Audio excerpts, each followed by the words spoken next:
Attention, true crime community. True crime community has been infiltrated.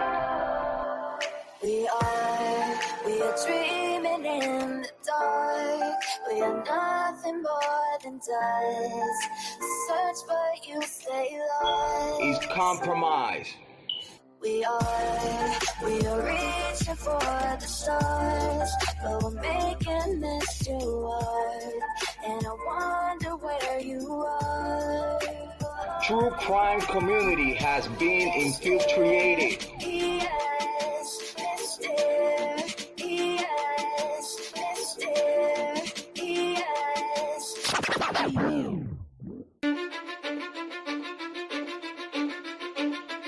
Cause I don't give a fuck what you say.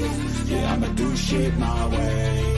So you can go kick rocks, I'ma stack bricks up, build what I want to make. Yo, I got a lot of shit to say, so I'ma do this every day. I'll be writing things until I'm fucking buried in my grave. 6 feet deep under, but my body won't decay. Cause my messages are timeless, so they'll put them on display. Oh yeah, I rap with a certainty, I have a sense of urgency. A message for eternity, for everyone internally. I had some people burning me, but now they fucking learn to see I ain't the one to fuck with. Now they looking nervously, and I don't really care what you think of me respectfully. You can kick rocks if you think you're fucking better, see. I will outwork you, turn you to an enemy. Hurt you so bad that you're gonna need some therapy. I got the motherfucking recipe. I've been cooking up hits, I'ma leave a legacy. You'll be looking small when you're standing right next to me. I'm 5'10", bitch, but I'm 10 feet next to me. I don't give a fuck what you say.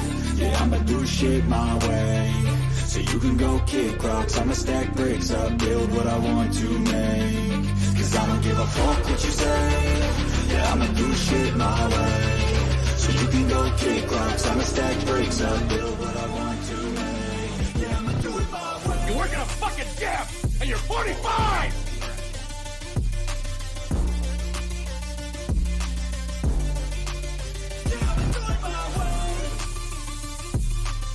I do not want any spies or snitches stuck to my chest.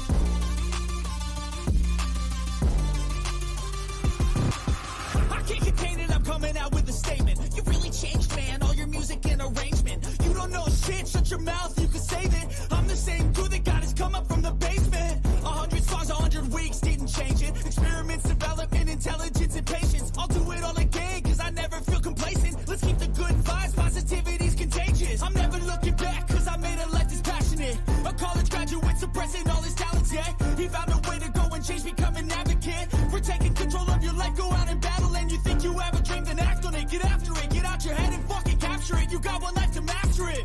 Don't give up on your future, we all start losers. We're all late bloomers, gotta struggle through the sewer. What you say? Yeah, I'ma do shit my way. So you can go kick rocks, I'ma stack bricks up, build what I want to make. Cause I don't give a fuck what you say. Yeah, I'ma do shit my way. So you can go kick rocks, I'ma stack bricks up, build what I want to make. Yeah, I'ma do it my way. So that's just the rules, and you can't stick with them. Whatever. Those rules aren't real. You can't stick with them! Do it my way.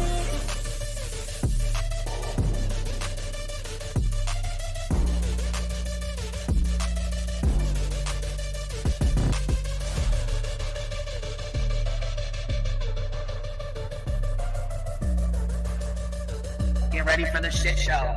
Smoke them if you got them. Make sure you have your cigarettes. Make sure you have your drinks.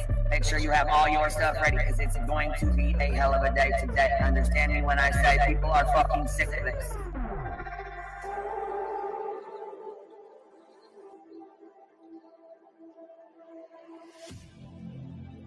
I need you again. So stick around.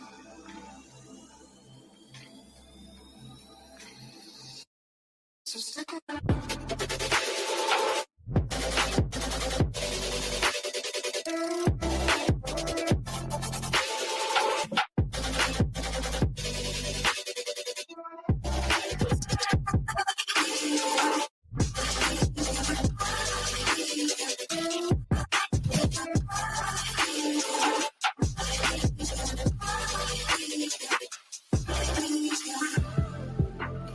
She told her subs and everybody to get ready for the shit show that was going to be put on today. She was well aware of it before it happened. She told you to get your cigarettes, your snacks, and your drinks. So stick around.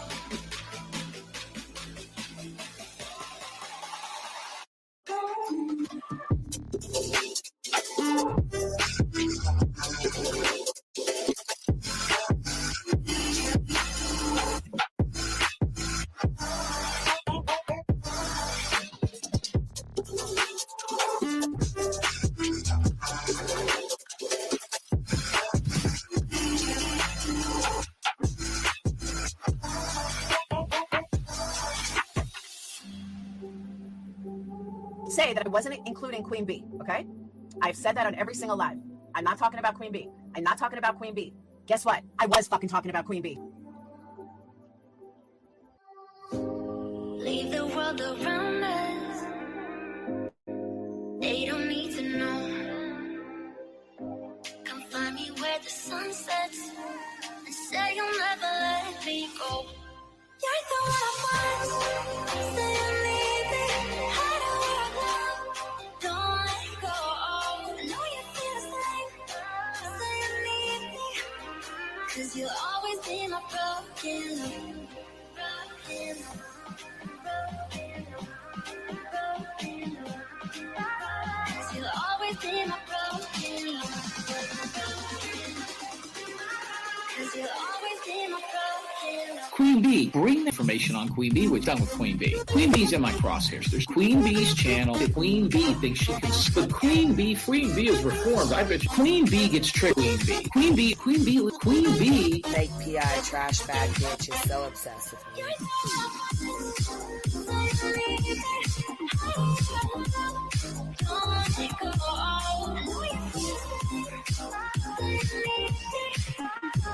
You'll always be my broken love. They don't know how we love when we're letting close. With you, I know I belong. Without all eyes on us, you're the one I want. Say you need me. Hide away I love. Don't let go. I know you feel the same. Say you need me. 'Cause you'll always be my broken love. Broken love.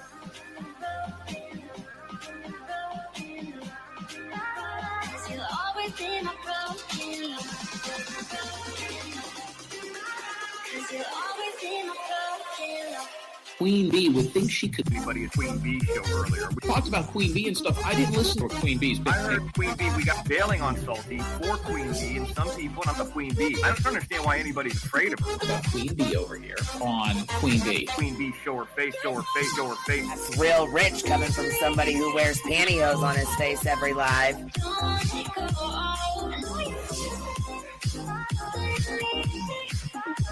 You'll always be my broken love.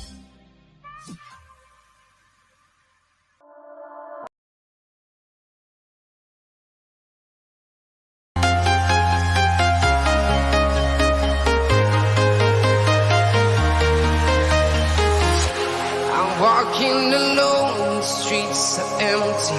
The only thing I can see is my own silhouette. I'm getting stronger, step by step. The clock is ticking, but there's no time for regrets. I've been flying from town to town, from London to Taiwan. I've been...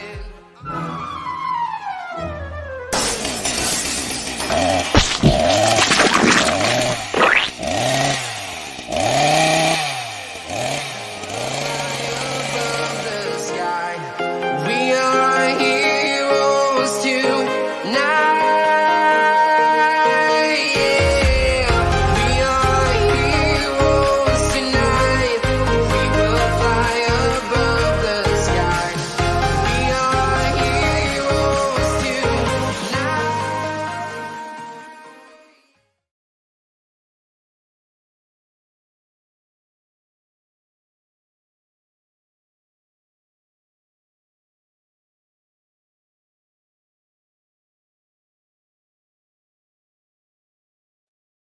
Yo, what's happening? What's happening?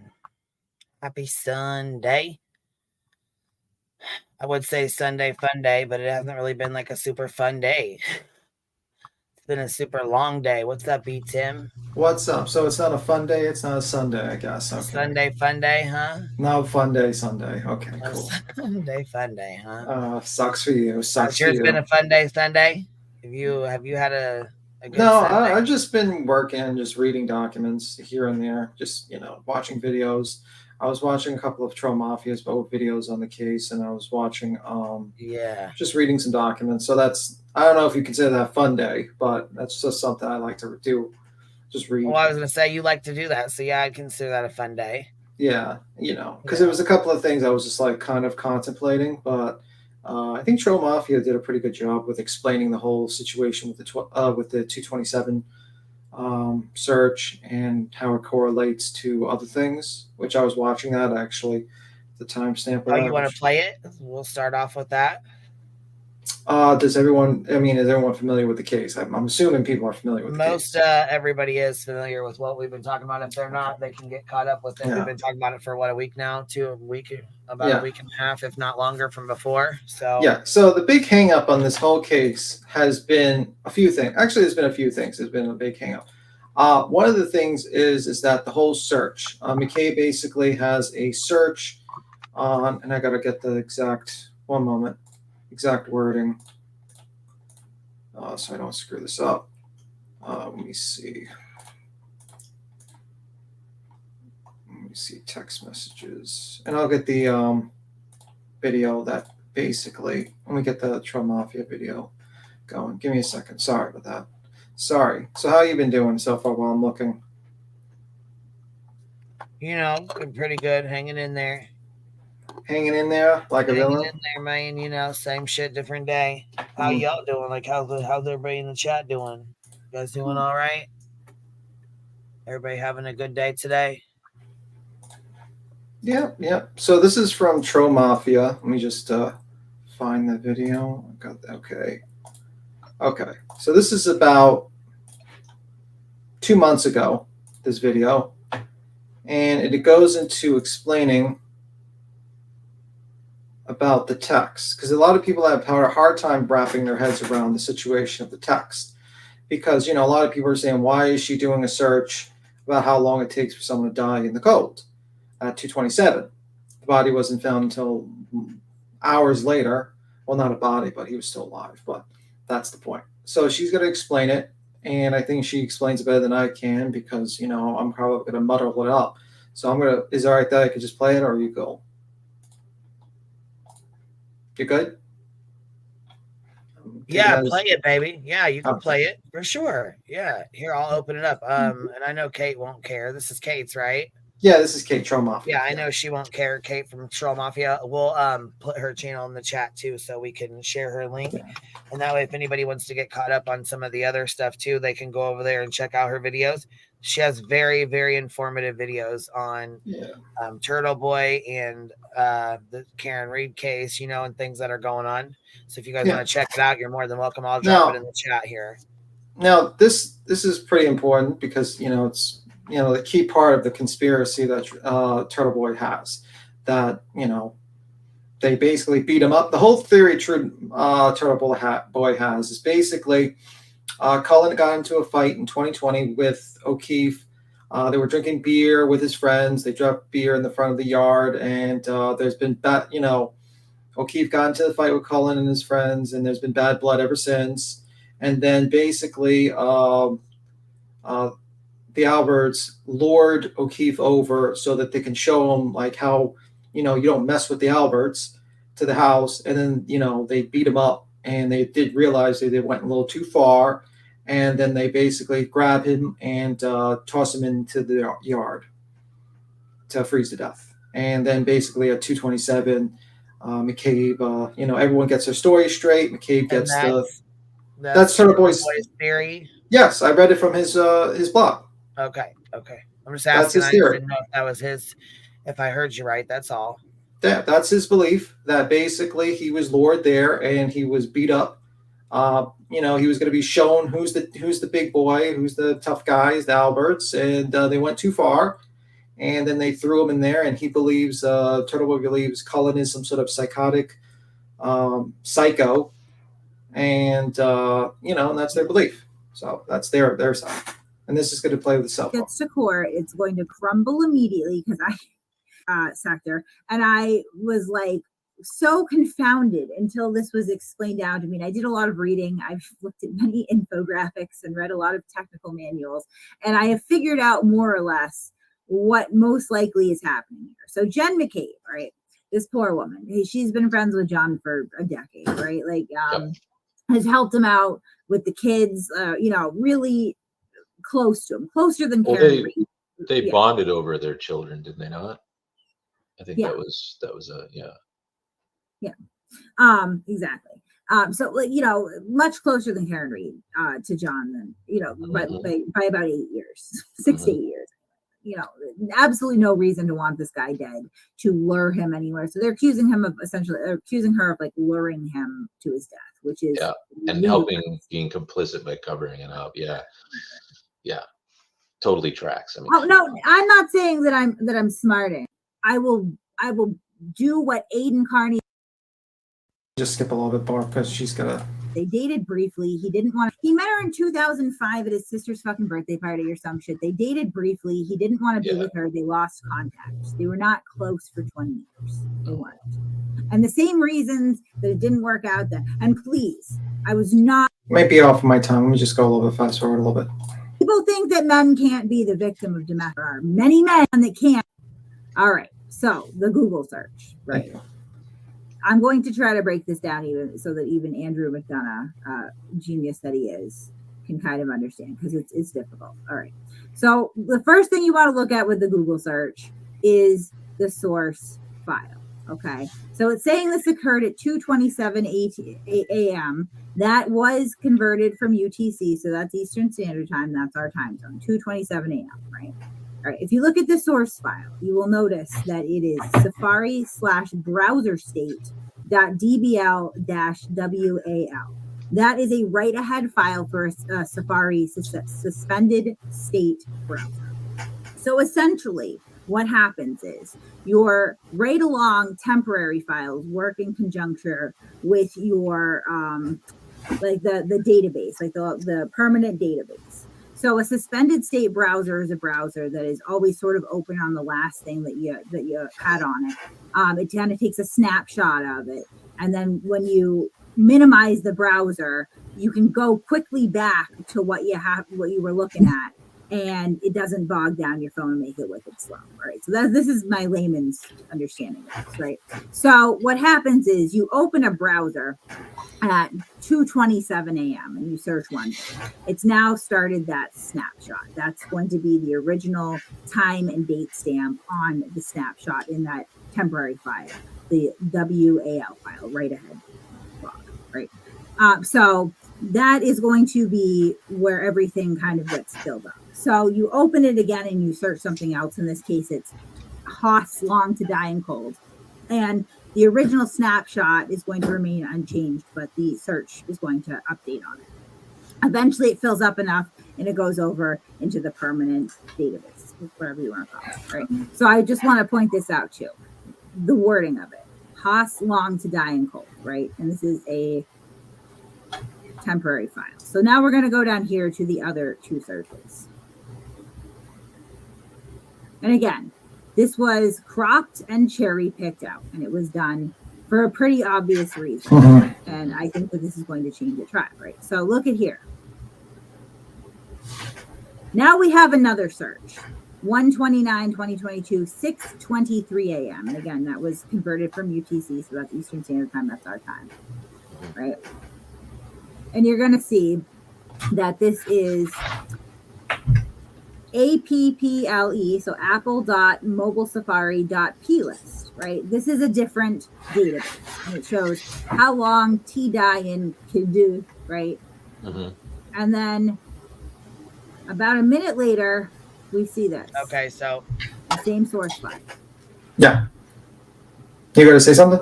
No, yeah, I just was trying to figure out where she was Going with it. You give me a second and I'll drop my. Oh, somebody already dropped the Cash App or whatever you were asking for. I seen you asking for it, baby, but I didn't drop it yet. I will here in a second. Anyhow, So, go ahead. oh, you go. You go. There's more to it, but, she's going to explain more. All right, go ahead. All right, go ahead. Apple.mobilesafari.ps, right? 6/24/18. Same spelling as the one above that was supposedly 227. Haas long to die in cold, right? This is the permanent database. This is the Safari history, right? What happened here, and the prosecution has said as much, is that they are double counting this. So they're going to one file extension, one bin, if you will, which is the wall file. And they're pulling this up and going, look, but that 22740 is when this particular tab was opened, right? So this is actually the 624 search, just in two different locations, right? Because one is the temporary file, one is what was made permanent. And what you're looking at up there is that snapshot from the browser that was open. Because what are the odds? Just like, take all that technical stuff that I don't fully understand myself out of it. And just really, Haas long to die in cold. What are the odds that you make the same fat-fingered mistake 4 hours apart? So what do you think of that?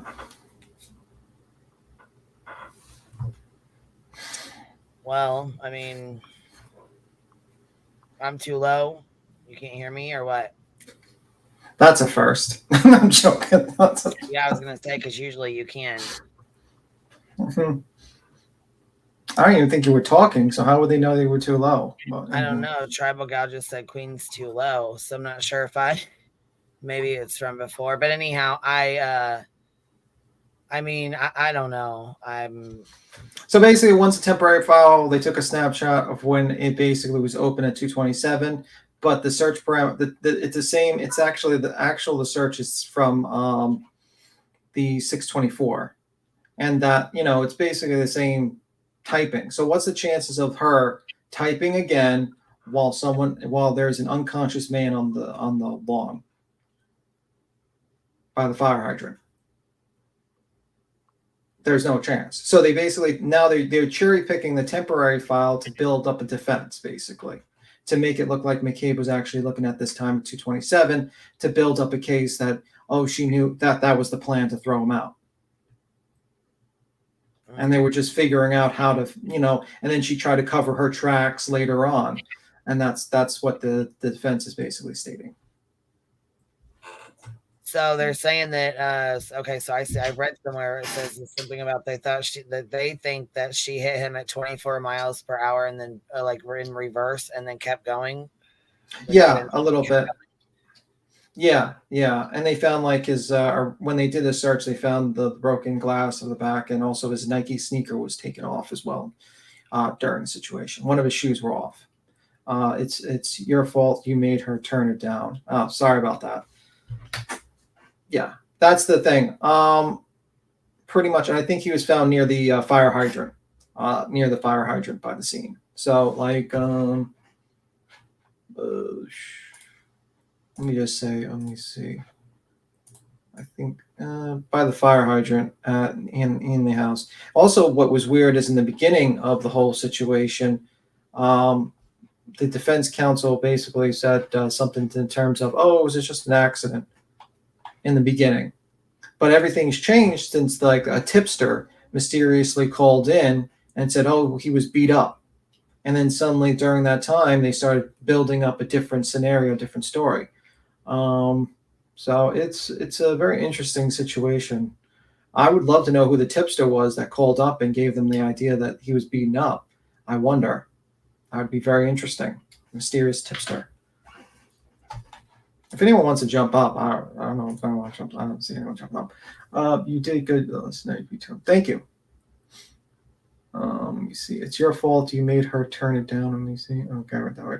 With that impact, more often than not, people are knocked out of their shoes. Yeah, and that's the interesting thing. If you're going to say that Proctor, because because the theory is Proctor went there and kind of planted evidence because he's so friendly with Cullen, who was like a ring bearer, during a wedding event. And because that's what they circle. Why would he remove his shoe too? He's going to remove the shoe from the victim and drop it over there too? That doesn't make sense to me.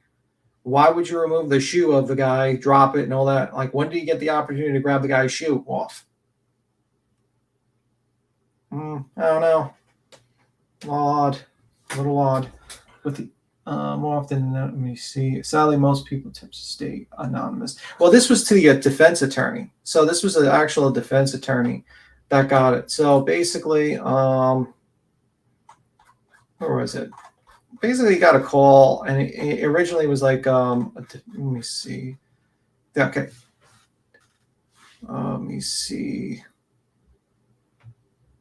Okay, as far as the theory goes, let me see. Okay, so afterwards, Yanati told reporters outside the courthouse that his client was in shock and that O'Keefe's death had been an innocent accident. Reed had, quote, no criminal intent, end quote. He said, she loved this man. She is devastated. This is Yanati, I think, the original attorney's statement before he got the mysterious tipster. So, suddenly in 1 minute they're doing like a mysterious, tragic accident to now they get this whole theory, which is kind of interesting to me. She also originally claimed she had like no memory, but during her, Dateline interview, she's got this clear memory where she literally, remembers all the details. Also, the main killer, apparently, Cullen, they were trying to claim, left his house at 12:10, and there's a text message that supports that. So he left the house before Officer O'Keefe got there. So Queen's like mysteriously quiet. She's like, "What the hell? What's going on?" But anyway, if anyone has a question in the chat, I can go through that. But also, let me just go to. I just thought that was very interesting. That I think that explains the whole issue with the phone situation. You know what I mean?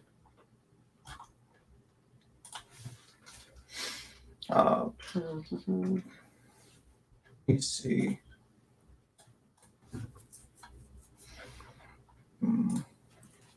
So are saying she just opened an existing tab at 12:27, and that happened to say how long? No, what happened is that she opened up her previous tab, and it screenshot just having the tab open, but then it somehow like had the search just kind of like they used the pre-existing save data, the permanent save data for when she did the search for how long, whatever, to die.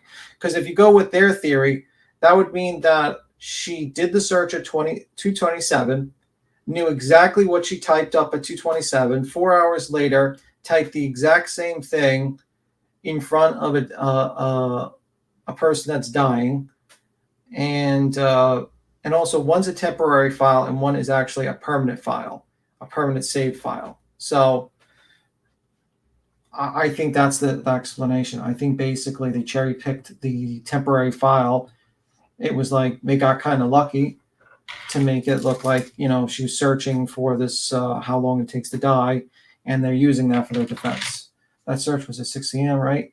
He was already found. Yes. What happened was originally Karen, and this is a statement from, I think, McCabe and someone else. Karen asked, how long did it take to freeze to death, to die of cold? She asked them to do that search. That's why that search was done at that time when they got to the scene. So that kind of explains it. Now, if you go with the conspiracy, you can clearly state well, of course they're going to say that because they want to cover up they're covering up and all that stuff. So, I mean, it's not that I can really do. It's just a witness statement. You either believe the witness statement or you don't. Just simple. So are you okay? Let me see. No, it's much. See the next thing. Also, she had I think she had some issues with driving. She had a couple of citations for issues, probably 3 citations for failure to yield, speeding, surchargeable accident. So she has issues with product. Let's just say that much, Karen. Let me see. I heard that the cell phone can tell what every move you make. Yeah, and that's an interesting thing because they don't want to believe that because the actual location, like the cell phone recording your location, says that he never entered the house. And apparently they want to pick and choose between which data they want to use. So the cell phone that was found under his body was, you know, and it wasn't body at the time, he was still alive. Sorry, I keep on messing up. His unconscious body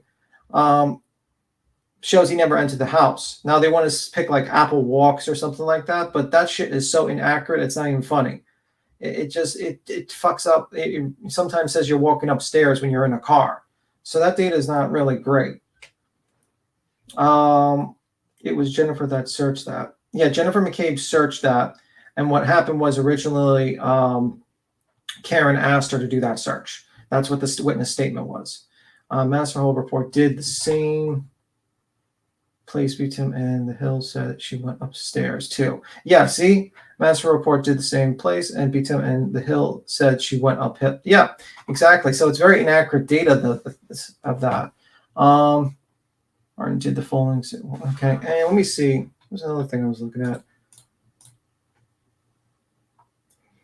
Like Cullen is actually, I think Cullen was basically got home. I think left the house at 12:10. So like you got this kid who's being harassed, who's 17 years old at the time, being completely harassed by a bunch of crazy people who are basically claiming that he just decided to beat up this man to death.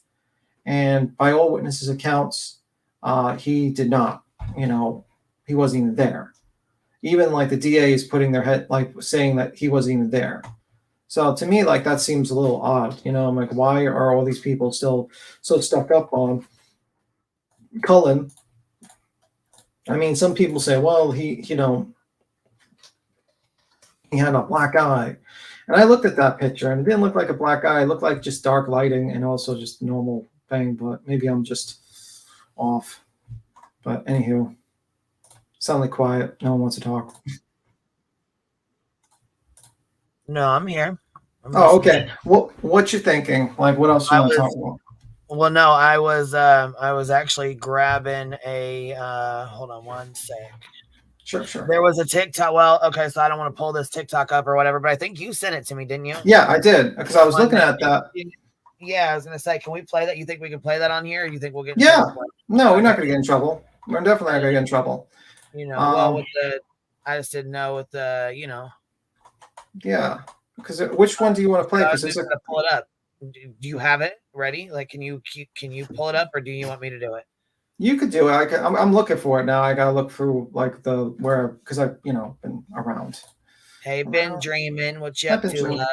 I was just looking at your video and I love it. You're such a good. You are so amazing. Which one do you want to play? Because there's a lot of videos that they have about the whole case. Well, the one that with the snow. Yeah. Okay, so let me just I'll just share screen again and see if I got it. I don't know. Mystical said like we're really quiet. I don't know what's. Am I not? Let me see. Well, you're loud to me. Like I'm loud to me too because she said we were quiet, so I turned mine up. And I'm gonna really put my mic like near. All right. We're super loud. Okay, guys, this is what we were. Is this? Oh, this is the same one here, right? Yeah, that's the snow one. Okay. You know, this is apparently their theory is Proctor went back there and broke the taillight and sprinkled these parts there through a search with all the cops. I'm not buying that. But, I mean. Reads taillight next to obvious shovel markings. It did not float to the top. This document says that the CERT team discovered his Nike sneaker and pieces of her car. They had to dig through the still falling snow to find them. This document shows the cruiser cam and the very original coming to the scene. So they have Karen and all of them on cruiser cam. This shows the elevation going to the house. And this video shows them digging through the snow to find evidence. So look at all of the people involved. Look at all the cruiser cameras and the camera evidence. it would be very difficult to plant evidence with all of the cameras and people around. Going to the house. Yeah, I mean, like, what do you think? Do you think like Proctor could have went in there by himself, grabbed the Nike sneaker and broken glass and just sprinkled it over with all That's a these bunch of bullshit. Like- Do you know? No, listen.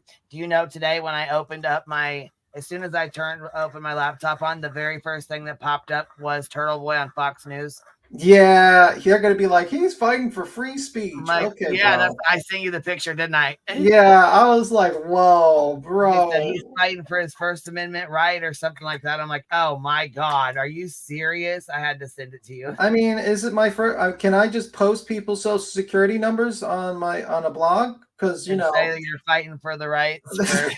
I'm fighting for the right of my, for First Amendment. I can post your home address, your social security number, your number on YouTube, Right. and that's just my First Fighting Amendment. for the right to dox your ass the fuck out with nothing, no limitations. I'm a hero, guys. I'm a hero. Free speech. I swear, man. I swear. Sometimes people do like no fucking research at all. Like this guy clearly clearly is not free speech. Did you see how much money Joneson did a video too? And we were talking about it the other night. Yeah, $50,000. Yeah, he's in like 2 days. He put that fucking fund up, and within 2 days. I thought he was making like $5 million and shit like that. Like, why does he need to raise money? I don't know about no 5 million. I don't even know where you got that from. But I heard something about that he was making with his blogs and all that shit. I don't know. Someone said that. I doubt he's making some 5 million. 5 million? That's what I heard. Maybe I just heard wrong, but he's making money. If that's the case, we're gonna have to... Yeah, he's making money. I just can't say 5 million and off of his blogs. That's a lot. He said, he did say it himself. Did he say it himself? Yeah, he told everybody that that money is for his legal fund. It's not going to Karen. None of his money is going to Karen. It's all going to him. Period. Point blank. And he said that he's gonna need it. He's gonna need 100,000. To be honest, he'll probably need more than that, honestly. Yeah, because his attorney's gonna have to watch every single fucking video he's ever done that they're gonna put up the timestamp and read every single blog. And that's like $500 an hour. So congrats. Yep. Not a smart move, bro. Not a smart move. Have you watched with that Michael Long case? He had a $300,000 GoFundMe, and the lawyers took $280,000 of it or something, or $250,000 of it, and the other $50,000 was gone like on bullshit, taxes, stupid shit. So yeah, I think all the money that he's raised, he's probably gonna need more. Because they're going to come after him and they're going to get more charges on him. So they're gonna be hard. I can tell you right now, just because he was taunting the DA and you know what I mean? They're going to go fucking hard on him. There's another video. Let me see. There's another one. That was interesting. But yeah, I mean, like, that's the thing. Like, there's a lot of people that just, this is actually the first time I heard about the Nike sneaker. Was it like the first time you heard about it? That was in the snow that they found in the evidence? Yeah, I didn't know nothing about a Nike sneaker. I mean, I guess that doesn't match their narrative that, Proctor came there. I guess he also had a Nike sneaker in his pocket too while he was planting evidence, Damn, he's slick. He's got like these giant fucking pockets, man. Holy damn. I mean, he's just like a kangaroo. And nobody's seen him. He did all this around everybody. Nobody's seen him at all. Oh, he had 78 minutes apparently by himself. But we just looked at what by yourself means in when all the dash cam footage and everything. Okay, this one is interesting. This is a good video. In this video, I'm going to talk about the treatment John O'Keefe's family has received. And I'm also going to show the documents the Commonwealth provided a few days ago. These people protest just down the street from John O'Keefe's niece and nephew. Time out. I want those documents that she's talking about, the Commonwealth filed. There's like, it's like 340 pages or something. I was going to see if we could get those. With signs. Only thing I've been reading is basically what was on Goosey's drop, like the community thing. I've been reading those basically. Yeah, okay. Supporting their uncle's murderer. When they were told that it made the niece and nephew uncomfortable, These are the comments that you'd see. Who cares? Turtle Boy highlighted that John's nephew might make it to the Little League World Championship, and these people wanted to show up with signs supporting his uncle's murderer. And here's Turtle Boy Should talking. be left out of it. All kids. I mean, you know what I'm saying? All kids. His Turtle Boy's kids, everybody's kids. You know what I'm saying? Kids are not. They should not be brought to this platform. Like, why would you? Parents, you know? Yeah, like, why would you ever bring signs to, like, they just lost, their kind of adopted father, and they're going to go to his Little League game and say free Karen Reed? Like, what? About one of John O'Keefe's cousins. Stop it. None of you people actually care about John O'Keefe. You just like to be seen on TV, like John's stupid fucking cousin there who like got the tattoo. Oh my God, want to smack her. What the fuck's wrong with her? Oh. I thought what he said about the mother and the brother was horrible and bad enough. I was sent this screenshot of the cousin he is talking about, the one that he said should be slapped. This is her post. You can pause to read this. Okay, let me see. On January 29th, 2022, my cousin was murdered and left to die in Snowbank on the side of the road in the middle of Nor'easter. I'll never forget the day I got a call from my brother saying Johnny was in the hospital and we think he got hit by a snowplow. I dropped to my knees when 20 minutes later I got another call saying he didn't make it. To my cousin's roommate and friend, I love you and miss you every day. It's the little moments I miss the most, like coming home from work every day to have dinner and watch a movie with the kids. Not a single day goes by where I don't think about you, and now I have to have a piece of you with me every step I take in life. I feel safe knowing I have you here with me at all times to this day, and I still go back and read our text, and it breaks my heart knowing if I sent another, I wouldn't get a response. I'll forever cherish all our memories and conversations and laughs we shared. I feel like in a situation like this, justice will never be fully served. While grateful for the support, no amount of national coverage, protest fighting, answers, or convictions will ever be enough. It's sad to say there's not all supporters out there. Since my cousin's passing, many members of the media and general public have tortured and bullied my grieving family.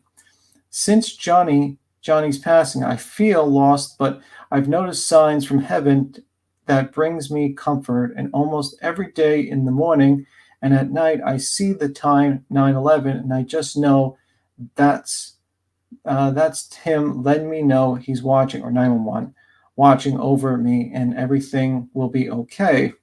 There's not many people in this world like Johnny.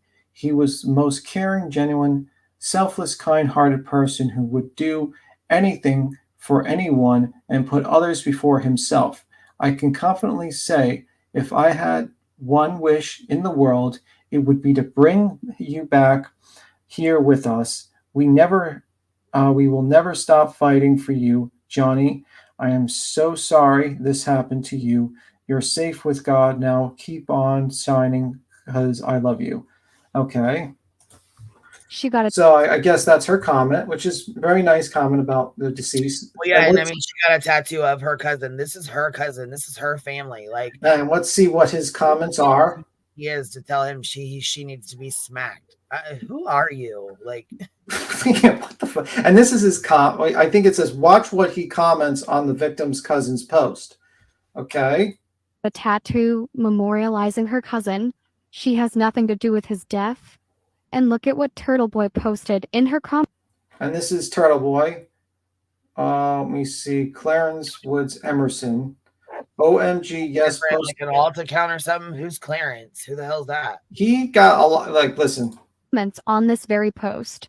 He is Clarence Wood Emerson. He posted the autopsy photos of her cousin. I have no idea why this guy. Stop that. Wait. He posted the autopsy photos of John? Yeah. Why and where? On this platform or a I mean, I gotta look for it, but that's what she's saying. Oh my God! What? This is Jim Terry. This is worse than Jim Terry, to be honest with you. Yeah, it is. It's worse. God, oh my God. And then look, I think this is Claire. Okay, it says here, OMG, yes, posting the pictures of a dead family member's skull is so respectful. You deserve gold fucking star. Clarence, and then Marie Edridge. Do you think those injuries were caused by a car? Yes or no? Clarence Woods Emerson. Sharing these images isn't doing what you think it is. I know you want justice, but to force a grieving family to look at his dead and abused body is absolutely not acceptable. You can fight for what you think is right without traumatizing them. Okay. He is Clarence Wood Emerson. He posted the autopsy photos of her cousin. I have no idea why this guy is so evil towards the victims' family members, simply because they don't believe in his conspiracy theory, but he doesn't even share with you all of the documents. I'm going to share with you in my next video just all the documents with no commentary, but here's... Yeah, it says here, subsequent and an extensive collision reconstruction was conducted, which included the retrieval and review of the data curated and stored by the Lexus safety system, including data of the vehicle's speed, distance of travel, triggering events, and the opening angle of the accelerator pedal. Based on review of this data and the factors, the crash reconstruction opined that the defendant's vehicle traveled in reverse for approximately 62 feet before striking the victim at a possible impact speed of 24.2 miles per hour. Post-impact with the victim, the defendant's vehicle continued in reverse before leaving the scene. And that's what that says. Here's the highlights. The Lexus safety system says that she hit him. They're waiting on the infotainment center. That will probably also say she hit him. The infotainment. Through trace analysis and forensic testing, the Massachusetts State Police Crime Laboratory has recently discovered the victim's DNA present on the broken taillight and the I don't know how old this document is. Microscopic pieces of the red and clear apparent plastic located in the victim's clothing. These pieces are undergoing further comparison testing to the plastic from the victim's taillight. This shows that they have the DNA on her taillight pieces and her taillight pieces embedded in his clothing. Come on. This shows that she actually drove around for 20 minutes without Jen McCabe looking for him. This shows how many camera angles that they actually have. They have more than what's on this, actually. This shows that the niece of John O'Keefe said that Karen changed her story multiple times. And this talks about the Google search and his GPS coordinates. What do you think about that so far? I don't know. I'm still over here. You're like, what the fuck? Here in shock, like, what the hell? And then look, this EC said no one is allowed to disagree with Turtle Boy, aka Clarence Woods. Is that his real name? Is that his name? I thought it was Aiden. I thought his name was... Well, I heard he has like alts. Oh, he has a lot of alts. Does he have? Is that a real name? Is that one of his real names, or does he change his name? Or how the fuck does this work? I don't want to be doxing him. I'm not trying to do that. I just don't want to. Well, I think the Fox 5 News is doxed him, so we don't have to worry about that. I thought his name was Aiden Kearney's or whatever. Aiden Kearney. I'm assuming Clarence Woods is. Is this one of his names alts? Let me see. Oh, he's got many sock accounts. Okay. Yeah, his real name is Aiden Kearney. So why the hell is he going by this fucking... Yeah, he has a lot of alts. Okay, so he's got Turtle Boy, Dr. Turtle Boy, Clarence, Aiden Kearney. How many other ones? He's probably got a bunch more. That's like 4 or 5. Yeah, he's got a couple of names. Okay, right. Hello, Starlight. Okay, so he is very public that his name is Aiden. That's what I thought. So who the fuck is Clarence? Better no one's come up to us and say we're doxing him. He must just make up some different troll accounts. I guess I don't fucking know, but anyhow, he seems like he's a wild card. He seems like he's another Jim Terry to me. Yeah, I don't. That's why I'm like surprised. Like people are like, oh, they've been following. I'm like, bro, you did see him boo the family. I mean, like we kind of know that he boos the family. Like the shit he does, like screaming at them that they're cop killers, that they're, you know what I'm saying? Just the things he says and does blow my mind. I can't believe that anyone would be like down to even like have this person on your channel. Yeah, pretty much. What happens next? So this is basically goes into the discussion like the alibi, because I remember the original complaint. She was like, I don't have a memory. I don't know. Could a snowplow hit him? So this is her. I think she was on Dateline. So let me see. Okay. Is disputed. So I pull at the foot of the driveway. It's snowing. John has no coat on. It's windy. So I drop him off. He goes up the driveway and approaches the side door. And as I see him approach the door, I look down at my phone. Reed says after about 10 minutes of waiting in her car, she became irritated that O'Keefe still hadn't gotten in touch with her. And she drove back to his home where she continued calling him before, she says, she fell asleep around 1:30 in the morning. She then says she woke up before 5 a.m. He still wasn't home. She then started canvassing the neighborhood. Just going to drive around in the 2 square miles that we spent the preceding night. After why would she drive around instead of going back to the house? Yeah. Off at, you know. Yeah, like, that was in her original story too. Drive around in the 2 square miles that we spent the preceding night. Neighborhood. Just going to drive around in the 2 square miles that we spent the preceding night. After 20 minutes of unsuccessful searching, she called John's friend, Carrie Roberts, and Jennifer McCabe, Brian Albert's sister-in-law, who was also at his house the night before. The 3 women together. So she drove around alone for 20 minutes looking for him, but didn't go to the place that she dropped him off? Yeah, that's what I was just saying. It's kind of yeah, that's fucking odd. Off at. I mean, yeah, and then it says later that day, January 29th, Trooper Matthew, I can't read, it's too small, and David, whatever, interviewed Miss Carrie Roberts. Miss Roberts stated to them that at approximately 5 a.m., she received a call from the defendant stating that John did not come home. It was snowing and she was worried. The defendant further stated, Miss Roberts, quote, John's dead. Carrie, I wonder if he's dead. It's snowing. He got hit by a plow, end quote. Miss Roberts got dressed and left her in her vehicle, eventually meeting the defendant at Miss McCabe's home, where she observed the defendant to be hysterical. Ms. Roberts stated that she believed the defendant was still intoxicated in the morning and had told her that she did not remember last night. Ms. Roberts reported the defendant as stating to her, quote, I was so drunk, I don't even remember going to your sister's last night, end quote, referring to Miss McCabe. That seems a little bit different than what she said on Nightline.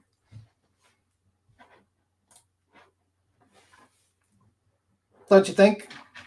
Yeah. And I was going to say her stories changing are not helping her at all. And there's people that like, they're like so stuck up on this whole thing where Cullen is this like brute that just planned to beat up this officer at his house. They don't see him as well.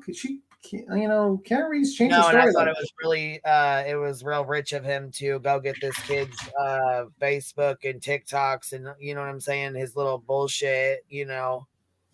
Yeah, and I just don't get it. All together like he's some bad person, you know what I'm saying, like, to make him out to be some horrible fucking kid. Like, yeah, I don't understand that. Like that, he's just like I get one to be, you know, thinking Karen's, you know, being for Karen, you know, saying she's innocent and stuff. Like, I understand people that want to defend that, and they have every right to defend that. And there's people who do feel she's innocent, and you know, I respect those people that, you know, that do feel she's innocent. But I don't get behind. I cannot respect people who are getting behind his fucking bullshit antics too. Yeah, and the weird thing is like, I'm wondering who the fuck is this tipster? Because there's an article. In this article I was reading, and it's from the Boston, And like I read to you the original thing where he says, you know, it was like kind of an accident, whatever. And where is it exactly? And the whole thing changed when a tipster called up. And I'm wondering, like, you're a defense attorney, you get a call from a tipster, and suddenly you're changing the whole narrative of your case. Can we know who this tipster is? Like, that's what I want to know. Lucy has her I read that. Yeah, and it's actually pretty. She goes into detail with her stuff. I think she does a really good job. Ellie was talking to us last time she was up here. She put it in the back. I'll see if I can go find it for when we're done. Yeah. No, I have it. I have the link. Oh, do you? Will you post it back here for me? Yeah, this is the link to yeah, I read it. I've been referring to it once in a while and just reading it on and off. Here's the document. Because I was looking at the text messages, I was looking at the walk data and all that stuff. If Karen did it or not, all it is, it's weird how vehemently he campaigns for her and he's never met her. Yeah, it's a little weird. Right. That's another thing too. It's like, bro, what are you doing? Going super hard for somebody he doesn't even know, has never even met. I have a conspiracy theory. I'm wondering, who is this tipster? Who is this person that called up with this crazy theory? And then suddenly, like, you know, it's matching a certain turtle boy. I wonder. Oh. I'm just thinking. Tinfoil hat theory. Who's the tipster? Who changed the whole situation? Just saying. It'll be very interesting. We'll see the phone records eventually. Maybe they'll check them out. Just saying. All right. You got the link in the back. Also, like, it's pretty known that that Cullen has basically got home before John got there. That's a known situation, but I'm just saying.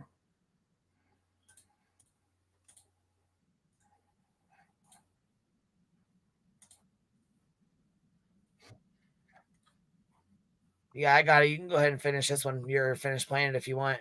Yeah, I can finish. You want to play more? You want to share that document? You want to go through it? Oh, no. Go ahead. You can finish this first. That's fine. No, I think we already finished it. This was her first story of not remembering, but her final story that she's been telling Dateline and all of these interviews is that she remembers him going in. Why wouldn't she go to that house? Why wouldn't she go? Yeah, if you remember him going in, why wouldn't you go to that house? Why would you drive around for 20 minutes? Seems inconsistent. Seems very inconsistent. Yeah, that doesn't really make much sense at all. I mean, maybe I don't have as much intelligence as Turtle Boy, but I don't know. Usually, the first sign of guilt is an inconsistent story. Just like Judge Judy says, you don't need a good memory to tell the truth. So, just saying. Those marks on his arm look like slashes marks to me. Well, my guess is there's been two medical examiners. There's been the medical examiner who examined his body, and there has been people on court TV that do not believe that is dog bites or slash marks. But, I am not a doctor. I only can rely on what doctors say. So unless these doctors are all just part of the conspiracy or just basically lazy, I'm going to have to say that I'm going to have to rely on the doctor's opinions, just like I'm not a cop, just saying.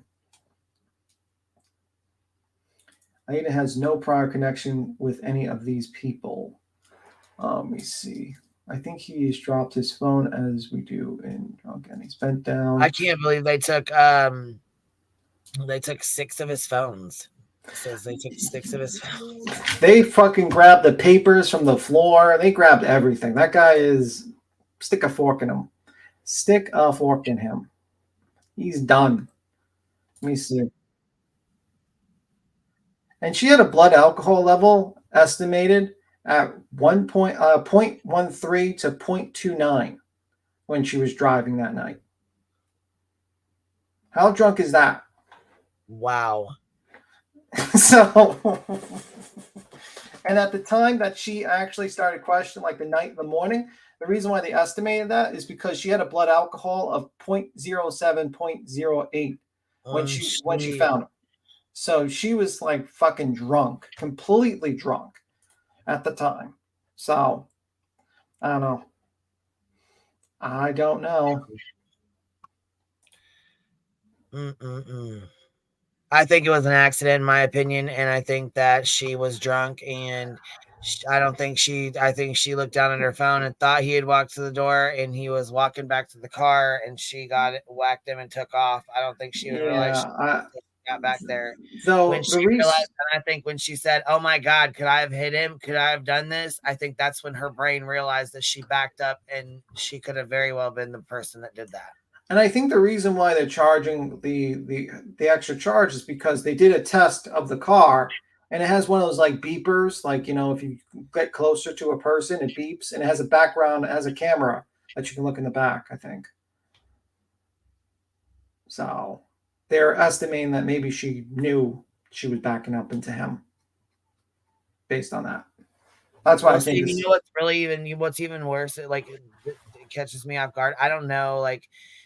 So in the vehicle that we drive, we have a backup camera, and it goes beep beep beep beep beep beep beep beep beep beep beep beep beep when you start getting close to the trash can or anything.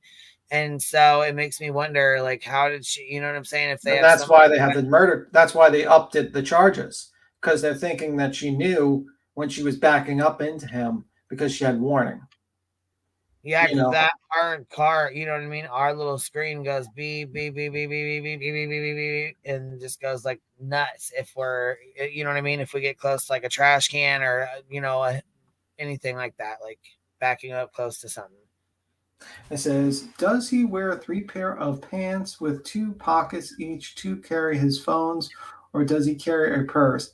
I don't know. I mean, the guy, most of them at home and just, you know, had some burner phones or whatever, had some old phones and stuff. And I think because that's what they do. They'll take old phones, new phones, broke phones. Yeah. They'll take whatever. If it says electronics and they find it, they're taking it. Doesn't matter. Yeah, they're going to take everything and they're going to look through that shit. Yeah, if they can get in it, they're going to look through it. That's for damn sure. Yeah. I don't know. That's why I'm kind of like, I'm wondering why people believe that this is like a grand conspiracy of the cops murdering this person. After like looking at all this stuff, like I was really trying to look for like the conspiracy, the big conspiracy where, like, you know, the cops had this reason, but like their theory is that basically the murder is committed because, you know, that a 17-year-old kid, you know, with 2 of his friends got into a fight with O'Keefe in 2020 and left beer cans in his yard. And that made the, you know, the other Albert want to lure the guy another officer into his house so he can beat him up in front of a bunch of witnesses in his home residence with his 17-year-old kid. And they just went too far and had the dog sick him. And then they said, oh shit, we got to get rid of this guy. He's dying. Let's put him in the front of the house where he was last seen, guys. Let's do that. Which makes more sense? A drunk woman backed up and hit her boyfriend, or that? I'm going with the drunk. Sorry. Unless you got some evidence of like corruption, I'm gonna wait. I'm gonna lean towards the lady that was drinking and had a blood alcohol level that was pretty fucking high, and who's changed her statement twice, and who has repeatedly changed it. So, and also got the dog bite theory from her mother, because her mother says those look like dog bite theories, dog bite marks, and she got it from that person or a mysterious tipster. There was no assurance he would. Yeah, I wonder who this tipster is. Yeah, it seems mysterious, and the tipster has the same theory as a certain person on YouTube. Interesting. Very interesting. I have 2 hell of a. Yeah, you'd have to believe that 3 reconstruction accident people, the medical examiner, everyone in that house, the person that picked up Cullen, And also, I think there's actual library surveillance like video of showing Cullen actually passing by, going home. So whatever, I think that's the case. You would have to believe at least 25 people are in on the conspiracy to cover up a murder and frame Karen Reed,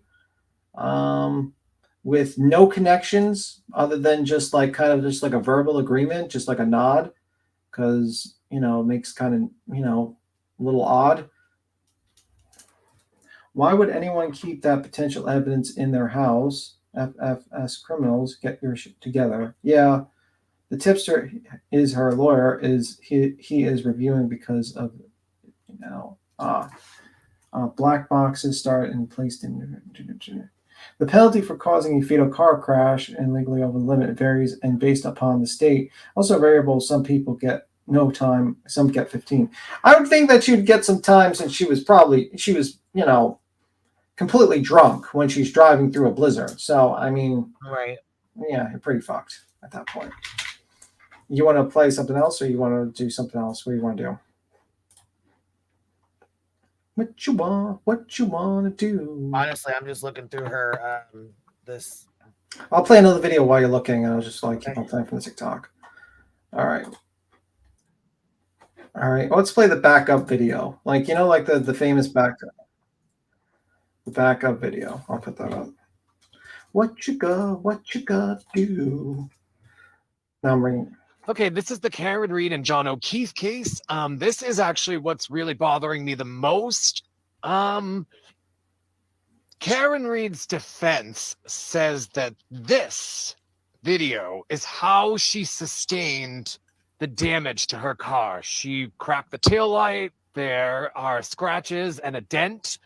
You can see a little bit, it's grainy because of the snow, the cracked taillight, but what I really wanted to zoom in on and look at is the back of his car. His car had no damage to it, and there was no pieces of taillight in his driveway. And he has a Ring camera, so they couldn't have faked the funk on that one, right? So let's take a look though at the snow on the back of his car. If she hit his car, wouldn't the snow, the fresh fallen snow, be damaged on the back of his car? Wouldn't there maybe be pieces of taillight on the bottom there? Maybe we would see some piles of the snow fallen. The tire snow doesn't change. Nothing changes. There is, see, here's a before. And let's back it up so that you can see the afterwards. See, there is no change whatsoever. There are no pieces of her car, and her car sustained some damage. So again, yeah, this is the before. And let's try and see if we can do one more after, just so you can really see how there's nothing there. There's no damage. There's no broken taillight pieces. Yeah, I think Karen hit John. Not John's car. Sad, but anyways, you can pause to read these. This says the black SUV was seized from the driveway of the defendant's parents' home in Dayton on January 29th. The vehicle was then transported via tow to the Kenton Police Department on February 1st. Members of the Massachusetts State Police Crime Scene Services Section, a crime lab chemist, and a trooper, Joseph Paul, so that would be like 3 people, part of the conspiracy apparently, of the Massachusetts State Police Collision Analysis and Reconstruction Section, CARS, responded to the department. They observed fragment of broken glass on the rear bumper of the vehicle. The rear right passenger side taillight was shattered and pieces were observed missing from the red and clear areas. On the right side of the rear taillight, a deep scratch and a minor dent were observed. On the right side of the rear bumper, above a small red light, 2 scratches were observed, as well as the area where the paint was chipped off. Trooper from the CARS unit performed rapid acceleration forward and reverse test with the vehicle and noted no deficiencies with the vehicle's braking system or other operations. The troopers placed a training figure resembling a human, approximately 6 feet in height, behind the Lexus. The vehicle was operated by a CARS trooper and documented with video from crime scene. The vehicle was placed in reverse and started to travel towards the training figure. The rear view camera within the vehicle was operating properly, displayed on screen in the center of the dashboard, provided 360-degree overhead visual. As the Lexus traveled closer to the figure, both auditory and visual cues within the vehicle sounded off, indicating an obstruction to the rear. This is the people that were involved in the testing on the car. So that would make, I believe, if you pause to read, there's 3 people on this page that would have to also be in on it and would also have to fake tests. Okay. In addition, forensic scientist Maureen Hartnett responded to Kenton Police Department that day and took samples from the Lexus. She observed damage to the rear of the vehicle on the passenger side, including a dent with chipped paint in the trunk door, a broken tail light, and scratches on the bumper. An apparent hair was noted on the rear passenger side quarter panel. Said apparent hair has subsequently been forensically tested and confirmed as human hair. See attached Massachusetts State Police Crime Laboratory report. Apparent glass was also noted on the rear bumper. Also on January 29th, the Massachusetts State Police Special Emergency Response Team, CERT, was activated to assist search for possible evidence outside of 34th Fairview Road. Members from the CERT team located a black Nike sneaker with a white Nike logo along the side matching the one worn by the victim.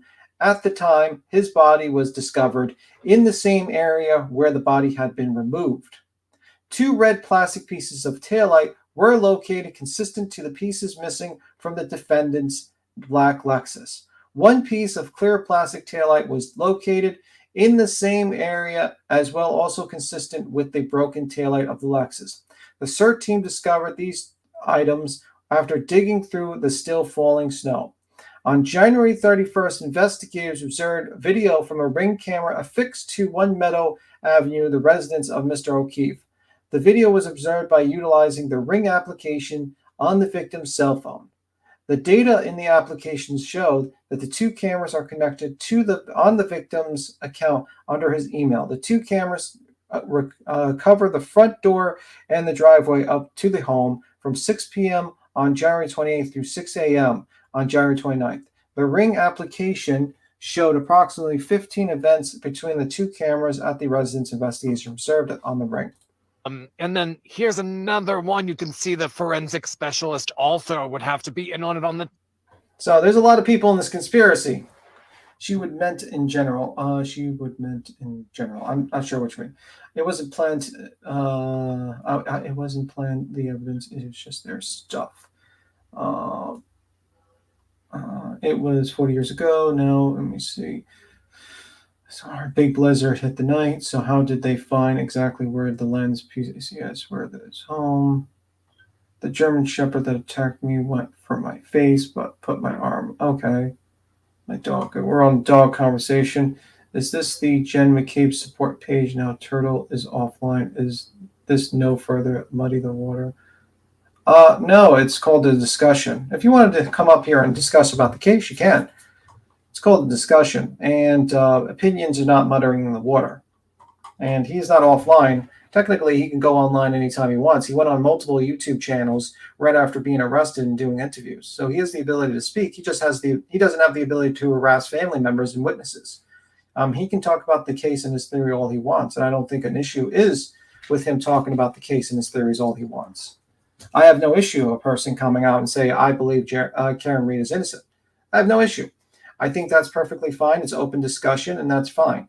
I have an issue when you are falsely accusing people and harassing them in real life, calling them cop killers and chasing them down in their games and posting like their social security numbers and their home addresses and their cell phone numbers so that they can be harassed. But if you want to discuss the case and say, this is why I believe Karen Reed is innocent based upon this inconsistency here in this paperwork or something like that, you're more than welcome to do that. I don't think there's a problem with that. The truth is the most important thing. It doesn't matter. There's no agenda. I don't care if one way or another. Prove me wrong. Show me evidence that, there's a conspiracy. I would love to see the evidence there is a conspiracy, and you show me the paperwork and I will read it. So I'm open to it. But so far I'm reading all the documents and I'm reading this, and it does not seem like a conspiracy to me. I'm sorry. I'm not seeing the conspiracy. So it is what it is. Still have 2 holes, 35 years later. Okay. You are overemphasizing the wrong info. You have on a rant. No, it's not a rant. It's a discussion. And there's a link pinned. You can jump up. All opinions are welcomed. If you like to discuss the case and actually bring in other information, we can review that too. Let me see.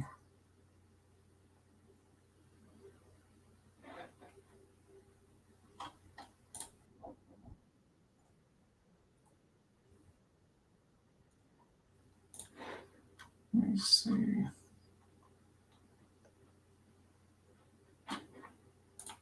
Queen is quiet. My brother's a K9 officer and does a lot of training and has seen a lot of attacks. It's not what they look like. Yeah, I mean, that's the thing. Like, if I knew exactly what those wounds were, I mean, I think they're just abrasions. And I think the $1 million question for the prosecution is going to be to explain exactly how that occurs. Because a lot of the accidents, my understanding, the lower body you get injuries on your lower body. So you're going to have to explain to the jury, like, how exactly he was positioned when the car backed up into him. And that's going to be tough a little bit to imagine. They're going to need some sort of explanation on that. And I think that might be a problem. But I have a kind of an imagery in my head of how the accident happened, but it's going to be the prosecution's main situation that they're going to do, I think. Yeah, I mean, like, anyone's welcome. If you believe Karen Reed's innocent and you have, like, documentation and you want to talk, it's an open panel, guys. I mean, come on up. No one's going to get mad at you. Don't care, one way or another. We'll have a discussion. Don't mind. You might pick up on documents I didn't get to read yet, and you might know something I don't. So maybe come up and talk. Have a good discussion. Hey there, Trina. Some cases of drink driving vehicle are homicide. Didn't they say she did hit him? Yeah, they originally changed their original statement. Like, they were gonna, like, why would a defense attorney say it was like a tragic accident or something like that? And then let me see exactly. His original, after Yanni told reporters outside the courthouse that his client was in shock and that O'Keefe's death had been an innocent accident. Reed had no, quote, no criminal intent. He said, quote, she loved this man. She is devastated. Why would they say that? Just saying. A little odd. It's really weird, the infatuation that old Will has towards other. I don't know. Whatever. I was chased by a Doberman. So, I mean, like, I think there's a couple of things. Queen, we want to look at something else, or what you want to do? What you want to do? Oh, shit. I don't know.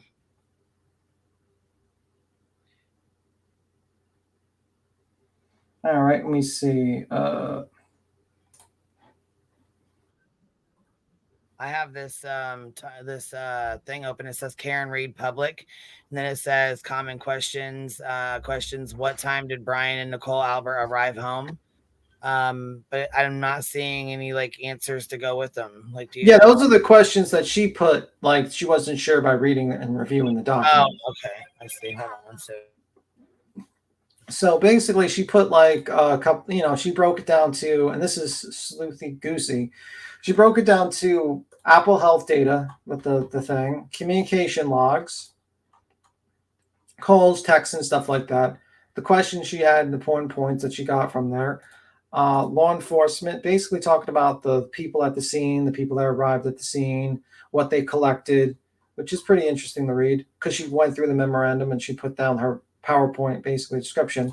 Oh, these are okay. See, I didn't know if these were questions that they had asked, or I was like, where's the answers to these? I didn't know. Yeah, no. That was her questions. Then you have law enforcement. And then you have discovery, and it shows all the discovery motions and stuff like that. Then you have documents from the court case, and then you have witnesses, and then you have who's who, which basically explains all the people involved in the situation. Now Jennifer McCabe says communication log. What do they have hers for? Well, Jennifer McCabe is the one that did the Google search. Remember the Google search at 227 and Right. 623? They just have to keep her stuff on. I mean, because she was. Well, I mean, the whole theory is like they asked for everyone's cell phone records, and they found that situation with the 227, and they basically a lot of people have pointed towards the weirdness of her deleting a lot of her past, calls that she had. So that's been on the other side, basically saying, why was she deleting past calls and stuff like that? And she keeps on deleting texts and stuff. So that's the situation with that. So it shows, like, you see timeline of events, and shows like, it seems like she deleted some of the calls to the victim she deleted, for instance, and a few other calls as well. A lot of other calls, actually. And you can see timeline of events, and it shows like timeline 1240, 1241 with the everything's going on. Wouldn't the one who allegedly planted the taillight shards by John's body have to have taken it from Karen's house on the driveway near the mailbox? Well, I think the theory is that they're claiming that he was left alone with the car. He broke the taillight, went during the 74 minutes. I think they amended it. I got to look at when they amended, but the original theory was 74 minutes. He had to break the taillight, grab the stuff, and go over to the scene, bury the stuff under snow, and then basically say he found it, or just say he found it, or something like that. He probably also would have to get the Nike sneaker too, because they found the Nike sneaker too by his body. So it is what it is. Who deleted Karen? No, actually, McCabe deleted a bunch of calls that she made to the victim in the timeline. Like here, here. Oh, wants to click the link. Shocked. Okay, so you have timeline, right? Nope, they said fuck us. Fuck coming up here. They ain't, nope, open panel, nothing. They ain't coming up here. They're scared. I don't know. Like, you have people like, people believe that she's innocent. I don't know why no one like jumps up and just has a conversation. It's like, bro. Yeah, they just wait. I mean, as soon as the live's over, they come in the comments and get all pissed off. I'm like, why not come up and just talk to us? Like, what? It's like, seriously, I'm open. I'll show me a document. I would love to read your documents. Yeah, for sure. But yeah, this is the timeline. So yeah, I was gonna say that's okay. So that's what I had pulled up back here. Yeah. So they've been like, people have been like wondering, like, why is McCabe deleting, like, phone call, like past phone calls and stuff like that. And that's been part of the situation. Personally, I don't know. There could be multiple reasons. It could be anything from not wanting to remember the bullshit to just simply being a neat freak, because her records weren't immediately, asked for. Let me see. Yeah, their defense claim, I mean, like, if you look at it, it's basically using the Apple timeline, Apple Health, like this here, to basically figure out, like, oh, he went in the house and he walked up some stairs and how many steps in each length of stride. But that shit's inaccurate. They're going with the search from 227, but that could be just that explanation could be a temporary file. They're going with Cullen had to do something to beat him up, but like the kid was home about 20 minutes before they even went to the house. And even if that's the case, like, why would he want to just beat up some random, like, beat up after a 2-year beef? He's got or 2020. He's got to tell his, uncle, like, hey, let's beat this guy up to show him how tough the Alberts are. And they're going to assault a police officer in their home with a bunch of other police officers there. Like, does that make sense? And then they're going to sick their dog on him. And then they tell everyone to cover up the crime. and toss his, unconscious body into the snow and just go about their day, like their night, like, oh, well, whatever, we just committed murder. Let's just head on home. Like, I don't know. Doesn't make sense to me. Or I could just believe a woman who drank too much, who might have just, backed her car really quickly and hit the guy. Which makes more sense. That's what I think happened, in my personal opinion. Yeah, I mean, I think they got into an argument, and she was salty as hell, and she didn't want to go in. He wanted to go in. She didn't want to, so she dropped him off. And I don't know if he walked around the car to like give her a kiss or turned around or whatever, but I think she hit him and then pulled off. I don't think she even realized that when he got it, like when she got up and he wasn't home, she went back, and then that's when she found him. And I believe, in my opinion, when she said, "Oh my God, could I have hit him? Could it have been me?" I think she right then and there she hit him, and it could have been her. Yeah, and then basically she just changed her story eventually because someone offered her a new theory to the case. Well, yeah, so, I'm sure she didn't want to get blamed for it either. That's a lot. She's got 2 kids, and I mean they have kids together, right? Yeah, and then like this article states, Albert. So this article I'm going to read. It says here, I'm going to read a part of it. Cullen Albert told Boston that he walked out of the house at 34 Fairview right when Brian Albert was arriving, said hello, and stepped into the car of Jennifer McCabe's daughter, who then drove him home. According to court documents, no one else, including O'Keefe, had arrived by that point. Text messages which Boston has seen confirm he was picked up at 12:10 a.m. His parents say he was home for the rest of the night, all of which counters the theory that his animosity with Colin led to O'Keefe's death inside the house within minutes of his arrival. And then his friends tossed him onto the lawn in a blizzard to die. Is there you got some, you might need to mute. I hear some. Also problematic for Reed, alternative theory is that according to multiple people who know O'Keefe, Cullen and Compton, it doesn't seem there was any bad blood between O'Keefe and Cullen, as Reed claims there was. What's more, 2 sources claim the confrontation between O'Keefe and the boisterous beer-drinking teens on his lawn that Reed recalled actually involved another teen entirely and not Cullen at all. And when it comes to the suspicions raised by Brian Albert getting rid of his dog and selling his house, a source with knowledge of the situation says Albert got rid of the dog after it got in a fight with another dog, and that he had already contacted a real estate agent about selling his house prior to the night O'Keefe was killed. Now, I don't know if that means put it up for sale or he just contacted, because I think I talked to someone, I don't want to say the name, but they basically checked it out and they said like the house was actually put up to sale like afterwards or something like that. So I'm thinking that maybe he was contemplating selling it, and he contacted a real estate person. So take it as you will with that with a grain of salt. There also seems to be some holes in the defense allegation concerning conduct of investigator Proctor, who Reed's lawyers allege planted evidence at this crime scene. According to the DA spokesperson, Proctor's police report listing the incorrect time in Digdon, supposed evidence of his having had plenty of time to plant evidence was simply an error that was amended in a later filing.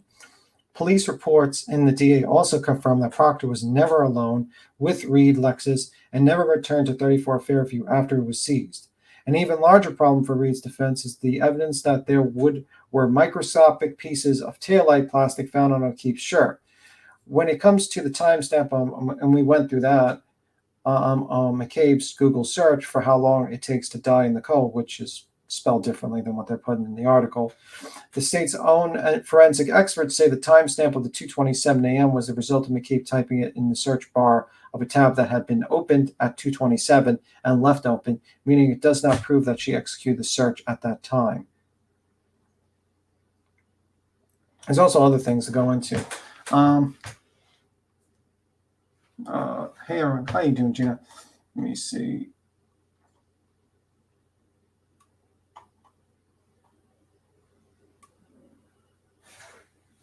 Yeah, I don't know. Let me see.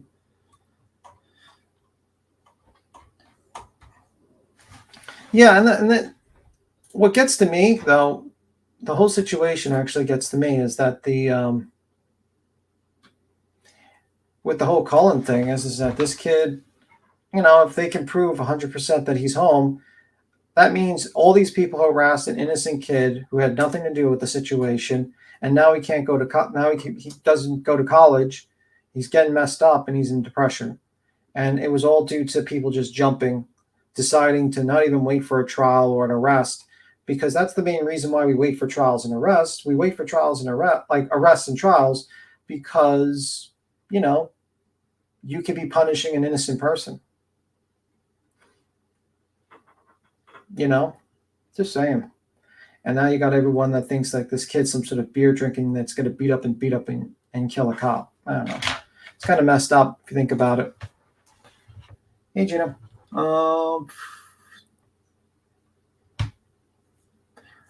Does anyone have any questions? Like situation like a question on this case or no?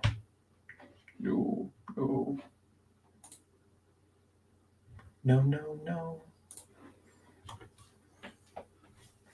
It says, meanwhile, forensic evidence. Oh, wait. Queen?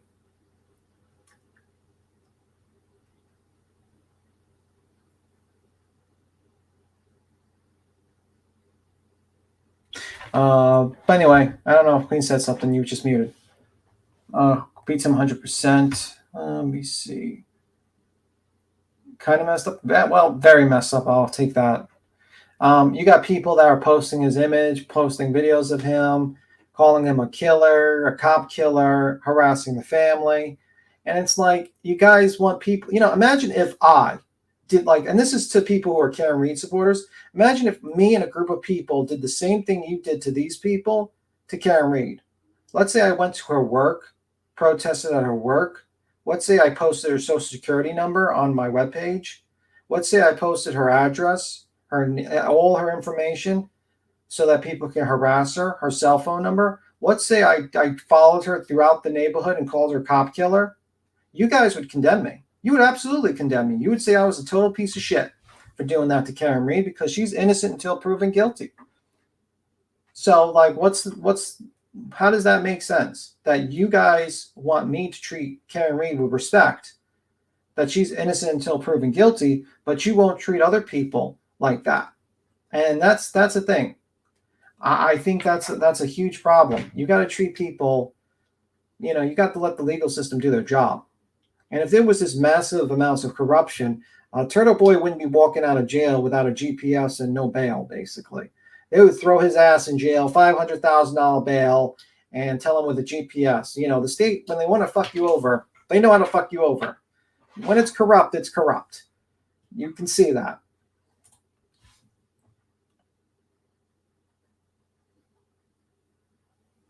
Hi, Trina. But I was gonna say I've got my littles are right here next to me talking at the same time, so I'm listening to you. I'm just like I told them, I'm like he's over here just basically talking to himself. So I'm talking to myself. I'm like reading this.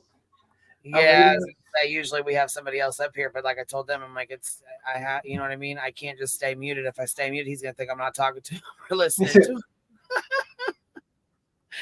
Shit.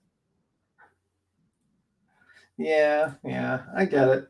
I think that's just like, it's very interesting that people, you know, have formed these theories about this case. It's just odd. Let me see.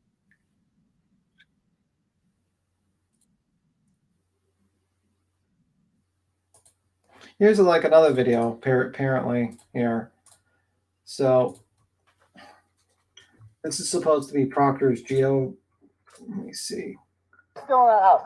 We don't know who is in the house because Michael Proctor was supposed to get the geofence data and he just never did it. He didn't feel like doing it.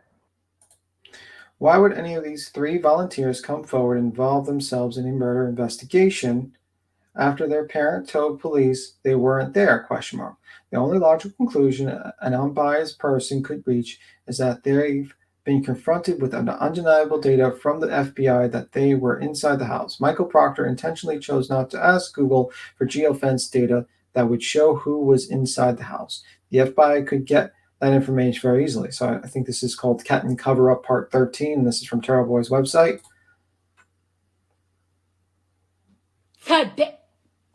And it says here, Commonwealth Notice of Discovery. Now comes the Commonwealth in the above caption matter indicates that this date the following discovery, circled defendant through defense. Copy of .zip file from Google regarding geofence sent electronically, electrical mail to a copy of Stratton District Court docket, whatever, 15 page. So it was sent. Oh my God, what is that? Oh my God, what is that? So apparently that was sent, and he just didn't read it. And he just basically just completely did not understand that. Oh my God, what is that? So geodata was sent. I think that's just the coincidence B-Tim was talking about in case a few months ago. I like listening to B-Tim talk to himself. Yeah, well, it is what it is. Let me see. Can it be a murder if it's merely a reckless, if you are angry, enraged, drunk? Well, I don't know. I don't know the state of mind of a person at the time. But I think if you're drinking and driving, it's probably going to be harsher sentences for you, especially if you're drinking almost 3 times the limit that you're supposed to be legally. The woman was clearly drunk. I think the original statement was she probably didn't remember what happened that night, and she just basically created a new situation, a narrative. And, now they basically are in a situation where they've got this giant conspiracy that just doesn't make sense to me. Doesn't make sense to me, honestly. If anyone else has any more questions about this, or we can move on to something else, because you said we can. Unless there's something else, we can go on. We can move on to something else. Sure. What do you want to move on to next? Because no one's I don't see any questions. Yeah, there's not really anybody. We're not. It's not really interesting, I guess, and you know what I mean. So anyhow, we'll move on to this doxing shit with fucking Sniper. So anyhow, she's basically saying that she's that it's his fault. He's the one doing content about her. He's the one stalking her, and it's his fault. She wasn't doing anything wrong. She went to go have a simple conversation with them. At what time? Yeah, 1:30 in the morning or something like that. 2 o'clock in the morning. She's gonna have a conversation with another person at 2 o'clock in the morning. Holy fuck. Yep, she's doubling down. She said that she didn't do anything wrong. He did content on her. He's made his channel on her and stuff, and she just wanted to have a civilized conversation with him. That is how I'm uninvited at 2 a.m. 3 a.m., something like that. Yeah, that doesn't make sense. That woman is just doubling down, but nothing's going to happen to her. She says basically get off on that one. Yeah, I was going to say, I don't think there will be anything going on unless this lawsuit turns into something big, with her and her husband or whatever. Well, that only determines how much money she's going to have to pay to him.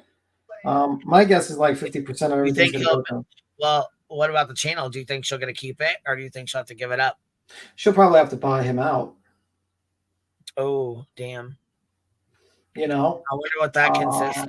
I wonder how that happened to. I'll give an example. Boogie's like a YouTuber, right? He got married, and the majority of the time he owned that channel, his wife was married to him, and he had to negotiate, with her, paying her a certain amount of money to keep the channel, basically. And it looks like it's a more deeper situation, so it's probably going to be a lot more money.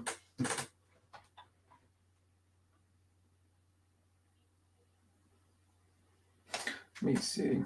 Well, I don't know. I think it's a bunch of bullshit. I really do. Hold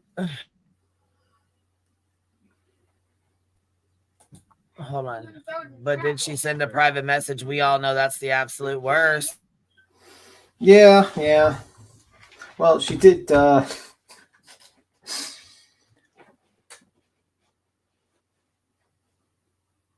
We explained that earlier, Heather, by the way. You have to watch earlier.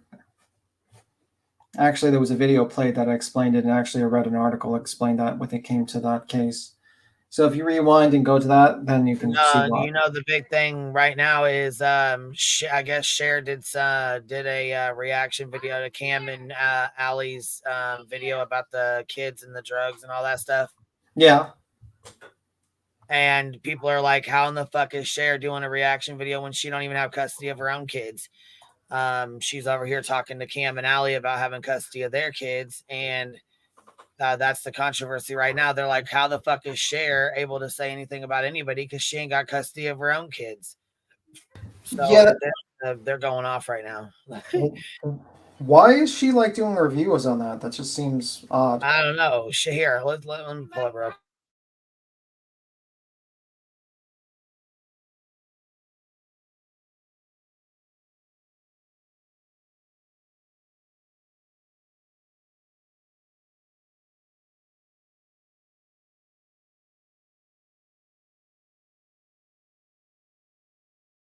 I guess Queen's getting the file. Let me see. Let me see.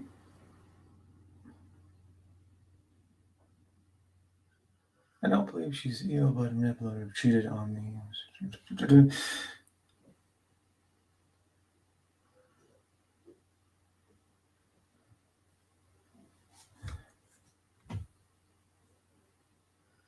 Okay, this is Cher doing a reaction to hold on, let me fix our screen up here real quick. What the hell's going on here? This is Cher. Where's our thing at? Damn it. Here we go. Here we go. Okay, so this is Cher doing a reaction to Cam and Allie, and it says, Cam and Allie, stop lying. 90 seconds isn't a visit or something like that, right? So she goes the fuck off, and people are pissed. Like people are pissed. I seen there's a comment, actually, matter of fact, one of the people that were talking shit was Penny Pumpernickel. She said Cher doesn't have her own kids, for fuck's sakes, or something like that. I said, damn, I thought we don't talk about children, Penny Pumpernickel. I mean, and we got that screenshot saved. So that was crazy. I like how you just said, oh, we got that saved. It's in the file. Oh, hell yeah, we definitely do. It's in the file, guys. It's in the file.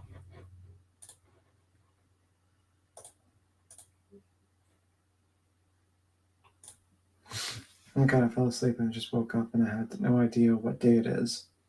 Well, that's not good, Nanny. I heard about that shit show. Yeah, so we're going to play it. We're going to listen to the shit show. All right, I'm going to put this on. Ready?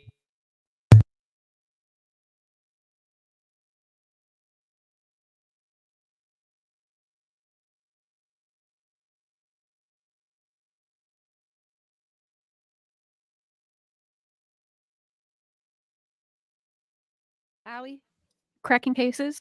Hi, November Rain. Tracy, Sandy. Oh, from the UK. Hello. Oh, from Ohio. I love. So. All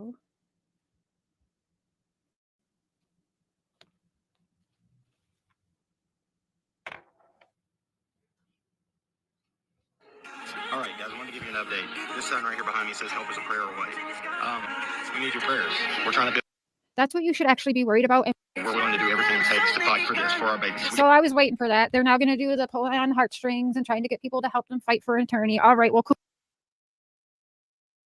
Well, that was pretty hard to go off. I haven't seen them asking for money or asking for money for an attorney. I haven't seen that yet. I guess I need to go check their channel. But apparently his mom, now everybody knows, I'm pretty sure this is out. Everybody knows Cam and Allie have charges. Like they have real serious charges against them, almost like child endangerment kind of. It's pretty bad. The fucking charges against them are really, really bad. Anyhow, let's play some more of this real quick. Cool, that's their case. And having a sign that, a prayer is all you need. No, buddy. And I got to keep it real. This is my first reaction to it too, because I haven't listened to Cher reacting to them.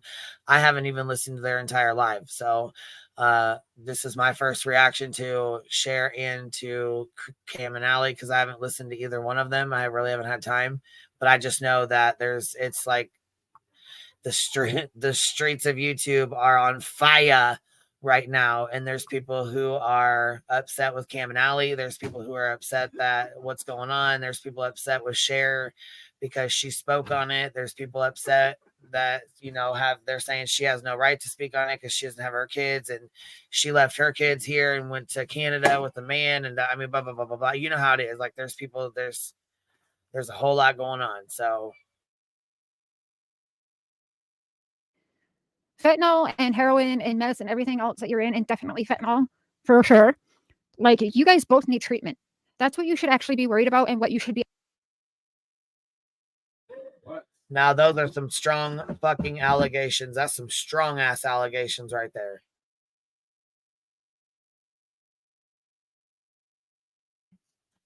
Meth, heroin, and fentanyl, that's like super, super strong. Like fentanyl is one of the strongest drugs out here. That's incredibly dangerous. Where did she get this information from? I don't know. I really don't know. Okay. Yeah, I don't know. That's what I'm saying. I have no idea. Those are dangerous fucking drugs, and that's harsh allegations to make. So I don't know if she's got proof of that, or I don't know. I don't know. Well, it looks like she doesn't. I mean, like, if she had proof, she would have showed it. Cam was addicted to BNSA as a kid, and he met Allie, and when he was in rehab, she was a nurse, and Cher was an addict herself.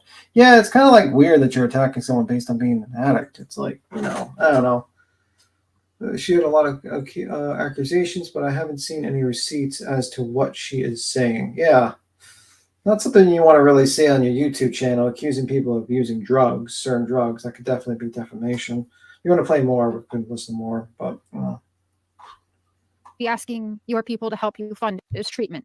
And in fact, I wouldn't even ask your people to help you fund that. What I would do is do your homework, find a treatment spot, and let me tell you, 30 days ain't going to do it. So find a treatment spot, and I would recommend that you and Allie find separate treatment spots. A team of attorneys say what? We'll get into that shortly. So you both need separate rehab facilities because you both are going to need separate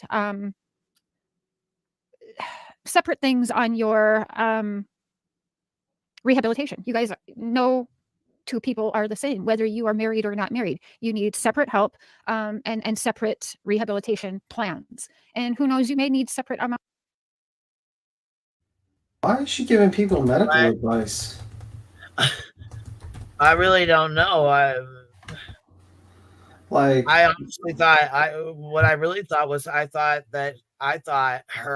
she was cool with Cam and Ali. I figured that she would talk to him behind the scenes before she did anything like this. Maybe I'm wrong. Maybe they're not friends. Maybe they're not okay or cool or whatever. But I don't know. I just feel like there's certain things that you should be handled behind the scenes, and certain things that Yeah, like, do you think it's an appropriate idea to drag people who are already facing a bunch of shit, telling them they should go to rehab and all this stuff? No, and it caught me off guard because, like I said, I know Cher's been through some stuff. Like she's been through shit before in her life. She's been through a lot of different things. So she knows how things feel. She knows how it feels, and she knows how things on the internet get carried away. People get carried away. I hate mobs. Shit like that happens. Yeah, she knows. So I don't know. I find it hard to. Yeah, me too. Amounts of time. So I can say this because I've been there and I know how it works. Okay. I've even driven friends to treatment facilities. All right. So listen, you do need prayers. You need that. But you shouldn't be worried about all of your social media or YouTube or any of that. You need to be finding, and then come and tell your people, listen, I found this. You speak to the treatment facility, each of you independently, you, Allie, separately, your own treatment facilities would be my recommendation. But hey, I'm not a doctor. Okay. Hey, Justin. Yeah, definitely they need prayers, you guys. I'm not saying this because this does not make me happy. We haven't really gotten along, but that is here or there. They are humans that are quite literally dying. And you guys have, not you guys necessarily, but people who are sending them money, people who are paying them to be members every month. Where do you think that money is going? Because since July 23rd, I promise you it hasn't gone towards those kids. So that right there was something that people were really upset about because her money for her channel, when she was making bank on Summer Wells, and none of that, they were saying none of that money went to her kids. How is she going to speak on what Cam and Allie spend their money on? Yeah. And if it goes towards their kids or not, if it goes towards their bills, who are you to speak on somebody else's money or count somebody else's pockets? So that's kind of where that was coming from. Yeah, that just seems odd, man. Like what? Like this just seems like kind of like you're sticking the knife and just twisting it into someone that you're alleging you're friendly with. I don't know. Doesn't seem like something like, you know, you probably, if you really believe that they were addicts or something like that, you'd just be like a personal, you know, contact with them privately. Do they really need to be dragged across the fucking internet already? I mean, they've already got their all these, you know, they're already facing some major fucking charges, a major situation that they're gonna have to fight. They've lost their kids. They've lost their sobriety. They've lost, you know, supposedly their house. They were getting evicted from their home. So, you know, they've lost their home or allegedly going to lose their home, their kids, their, you know, their sobriety, their respect and integrity on here. Because a lot of people don't fuck with them anymore and won't, you know, they don't trust them. And that's sad too, because there was a lot of people that, you know, respected them and had a lot of respect for them. And I just hope that they get better, and I hope that they, you know, do what they have to do for themselves and for their kids. And I hope that people who, you know, addiction doesn't discriminate, and you know, it's not cool to kick somebody when they're down. Yeah, but question, was she monetized when she was giving the speech about, you know, how much she cares and everything? Who? Cher? Yeah, Cher. Yeah, this live was like yesterday, I think. Oh, so you could donate to her and everything while she was live, basically talking about this great advice that she's giving to these people? Yeah, let me go see. Let's see, 5.6K views 21 hours ago. Okay. You know what I mean? Like, I'm just saying, like, she might have points when it comes to addiction. Here. Let me read this. This says here, it says, yes, I stay in contact with the sources, multiple, and I'm not sure why Camden and Allie keep lies when they know I'm going to post it. Hold on. Post when they know I'm going to prove it as lies. Again, Camden Allison, stop worrying about social media over your life and your children. You know damn well you won't be getting the kids back, and you know damn well why. You know exactly what medical professionals found out, and stop the lies and seek treatment. Fuck, that's harsh, dude. I don't know how she knows, but obviously she knows something. Well, she knows something more than us, but right. know. I was gonna say she's either seen something or heard something else than we have, because that's, I mean, for her to say it in writing and to say it out loud on here, be vocal about it like that, she obviously knows more than we do. Okay, so stop the lies and seek treatment, which you still haven't done, and you're still denying drug test, still not doing a damn thing that you should be. No way you are quitting fentanyl, cold turkey, and H and everything else. Stop YouTube, damn it.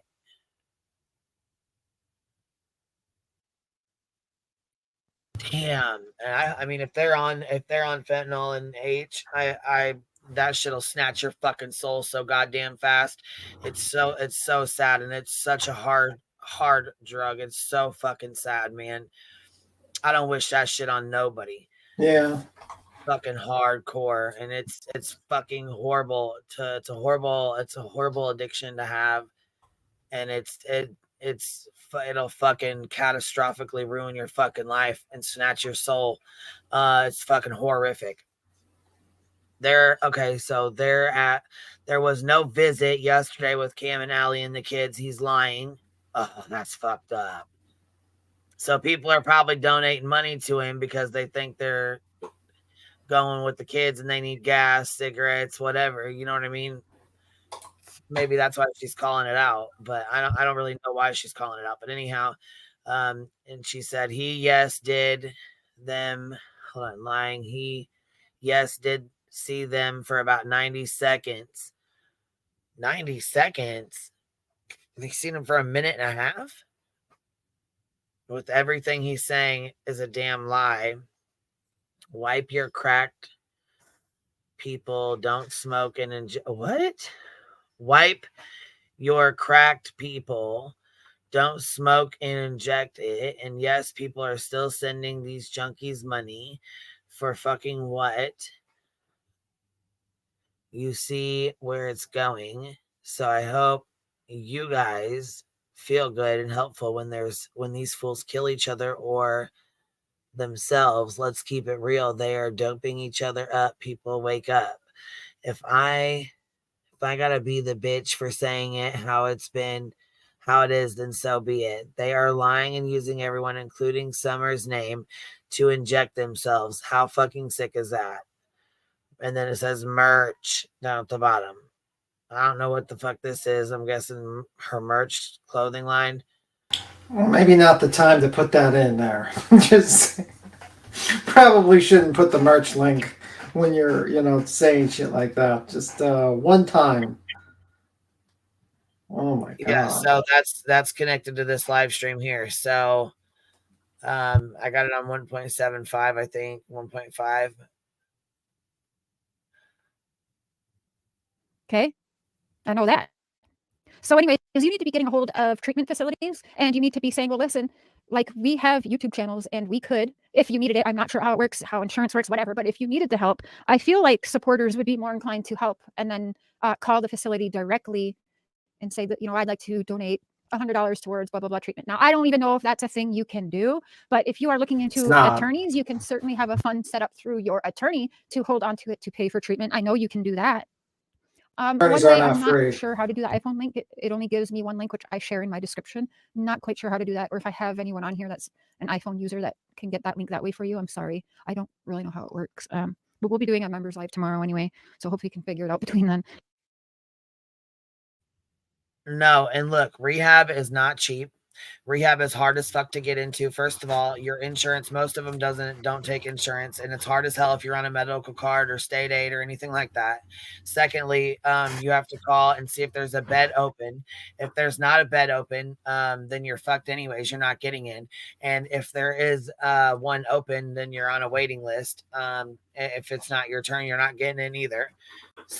You know what I'm saying? There's and the lawyer, and she wants them to hire a lawyer, which is not for free. No lawyer works for free. And a lawyer's not just going to hold on to their money. You gotta think realistically here. And I mean, I know it sounds all nice and it sounds all good and well, but that's not realistic. It's not realistic for an attorney to hold their money for rehab either. That's not going to work out either. And I don't think they don't take a payment plan, rehab facilities. Here's $20 from They so-and-so. don't do payment plans either. That's something you would have to figure out with either your insurance company, or they also have like charities where certain people pay ahead, you know what I mean? Pay ahead of time for the program or whatever, you know what I mean? Like the state aid and stuff. But those kind of beds take even longer. So a lot of people who are on fentanyl and heroin, they suggest different things. Subs are one of them, and another one is methadone. Which I don't know. I don't want to say too much about it on here because I don't know if it's for educational purposes only. I don't want to flag the stream or whatever, but I know that there are a lot of people get switched to that to help with like maintain throughout the day. Maybe that's something they could look into, Yeah, I mean, it's a tough situation, but I don't know.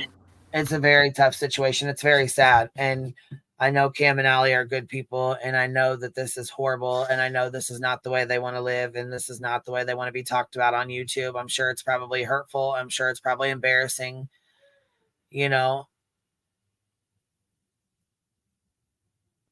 Well, I mean, like, let me see. If they have an open CPS case, hopefully the caseworker can get them set up with services. Yeah, they definitely have an open case, but I mean, his mom took the kids. He made a big post about his mom taking the kids from him. He said his mom lost her job, and that the only reason why she took the kids from him was because she wanted to get a check from state aid, which I'm not believing that. I'm sorry, I just don't.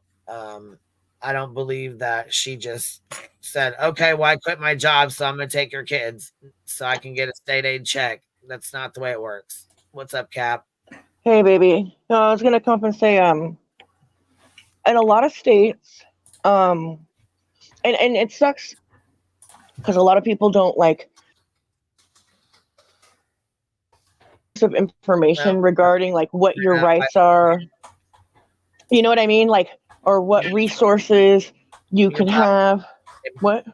Your Wi-Fi pops you in and out. You dropped off panel and came back up. Hold on, let me reset it. Hold on.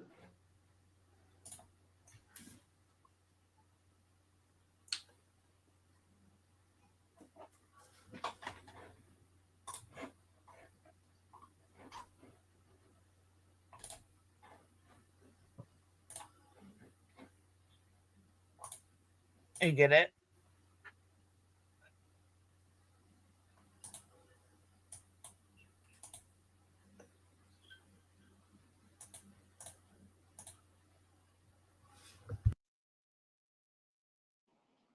Oh my god, bitch, I'm so over my Wi-Fi. God. Holy hell. Is it popping still? Like, where the fuck did she go? Has it popped? They yeeted you. Where do you like? Is California becoming like some sort of place where like even Wi-Fi is not residing? Like fucking. Is it still popping? No, you're good. I can hear you. Yeah, I was gonna say it sounds good. Oh, there you just Before blew I got off out to the again. porch, I probably should have waited till I got out here. Yeah, you left. You popped off and just popped back in again. Fuck! You're back up here. We can hear you okay. Oh, no. Cappy. If only Cappy had some Wi-Fi. Do. If she only had some Wi-Fi, she would be able to stay longer than a minute. Do. If she only had some Wi-Fi. Holy fuck. Okay. Now, oh, there you are. Because it doesn't, I can't see it when I pop in and out. Only the creator and other people can, for some reason. Oh. So annoying, dude. Anyways, okay, so just let me know if it happens again. In most states, like, you know, and like overall CPS isn't really good. It's if you have an open CPS case, you can get front of the line for beds in rehab. They put you front of the line. They get you right the fuck in, because if you don't have dependents in an open case, you're gonna fall second priority. They would be first priority more than likely. Them being married, they would both be able to get in it and get a bed, or would it just be her first, or how does that work? They would separate them first, or they would both go in, but it would be separate facilities. Okay, because I was gonna say they're married, so I didn't know how that worked. Yeah, they separate couples because that's a big part of addiction is toxicity in your relationship, or even if you have a great relationship, they're not gonna let you go together. Right.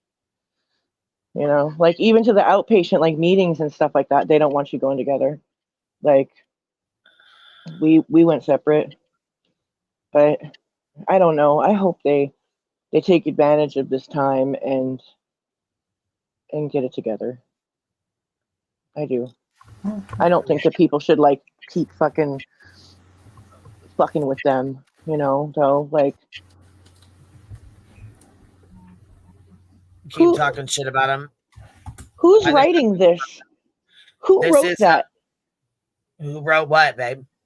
About I know what the doctor said. It's not about this, and that. I was just reading. That's Cher's. That's her like disclaimer under this video right here, under this live stream she did. That's what right the doctor found out, like I don't know. Hold on. It says, yeah, I stay in contact with sources multiple, and I'm not sure why I came to Alice and keep up with the lies. I'm going to prove it. The lies again. Stop worrying about social media in your life, your children. You know damn well you're not getting the kids back, and you know why, and you know exactly what medical professionals found out. Stop with the lies and seek treatment, which you still haven't done, and still denying drug tests. Still not doing a damn thing. You should be. No way you're quitting fentanyl, cold turkey, and H and everything else. YouTube, stop it, damn it. And then stop YouTube, damn it. And then she said there was no visit yesterday with Cam and Allie and the kids. He's lying. And he did see them for all about 90 seconds, but everything he's saying is a damn lie. It's a damn lie. Okay, and it says wipe your cracked people. Don't smoke it and inject it. Then she says, and yes, wipe your crack, people. Don't smoke it and inject it. And yes, people still sending these junkies money for fucking what? You see where it's going. So I hope you guys feel good and helpful when these fools kill each other or themselves. And let's keep it real. They are doping each other up. They are doping each other up. People, wake up. If I got to be the bitch for saying it, then so be it. They are lying and using everyone, including Summer's name, to inject themselves. How fucking sick is that? Merch. Then it says like all her, but that's her post under this live stream right here that she's talking to him on. And she's pretty much reacting to them. Says Cam and Allie, stop lying. 90 seconds isn't a visit. Because I think they said they got a visit with the kids. They were trying to say that they had a visit with the kids. You know what I'm saying? Like they had a good day and then the kids. So next thing you know, Cher did a reaction video to it, and this is what she was saying. She's pretty being real fucking nasty about it. It sounds to me like she was being real nasty. She was being real nasty, but Are you there, they Cap? really fucking should. Cappy? Yeah. Are you back? Okay. Yeah. Oh God, that's so annoying. Yeah. You put off and back on Boston up here. What up, Cappy? When are you gonna get real Wi-Fi, real internet? When is that gonna happen? Easy. Sorry, gotta steal it off my neighbor. Are you like at a Starbucks right now, and you're just fucking outside the Starbucks with a phone? Fucking Wi-Fi poaching and shots fired. Like your fucking shit took off penal. Like a McDonald's or something, or a Starbucks. She's not even like Starbucks. She's at a McDonald's. Get him, Cappy. And here's my Scallywag test. Are you part of the Summer Wells community? Yes. Process to Scallywag jail. Do not pass go. Do not collect your super chat. That's a good egg. So, Boston, what's your thoughts on things? Tell me what you thought. Have you watched the stream? Have you watched everything? So I just got back from watching football from the bar and figured I'd come up and hang out with you guys. I know it's a no, but I figured I'd come up and hang out. All right. Is this about the go ahead real quick? Is it still the same thing with the with Turtle Boy? No, it's CPS stuff with Cam and Allie. Oh, I heard about that. I think they need to leave them alone right now and let them maybe get the help they may need. What do you guys think? Cher's doing a reaction video. This is Cher. So basically, we are listening to Cher's reaction video to Cam and Allie's video or live that they did. Sorry, the live that they did or whatever, where it says they visited the kids. They said 90 minutes or something. She said 90 seconds is not a visit. It wasn't 90 minutes. It was 90 seconds. Why even get involved in that? You know what I mean? I don't know. Why are they? I really wish they'd keep their CPS journey off of the fucking internet, though. Like, they're bringing it to the internet, Cam and Allie? They're making posts, community tabs, shit. And I would say 50% had support, and the other 50% they were like, people were like, you need to get a rehab, you need to get help, that kind of thing. People that really care about them are saying that, though, like, please stop. You guys, it's obvious. Stop insulting our intelligence. We love you. Get help. But then there's really ugly stuff, too. Right. Yeah. They can't help their kids if they can't help themselves, so they have to get help first. It's just how it is. But anyways, yeah. Sorry, I didn't mean to cut you guys. What'd you say? I'm sorry. I missed that last part. Can't. Boston. Oh, yeah. I missed you I guys. said they need to help themselves before they can help anybody else. Right. True. Yeah. And see, the kids. Okay. So I think they are telling everybody they're getting the kids back. That's another thing that they're saying they're getting the kids back because she said, no, you're not getting the kids back. Stop lying. So that's another lie that I'm guessing that they're saying, or you know what I'm saying? That's, she says it right here in the bottom, which she obviously knows more than we know. But it says down here, yes, I stay in contact with sources, multiple, and I'm not sure why Cam and Allison keep up lies when they know I'm going to prove it as lies. Again, Cam and Allison, stop lying and stop worrying about social media and your life and your children. Media, okay, your life and your children, and you know damn well you won't be getting the kids back, and you know damn well why, and you know exactly what medical professionals found out. So stop the lies and seek treatment. I don't know how I feel about that, but I mean, Why doesn't she just prove it now? Why is she waiting to prove it? I have no fucking idea, baby. This was 20 hours ago. That's what it says. So wasn't even 24 hours ago. And then it says Cam and Allie cracking cases, #fentanyl. Like, this is forever. What are their kids going to think when they see this? Cam and Allie, they type in Cam and Allie cracking cases. Boom, it's going to come up fentanyl. yeah. What the fuck?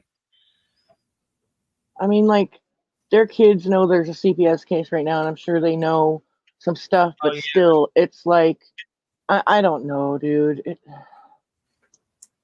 fucked up. Yes, it is.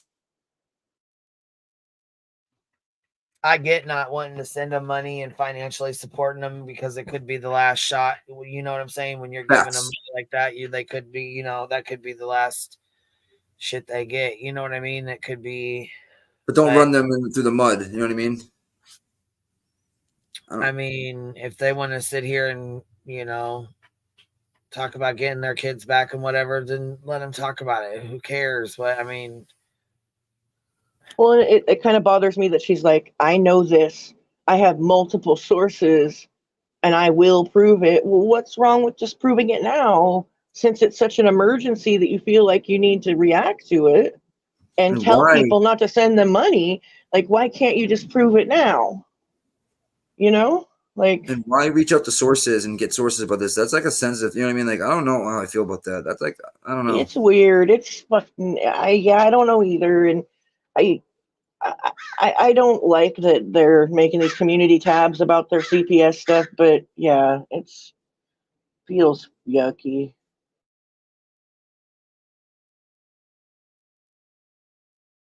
What do you think of her selling shirts in the bottom of that giant post? Well, I mean, I think it's probably on all her descriptions, and she just didn't bother to remove it. I don't think it's like, I want to sell shirts off of this story, but you know, it's still probably at the end of the day not a good look, you know. Yeah, probably not a good look. My goddamn crows are harassing me. I'm keeping muted. Sorry. What do you mean your crows are harassing you? They want me to feed them again. I already fed them this morning, though. Well, what do you mean crows? You have pet crows? I hear I absolutely do. Okay, mister? Perhaps you can't have random people calling a facility.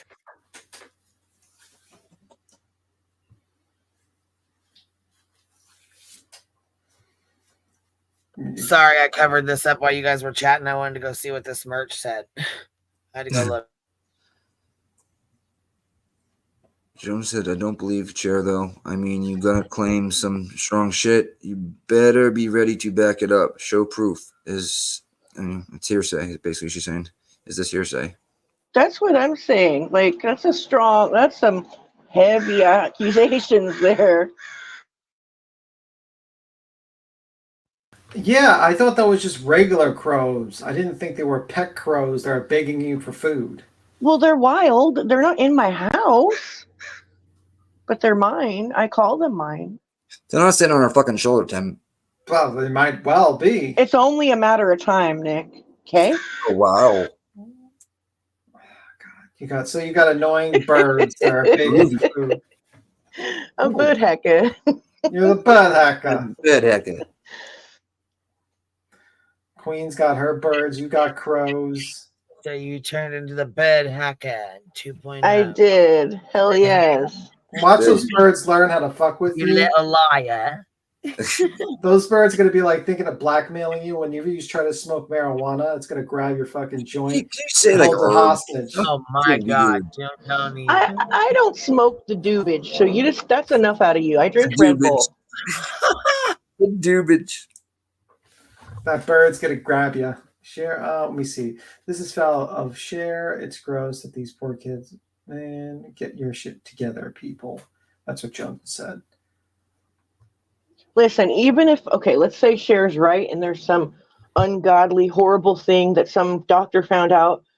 For one thing, CPS cases I don't think work like that. Like their case was just opened, right? Didn't they show documents of it just being opened, Cam and Allie? They don't out the gate just be like, you're never getting your kids back. It's a process.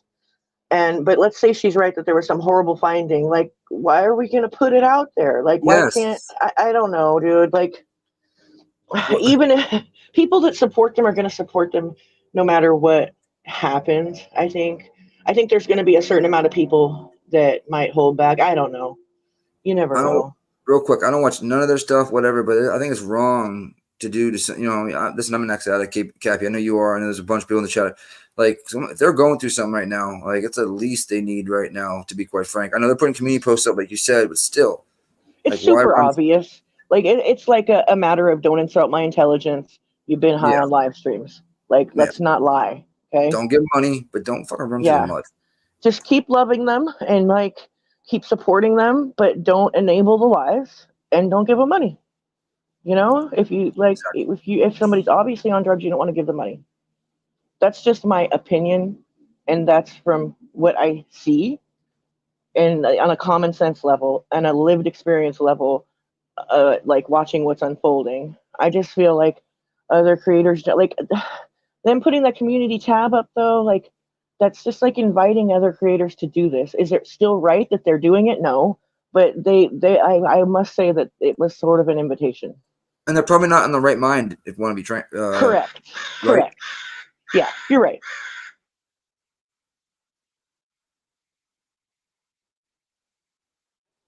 But I was telling Queen, Nick, like in most states, if you have an open CPS case, you get front of the line service as far as getting into a bed at rehab. Yeah. And you know, neither one of them are working right now. You know, get on Medicaid and get in those beds and do your mandates. Fight for your kids, man. Like, you're gonna get therapy there. You're gonna get. I mean, they're gonna give you the medication you need to get off it. All that stuff.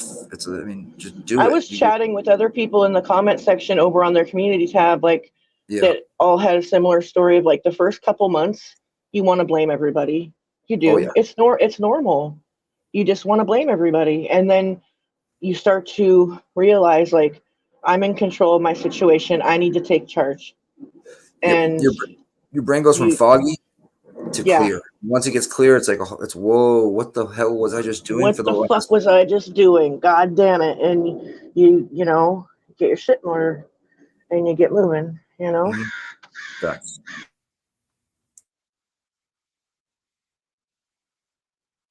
I know you want to play the queen. Go ahead. I'm sorry.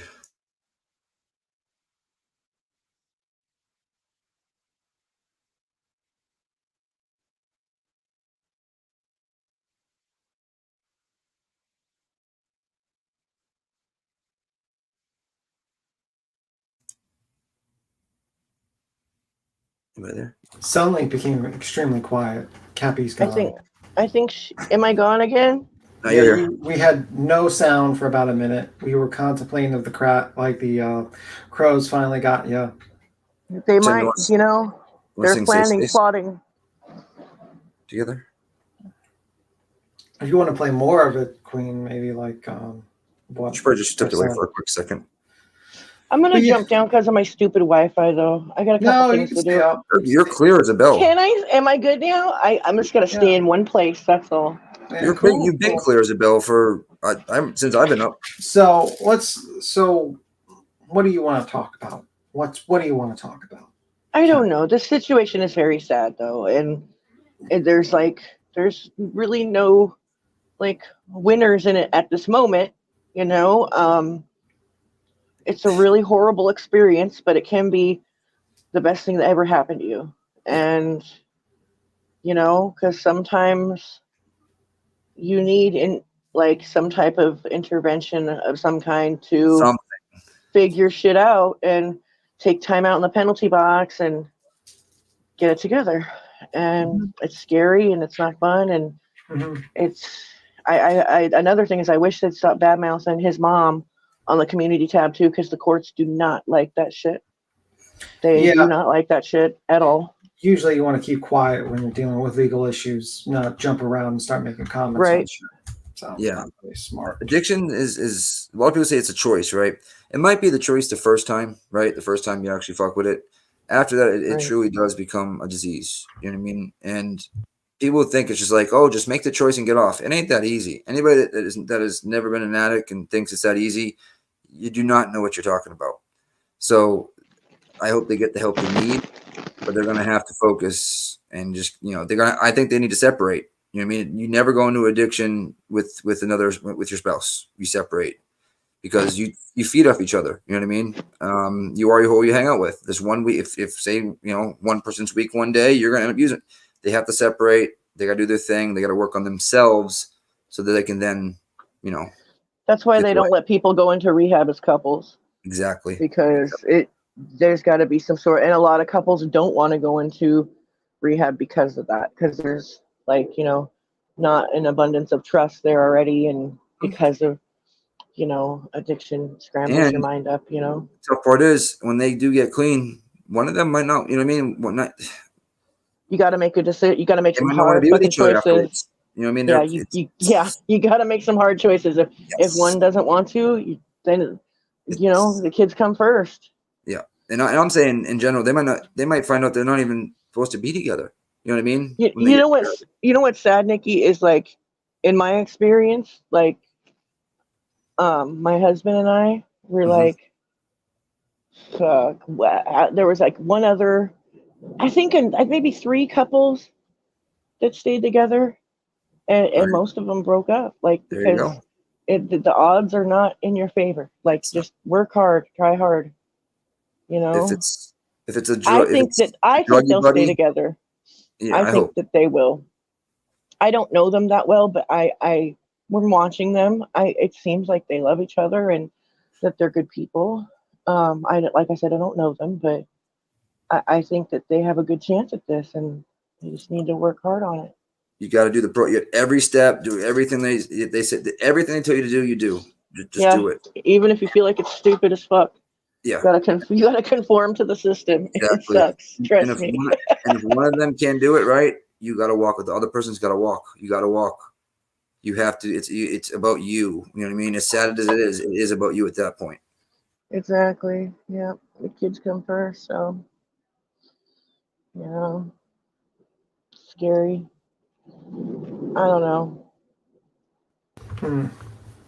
Yeah. So, question. I have a question for Cappy. Cappy, are you there? Yep. Yeah, hold on a second. The birds got her. The birds. The movie The Birds. The birds got her. She's feeding the birds. That's my question. She's probably feeding the birds with like fucking chicken. No, my mom was letting her cat out. Oh, okay. It's just a zoo over here, you know, lots of animals and stuff. The usual zoo. So, well, before I'm not sure if Queen's gonna hit the play button. So while we're waiting, what do you think of the Karen case? What's your thoughts on it? The case, just your opinion. The one with the cop. Yeah. Cover up or like he was hit by the car. I don't know. I haven't looked real hard into it, but I don't really know. But like that one guy, like the coverage is kind of crazy. All that stuff. That's the only thing I know about it. That's all I really know about it. But, I don't really know too much. Oh, Queen's back with the community tab right now. Okay, cool. Queen's back. So let's talk about the Well, fact. just the Scam and Alley's community tab. I don't know. I was just looking at shit. That's all. All right, cool. So you gotta, let's see it. Well, I thought it was a recent one, and it just says 8 days ago. It's not. I thought it was something recent. I thought maybe they responded to Cher or her live stream or whatever, or maybe that she was responding to one of their lives or something. You know what I mean? Mm-hmm. So I thought. Yeah, I thought there was going to be something more current. Maybe she's responding to something. What the hell? Why this is from 8 days ago, and their last live is like 2 weeks ago. So Do they have like a Facebook group or something, or maybe they deleted something, or their live I was don't 3 know. weeks ago, and they could have deleted it from before. You know what I mean? Because here's the rest of their stuff. But I mean, I'm sure they made a lot of money off of Summerwell's case. They did Summerwell's stuff nonstop. I mean, let's see, they got 16,000 subscribers. You know.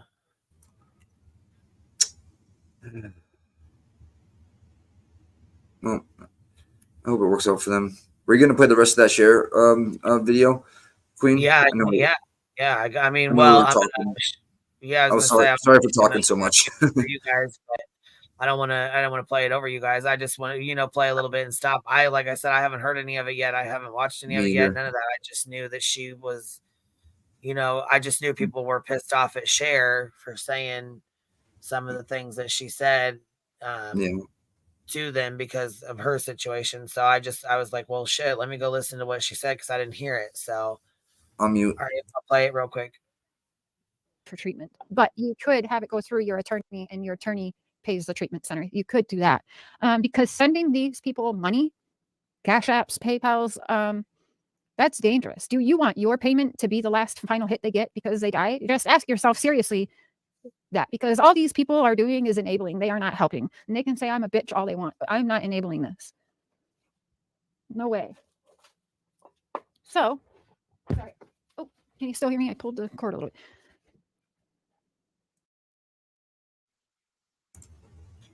Which a lot of people, no, a lot of people have said that.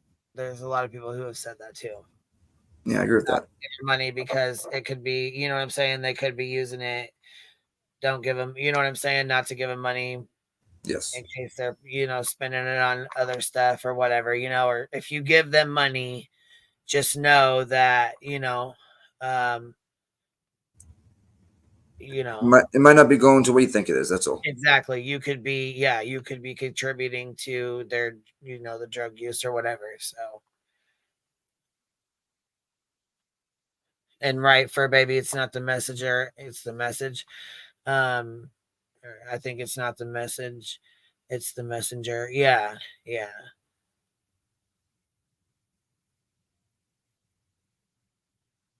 I think you're right. I think that's Same goes for the wells too. Absolutely. It is. Yep. It's the same. It's quite scary that Cam is starting to speak a lot like Don and Candace, Cam and Allie are. So we'll finish this here little video. Sorry.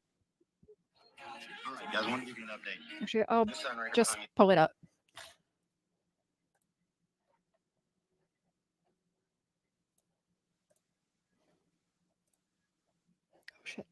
This must be the update that's gone now or that we missed or whatever. They might have deleted it or something because I didn't see any update on there, other than the one from 8 days ago or 3 weeks ago, the live. Man, they took it down. Oh, maybe this is on. Maybe they did delete it because here it is.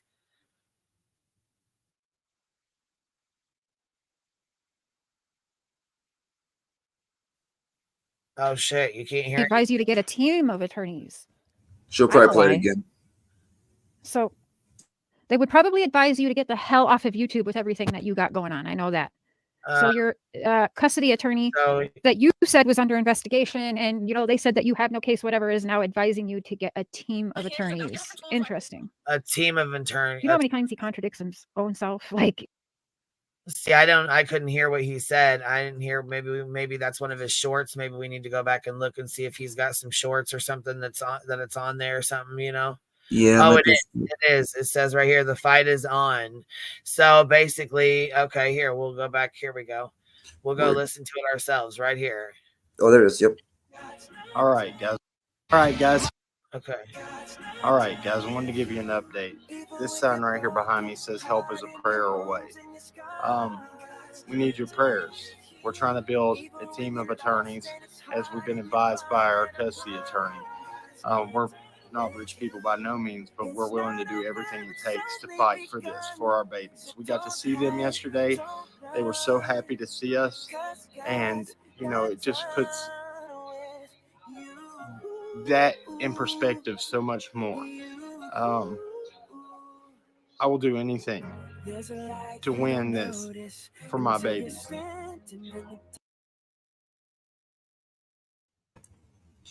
Damn. It's sad as hell because you know what? It's Yeah. He wants that deep down, but he also, you know what I mean? That's a horrible situation. Yep, said yes. Hold on. This was an older update. Oh, okay. So he posted this on TikTok and on YouTube too. All right, yeah, because I was gonna say I missed it. I guess I didn't even check it, but yeah, I was gonna say a team of attorneys. That's some bullshit. I'm not buying that. First of No. all, yeah, like he said, they don't have money for that. First of all, second of all, they're not just gonna say, go build, go get a team of attorneys together, so that you can get your kids back. That's not how that works. This was a desperate. This works. Yeah. Unfortunately, I know he wants his kids back. They both do, but I'm not so sure. Yeah. Fuck. All right. Here we go. CPS, I don't feel like they even think it's a very strong case. But we're going to go through it, and we're going to do everything we have to get through it and try to get everything resolved. Thank you guys for your prayers and your support. We love you, and just keep on cracking. God bless. All right, guys, I wanted to give you an update. This sign right here.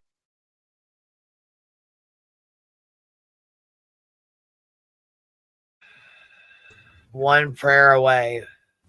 Come on now. Shoot. It's all gross. It's all gross. So yeah, she was reacting to him with this one prayer away sign. Mm-hmm. And we couldn't hear it. All right, we'll finish letting it play now that we know what it says. Yep. Okay. Statement.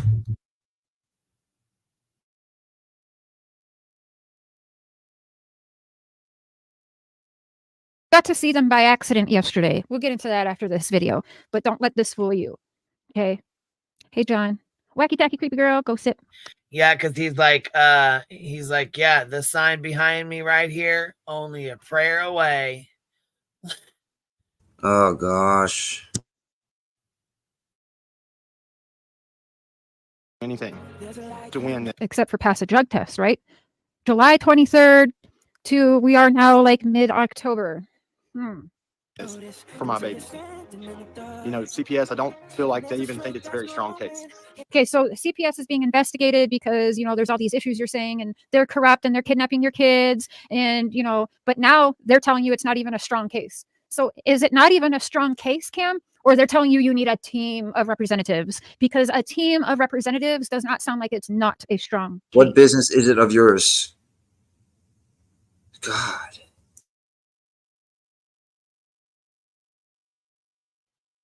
I agree with both. I agree it's really not her business, but I do agree that she's bringing up some pretty damn good points. Because if they don't have a case, why the fuck is he saying they need to build a team of attorneys? You know what I'm saying? That's a money grab. I would be like, don't give him any money and stop it there, and not just down him. You know what I mean? Like the guy is already down. You know what I mean? Like with that said, her delivery is disgusting. Yeah, yes, I do agree with that. Because they, you know what I'm saying? We all know what it is. We all know what it is. Exactly, Queen.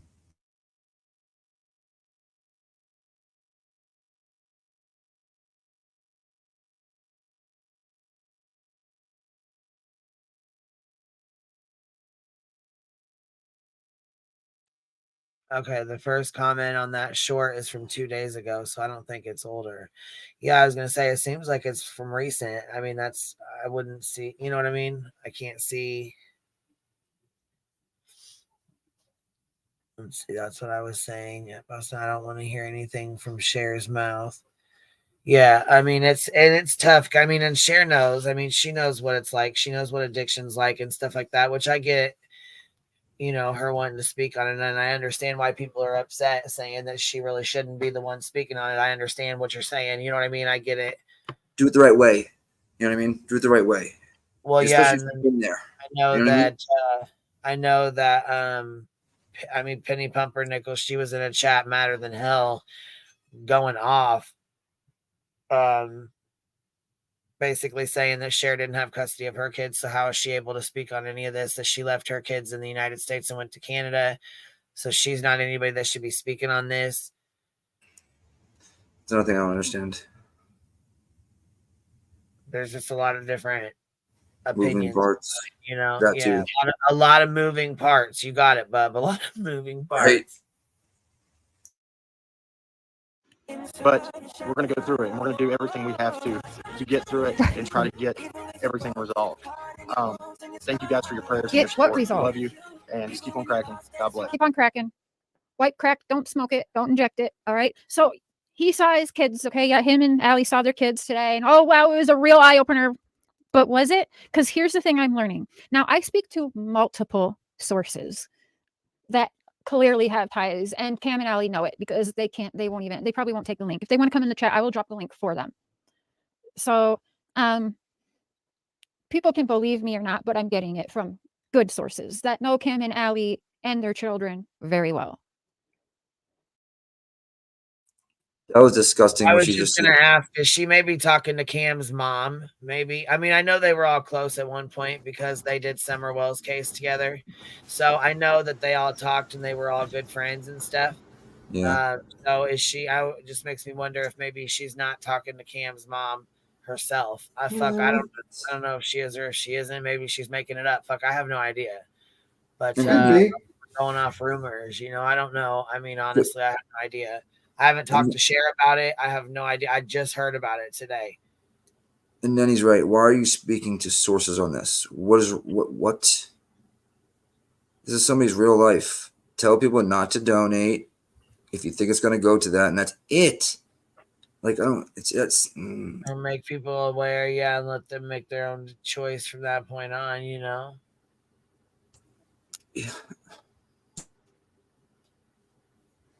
Well, I mean, just seems like it's she's more angry at this video at them than she's actually trying to recommend anything. Sounds like, I mean, even that joke. What is it? She's making a joke about their addiction just now. So yeah, that's what I'm getting at.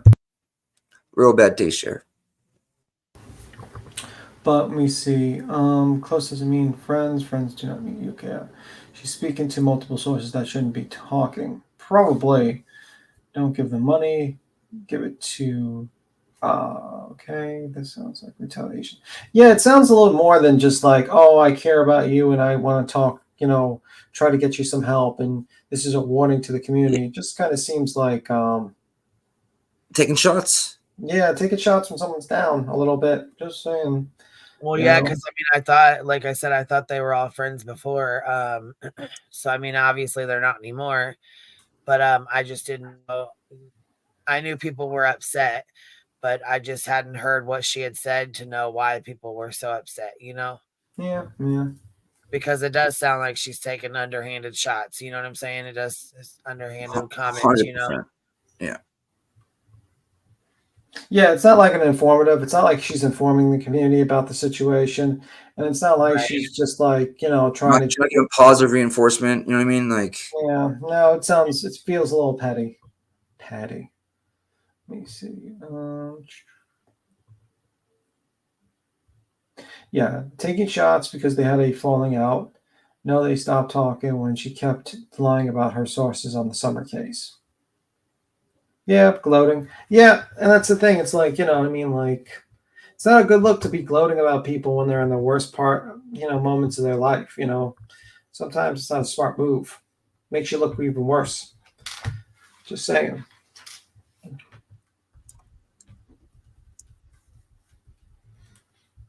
Especially she's been through this. This is ridiculous. Mm-hmm.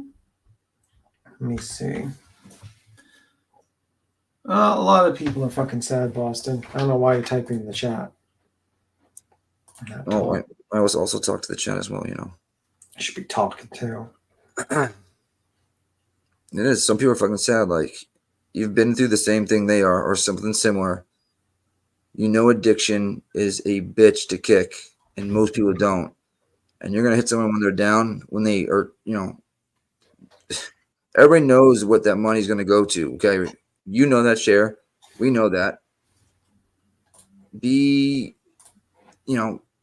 should say, don't donate because it might be going here or whatever. But don't kick them when they're down. That little crack comment you just made, like, I mean, would you want someone to do that to you if you were in that scenario? No, you would not. Nobody would. So have some fucking empathy. Like, that's what I don't understand in this fucking. All right.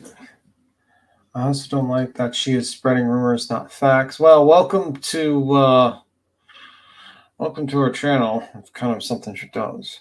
Why are you policing Boston's comments? I am policing Boston's comment. He should be talking. Shouldn't be typing. I'm gaslighting you as part, just like that defense. Sniper Wolf did. Son of a gun. Yeah, the crack comment seems a little not time to joke.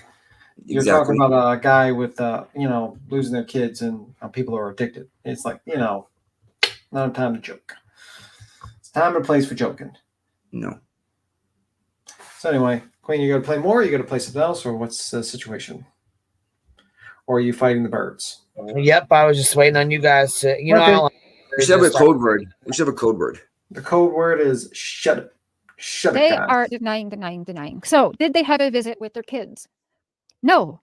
Did they accidentally see their kids? Yes, for maybe 90 seconds. So Cam and Allie have supervised visits. They have to see their children at a center if they get to see their children. And so far, there's been no visits. See, what happened the other day was, yes, they saw the kids while they were sitting out at the truck at the visitation facility. But in order to see your children and have a visit with them, you need to pass drug tests.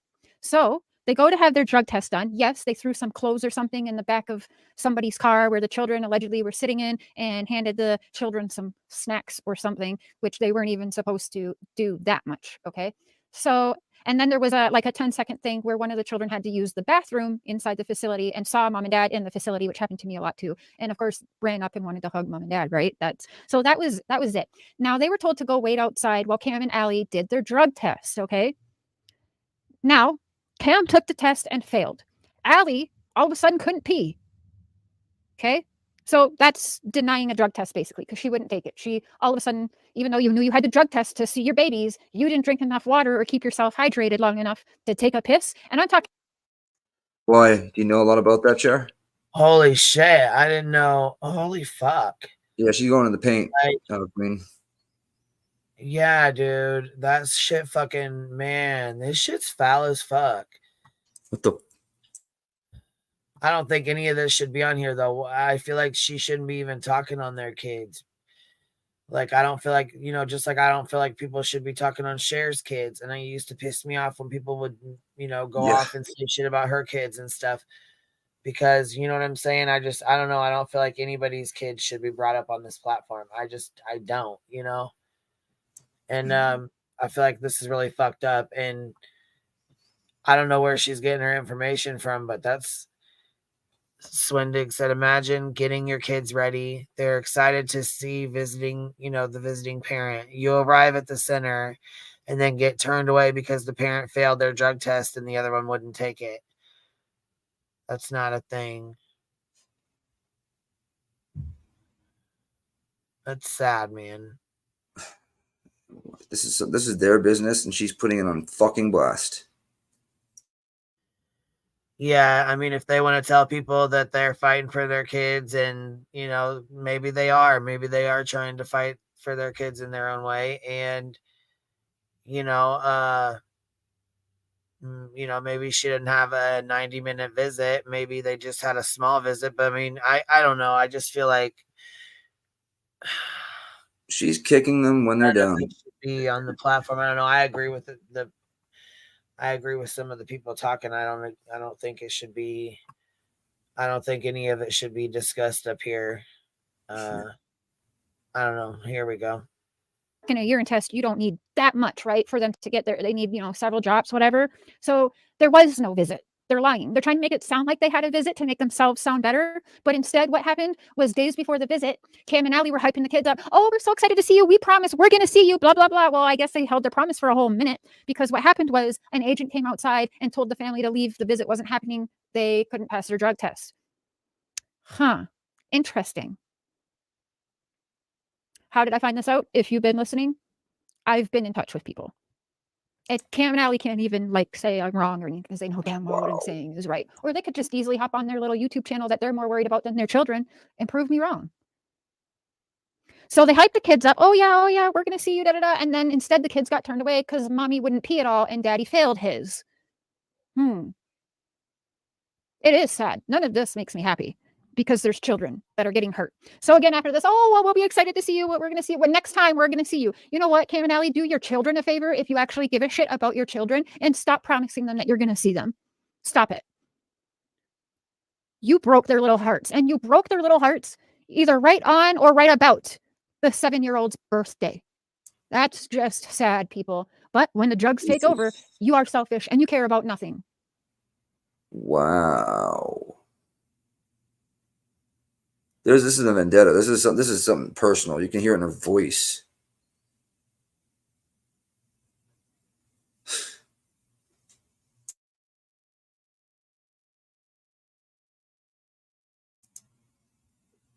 I don't know Callan is. I don't know Callan is lady from a hole in the wall, but this is not right. Including your children. Jeez, you guys.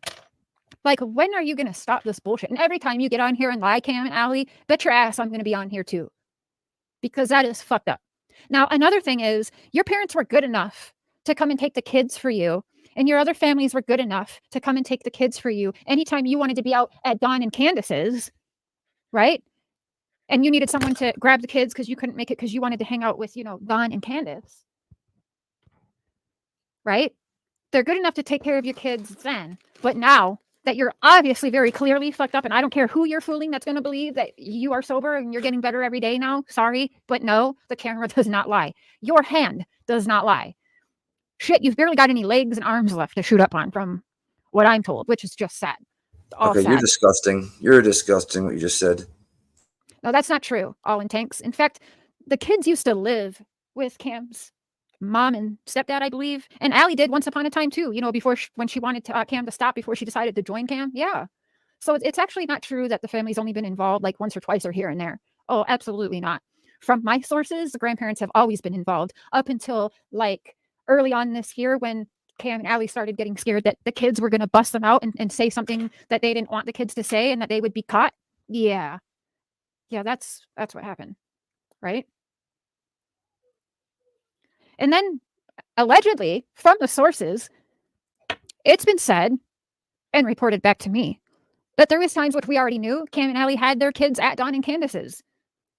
But it sounds like from the kids that they've been left in the car. Are you kidding me? We all know that they've been out there for hours at a time if they haven't spent the night sometimes. I don't know. And people can tell me they haven't spent the night sometimes. I really don't know if that's true or not. I wasn't there, but I mean, maybe. But they've definitely been there many. And see, they did get charged. So something went down. The police can't. They're not just going to charge them with that kind of a charge. Those are some serious fucking charges that they got. What was it? Exact charges? Here, I'll go pull it up while we're listening to the rest of this. But yeah, they did get some serious charges.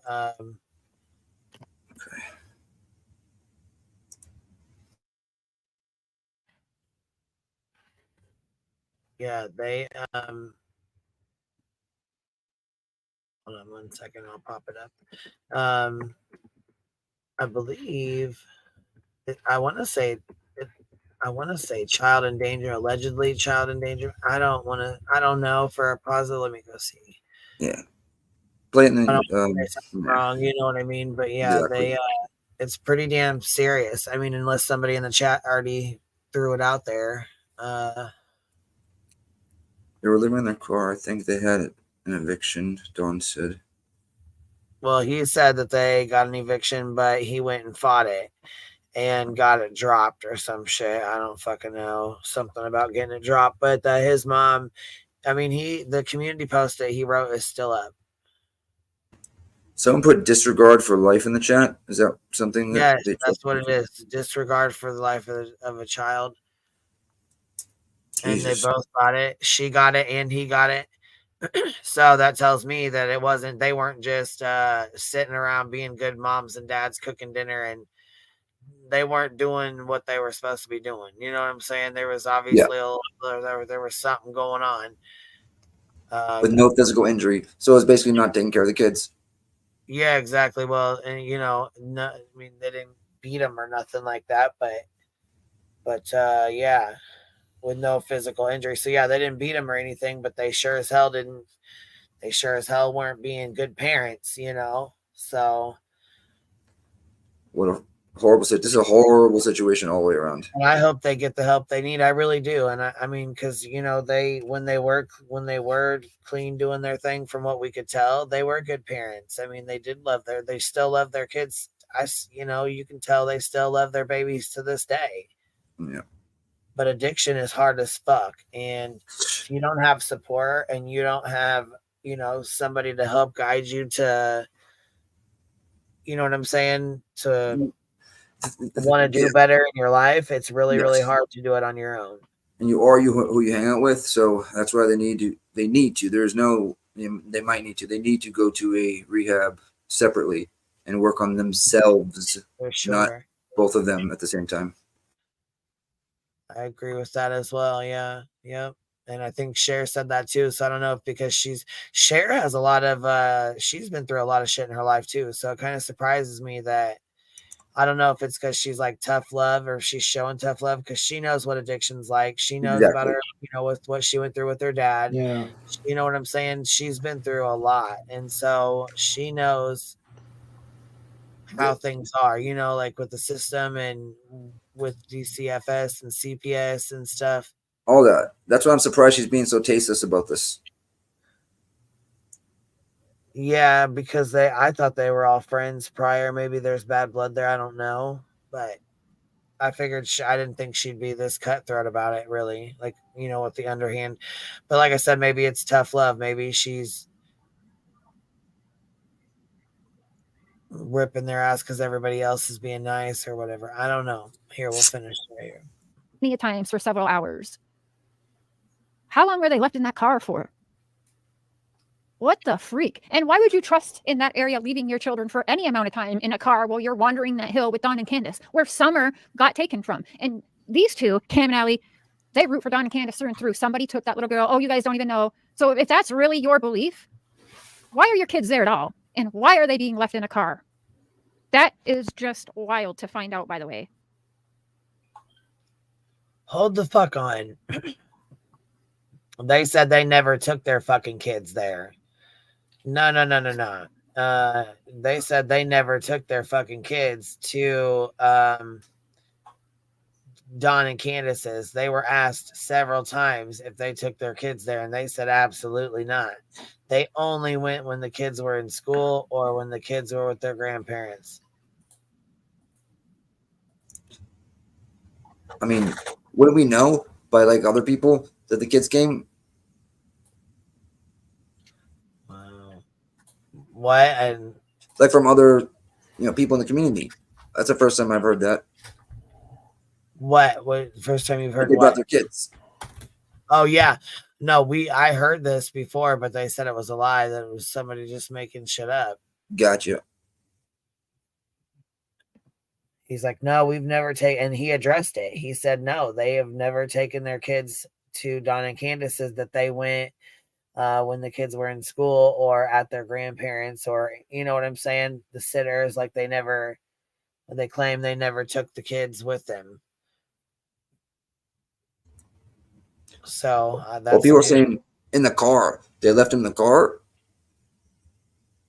Right, that's what she said. So, okay, Damn. Cam and Allie are saying, okay, so they got accused of taking their kids to Don and Candace Wells, right? Where Summer Yep. went missing. And they said, no, they didn't. And this person said, yes, you did. You not only did you take them, you left them in the car while Jesus. you went to go look and search for Summer. And so I don't know if this is true or not. It's all alleged because I have no idea if it's true or not. I wasn't there. I have no clue. This is just what people have said on here. Mm-hmm.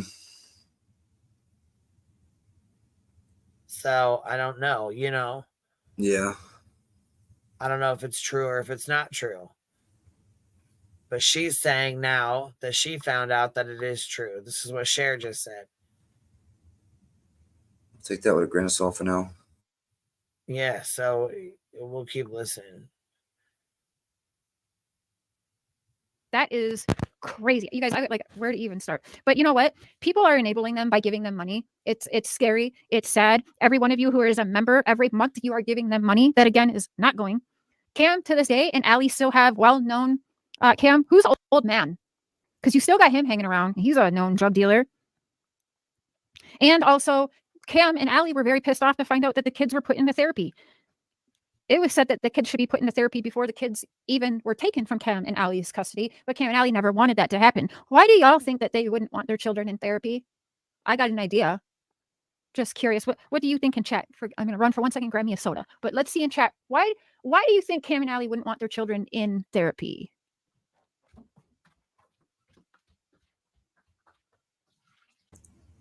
Is she literally letting her chat run wild with ideas right now to put out there?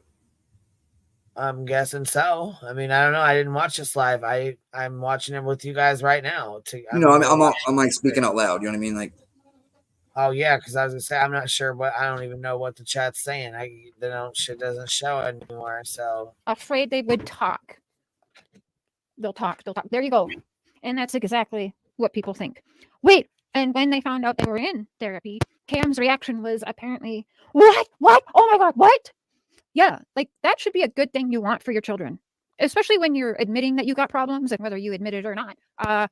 We can all see it, and we've been seeing it for over 2 years now. wow. CPS is definitely not getting investigated, and Cam contradicts his own self, right? Again, CPS attorney saying you need a team of attorneys, and Cam's like, well, they're telling you need a team of attorneys, but CPS also says that, there's no strong case here. That's weird.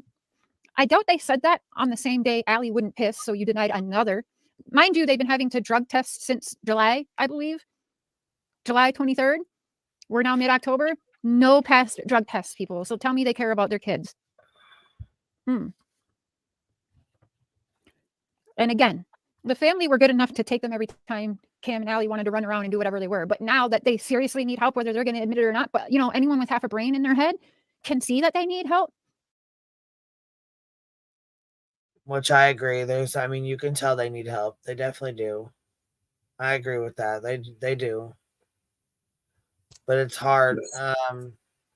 It's hard to. They Cam and Allie, from the sounds of it, don't think they have a problem.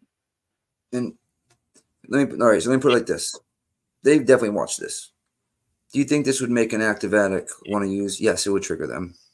Okay, this is not going to want them. Oh, you know what? Shares it. What you're doing right now, Cher, and I hope you do hear this.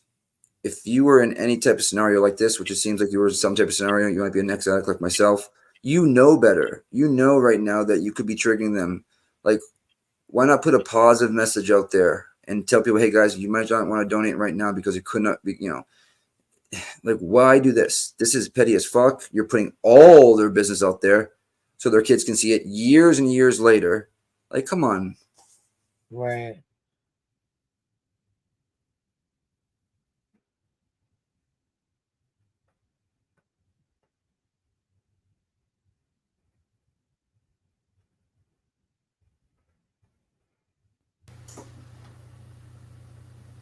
Ready? I'm ready. And that's when they're going to bash their loved ones for helping.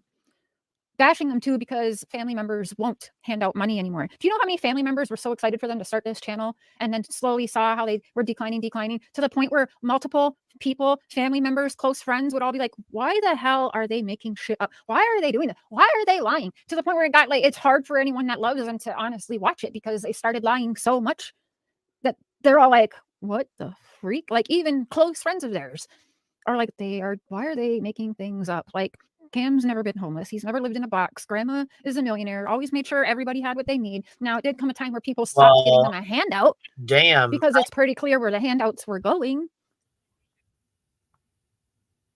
That's a lot of information to be given out. Like, share. Why are you? What is she doing right now, Queen? This is absolutely absurd. Samantha, you're up here, baby. What you doing? Hey guys, How are you, love? I see what you're talking about. This Cam and Alley situation. So I just wanted to come up for a few minutes. Man. How do I if I want to try to see chat for the I'm gonna click it, okay? So if I get kicked, I'll come back. Yeah, just come back. Yeah, just click the chat. You should click join the chat, or the chat, it should say, side chat, the main chat, or whatever, private chat. Okay. I got something up, so that's a start. So there But you I go. wanna Regular chat, you should be able to see the comments coming through. You just can't type back. Okay, yeah, I see I see Grain, I see Yep, so I think I'm in the right spot. But if I can just share with you guys, because this Cam and Alley situation is it really frustrates me because I came into this community with Summer Wells, so I'm very familiar with them. And Right. I don't want to come off, I have to be careful because I don't want to come off like I don't have empathy because that's not the type of person I am. I was an addict. I am sober. So I grew up surrounded by addicts. I'm very familiar with it. And I honestly thought Cam was going to overdose multiple times on his lives. And for me, it's there was so much denial. And I would go into his chat. We would get called trolls. People would call it out. He would have real supporters who would be nice and talk to him behind the scenes. Hey, do you need some help? Things like that. But he also had other creators who are well respected in this community call us trolls and say, oh, poor Cam, just ignore them. And that would infuriate me because in that return, then those subscribers would think, oh, maybe they are okay. Maybe they are just being trolled. And they would continue to send them loads of money, which is only enabling them. Obviously, look where we are. It didn't do them any good. So that's 100%. what really bothers me. This message right here that Cher's sending, the way she's doing it and the way she's going about it is totally wrong. But I 100% agree. You cannot enable an addict. If you truly love them and you're enabling them, you are just doing them even worse. You got to shut it down. It's period, mic drop. No, I agree. I think that Cher, she has a little bit of vengeance and she's not going about it the correct way. But even in the past, when people there was lives said that they're using, and those people were instantly attacked, and it's blatant. And I almost feel like as subscribers, people, you guys want to call out scammers, right? We want to protect the subs if somebody's constantly ripping them off. Is this not a situation where you should be able to warn people hey, something's not right there? Maybe you want to tell them get help. Maybe you want to stop standing up for them there's not a problem. Addiction, right? You say you're in a circle with your friends, right? Say I'm the addict, and then everybody's, hey man, are you using? First thing, no. What? No. You get defensive, all that kind. You know what I mean? So that's what's going on. That's why I don't think it should be addressed. Anybody that's good friends with them and loves whatever, address it not publicly. Take them backstage, whatever, and just have a heart to heart. Listen, I have a brother that's an addict as we speak. He just moved to North Carolina last week. Okay. I mean, he was smoking crack every other week, relapsing. Queen knows this. I talk to her all the time about it. It's a fucking horrible thing. It's a disease. It really is. People want to say it's a choice. It's a choice the first time you do it, and then it's fucking a wrap. No, I agree. I'm just saying that if like people didn't blatantly ignore it or act like it wasn't true and maybe would have pulled their support and their funding a lot sooner. I mean, who knows? Maybe it wouldn't Oh, I have got agree. this bad. Like I drug agree. addicts, they're still going to figure out ways to get money. But I feel like it was almost like it was a cover up. And this has been going on for months and months of like him being high. Like I literally thought he was going to overdose multiple times. I agree totally with that. So that's what just I don't know, that's what bothers me about it. Like I know the Circle Jerks did a fundraiser for them and then raised money and found out that they were like lying and what was going on. So they had a live and they told their subs like, "Hey, we supported Cam and Alley. Thank you. We tried to help, we tried to donate, but we're no longer going to support them." And I give them props for that. As hard as it is, and it is public, it's YouTube, but they warn their subs and their supporters like, hey, listen, do what you want, but don't do it on the behalf of us. Do you understand what I mean? Like pulling the support. Yes, I just put in the chat. I think people need to pull the support, but don't run in the ground at the same time. You know what I mean? Yeah, it's sad. It's so sad that like this is what it's come to. Well, it just seems to be calculative. It's like kind of like this whole thing with this with Cher. She seems to be calculative. She's basically just painting a whole fucking narrative to go after this person now. Oh yeah, I mean, I agree. It's more attack. You know, she could have had more empathy. She absolutely has no fucking empathy at this point. She's just looking for the point to kick them while they're down. It's how it is. It's just how it is. And that's not how I wanted to come across what I'm saying, but I'm just talking about like what I've witnessed and watched for like the last year or so about people trying to help them behind the scenes, trying to help them publicly. And it was always like they were shielded and protected and that we were crazy. He's tired. He's sleepy. Excuses were made over and over. See, I don't watch him. I would have been able to tell like that. So really the best thing you can do is pull your support when it comes to financial. Still support them, but you can't financially. If it's going to be going to what it's going to, then which is, if they're in active addiction, I mean, it's very, very obvious. There is no ifs, ands, buts about it. If you want to be quite frank, but try to still support them. You know what I mean? In any way, but financially. I agree. Pray for them. They need help. I'll say a prayer for your brother, Boston. It sucks. Like I said, I know addiction very well. We've all, we've all. I can guarantee 50% of this chat has lost somebody to addiction. You know what I mean? Yeah, the best thing, he needs to log off. They need to go to rehab or like get on a program. But being on YouTube isn't helping, and I think he's only making it worse. We talked about it before in this live. He was making excuses, not taking accountability. Like I think it's all bullshit. Like get offline and figure out and handle your business. Yeah, I lost my baby brother to addiction 2016, and Johnny was on a respirator for almost 3 weeks, and he just moved to North Carolina. We weren't enabling, but we were letting him back in the house, and that is enabling, right? Giving him a place to live and stuff like that. So we gave him a choice. You can go move to North Carolina with your, your fiance / baby mama and your kids, or you're gonna be on the streets. He chose the louder, thank God.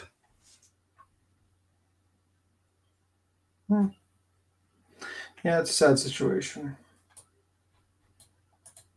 But, I just think it's just what it is. It's kind of distasteful. The whole thing is kind of distasteful a little bit. Completely distasteful. But whatever. It is what it is. It is what it is. Most likely it's going to continue if, he keeps making those posts. Do you guys agree? If he's getting money for it, yeah. Listen, as long as you have money and you're in active addiction, it's not like you just wake up one day, yep, I'm going to stop this. If you're deep into addiction, it does not work that way. It does not work that way. It's not a choice. You're gonna have to work the steps. I mean, I have friends that are 3, 4, 5, 6 years clean and they will relapse. Yeah, and it's really dangerous today. I'm so glad I got sober when I did, because drugs are not what they were then. Fentanyl is in everything, and it's so easy to overdose. You can get, I don't know if you know this saying, Boston, but like changing the oil, where you get clean for a couple days because you can't get high anymore. So then you Yep. get, People do that. you Yeah. get fucked up, but you die today. It's not like how it used to be, Exactly. You get more high. You know what I mean? It's basically what it is. But I got clean in 2011. There was no fentanyl around. I'm lucky. You know what I mean? Otherwise, I would have been that guy, because I was an intravenous user. I put it up my arm. You know what I mean? I have no problem saying that. You know what I mean? And I'm in a very small percentile that can go back to my life before that. I go out and have beers with my friends and drink. You know what I mean? For most people, that's a trigger, no use. So anybody, if you're clean and sober, do not try to drink, go back to your regular life. It will trigger you to use. Hopefully the situation with their children is their rock bottom, but that's up to them, what they want to do moving forward. All we could do is, like you said, say a prayer for them and have empathy. But I just think that I don't think they should be protected. I mean, good egg. That's not Cher's position. She says, "What I wish people would accept is that it is not possible and completely pointless to try and police and educate anyone here on YouTube. The behavior cannot be modified. Full stop." No, she's not trying to modify the behavior. She's trying to stick the knife in. That's what I think. That's what I'm taking. When you're going in at someone at that point like that, no. Oh, it's obvious. It's sticking that knife in. You gotta, that's how it is. Some people wait for it. That's how It's it very is. obvious. And to know that she's been through something similar, that sickens me even more. She was in that deep hole once, the dark deep hole. All right. I agree. I hope I didn't come off. Like I said, I Oh no, really absolutely. wanted to be You gentle. came off horrible. You're right about that. You're such a horrible person. You're such a horrible. Wait. Go ahead. I was double hearing myself, so I thought I was talking over you. Excellent. I was No, like, why am I? Go ahead. You first. I was joking. I was saying like you're a horrible person. No, she's terrible. Terrible. The enabling thing you're saying is completely true.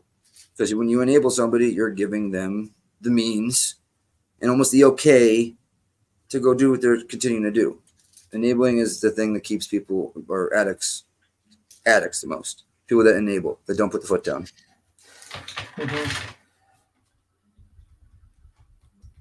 Sorry, I'm just passionate about this stuff.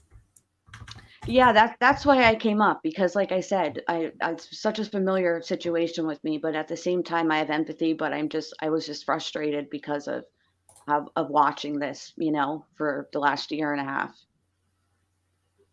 I think now I'm realizing that like certain creators, they do, whether that's if we're putting them on a pedestal or they just garner some kind of respect to where if they say something, then instantly we're going to believe them, So in this situation, there was people defending them that the community trusted. And I think therefore let this go on for longer and did continue for people to send them money when they might have pulled away sooner. Now that's my own opinion from what I've seen.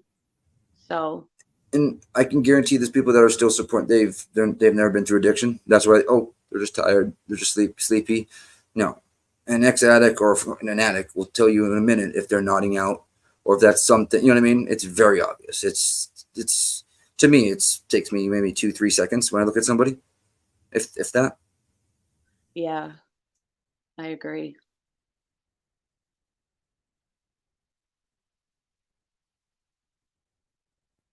Yeah, it's a pretty sad stitch. Queen, you want to play more, or we want to play something else, or situation? Not sure.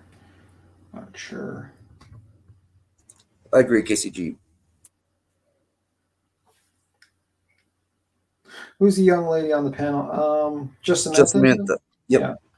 Yep, that's me. The one that did that banger of a documentary for us. Okay, my oldest brother. Yeah, addiction's a terrible thing. killing our country, literally. Yeah, well, yeah. Can we probably this live after? This really shouldn't be temporary. I don't want their kids to ever see this. That's up to Queen, but I think it's already out there. And I think probably Cher would have to private her live for it to basically be like that. And, you know. Yeah, it's not named after the. I don't believe it. Yeah, it's not. They're not named, Yeah. so there'll be like no reason for them to actually search it. So I don't think it's going to be an issue to actually. If they're like names were in it or some sort of like, you know, Cam and Allie's name, like, you know. Yeah, there was the headline, thumbnail, all that kind of stuff. Yeah. Yeah, then it would be searched. But anyway, let me see. Well, I see the pecan pie comment where they say none of these people on a panel or chat are professionals. If you find yourself struggling with addiction, reach out to professionals, which I completely agree. Reach out, get help wherever you can. But I think, Boston, you would agree. One drug addict, we know what we're talking about. And I consider myself a professional drug addict in my past. So and I've if you're hearing it from an addict, believe them. Yeah, and I used to speak at NA meetings before I, drank and stuff like that. Again, whatnot. I don't do that anymore. I would never dare step in an NA or an AA meeting when I, still drink beer and stuff like that. That's disrespectful. But I do know how someone needs to work the steps in order to get clean, 100%.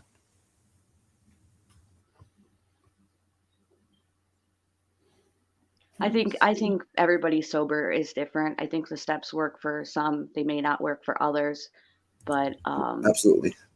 It's what works for you. And I do believe one day at a time works.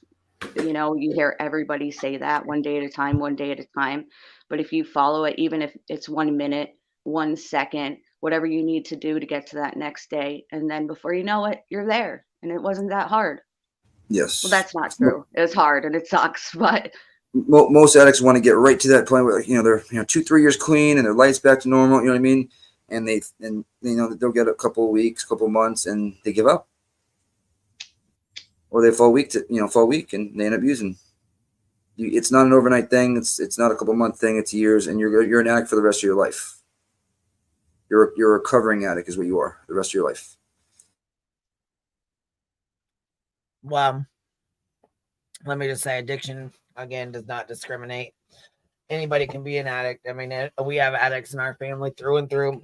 If I like it, I love it. There is no in between. Mm-hmm. I don't give a fuck. There's no gray area here, baby. Nope. I either like it, I either love it or I don't. Period. That's it. That's all. And I'll tell you right now, it's hard as fuck. And even professional help is not enough sometimes, I mean, it is what it is. Them drugs are powerful as fuck, boy. Shit, Queen, my brother's been to 4 or 5 rehabs. Yep. My family's been in a few myself. My dad went to a lot too. He went to like 6 or 7, and none of them helped. You know why? Because he wasn't ready. There you go. That's nailed it. But it wasn't the center. It was the addict. You know what I mean? Wasn't ready. All right, here we go. All right. Can you turn that down? Yeah. So they're still hanging out with known dealers. Oh, this was crazy. Allegedly, the kids told somebody that mom and dad made them pee in cups for them, and they would store their pee in the fridge. Oh, damn. Oh, damn. And kids. That sounds real familiar. Yeah.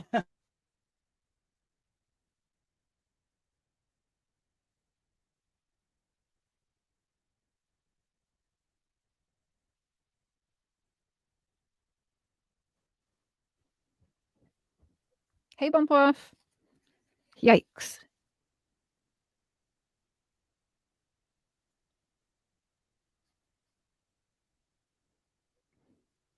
Allegedly broken pipes found around the house.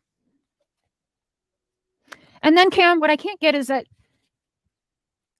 you don't give a shit about your kids, but it was surprising to find out that it's not just your kids, but you've left like other people. Now, Cam has stated that he's never done drugs at home. I would leave the home. I've never done them. Whoa.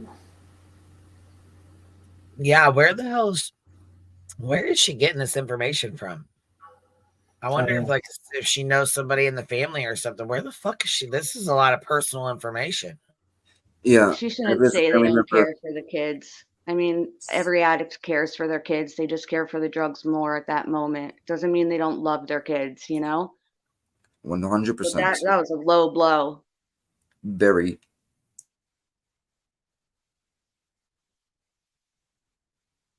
I'll tell you guys though, when I was getting high, I can laugh about it now. I had my grandma. She peed in a cup for me so I can go for a job. And I ended up feeling it, and I had no idea why, because my gram is old and she's on heart medication and all this crazy shit. And I came up hot for methamphetamine, and I didn't even do methamphetamine. Wow. I was so embarrassed, and like it was for a job interview, you know. I had to take a drug test and I failed it. And I get back home and I'm like, Graham, like, what drugs are you doing? Like, what's going on here? It came up as that because all the stuff. Oh yeah. Yeah, all our heart medication and shit. Oh Lord.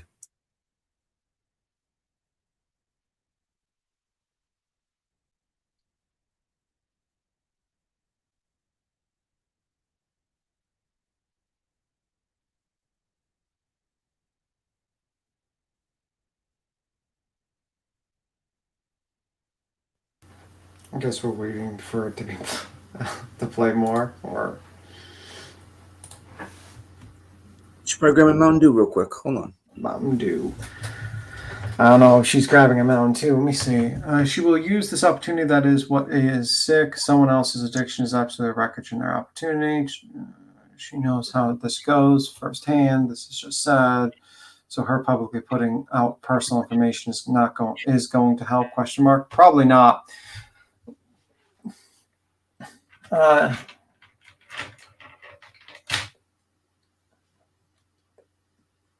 Hey, okay, crime news. What's up? I'm not singing, Gina. Not going to sing. Let me see. Well, I'm gonna step down, guys. I'm gonna go back to chat. But thanks for letting me share a little bit. Like I said, I really didn't want to come off as like an asshole. You did not. That's my job. That's my job. Okay, we'll leave that too. And Boston, I'll say a prayer for your brother, man. I appreciate that. Thank you. And way to kick ass and get sober. I'll catch you guys later and tell Queen I said thank you. Yes, ma'am. All right, bye-bye. I hear you, love. I hear you. It's just really loud over here. But thank you for coming up, and I appreciate your input. Thank you so much. Yeah, and I seen the chat for the first time, so that's cool. I'm learning. Yay. Anyway, Queen, I'm going to skedaddle. Right, I appreciate you coming up. Thank you. No problem. You guys have a good one. Bye. Later, Tim. I love you a lot. I despise you. All right. In front of the kids, to which allegedly their own child or children was like, that's a lie. Like the own children are calling them out, which that is sad. Like, listen to your children, Cam and Allie. So once upon a time, Cam was getting messed up with his brother in like a store bathroom or a gas station bathroom. And his brother was in a stall and did a little too much and passed out.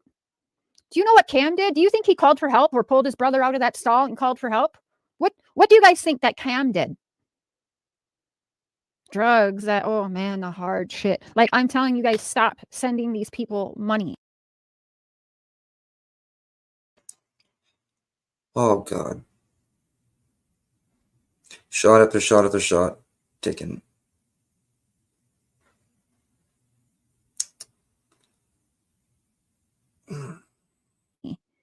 Holy shit.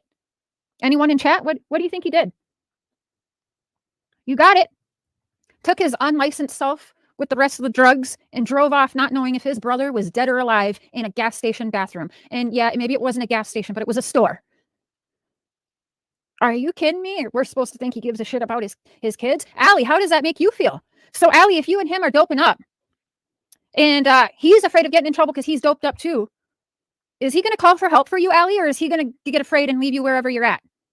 Maybe leave home if it happens at home and pretend like he wasn't home when that happened to you. How does that make you feel, Allie? Because you definitely know about this story. Does that scare you, Allie? Does it scare you that your children had fentanyl in their systems, allegedly? Does it scare you that he left his brother to die? Whoa. Wow. What the fuck, man? See, this, I knew people were pissed for a reason. I knew there had to be something that was said that pissed them off. She's really that this is really kind of far, man. This is way too far. What? And see what? Yeah, that's wow. No, not yet.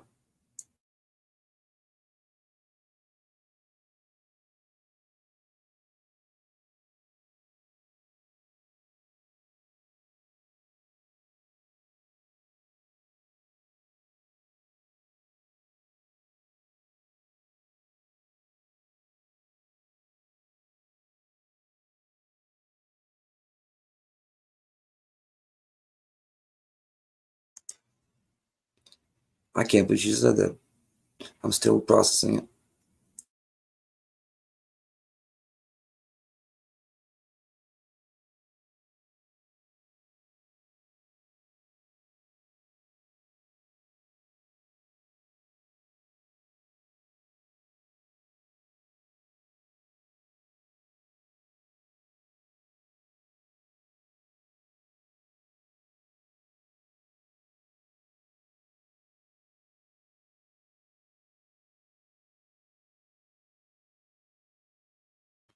Yes, TLC, very sad. Morally wrong.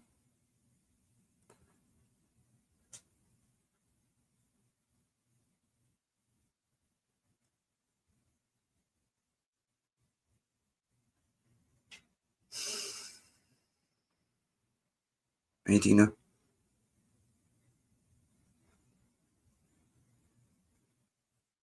Right, Pecan. Make it make sense.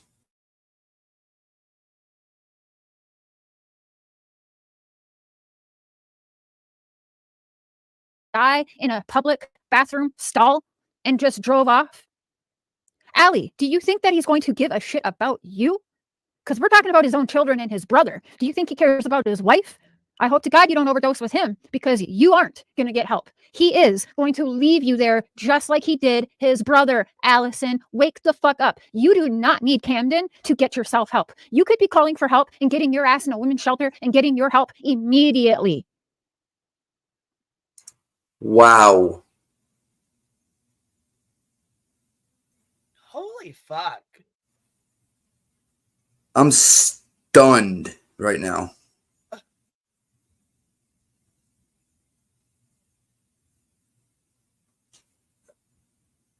Wow, man. No fucking words.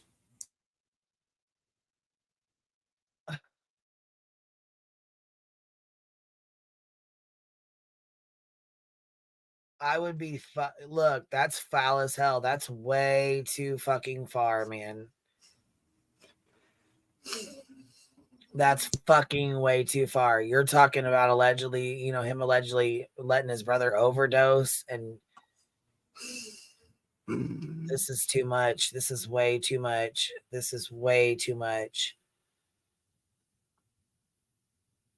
Oh, fuck, man.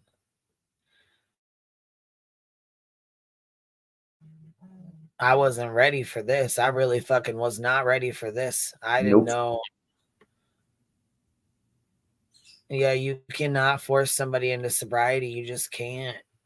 But to sit there and shame them and talk shit about them and accuse them of some of these heinous things, it's like, wow. Wow, man. Holy fuck. Laura Lee has a good comment. I thought at first like tough love, but this is really harsh, man. Some of these things are pretty fucking harsh. Laura Lee says she had more compassion for Leilani. You're right, actually.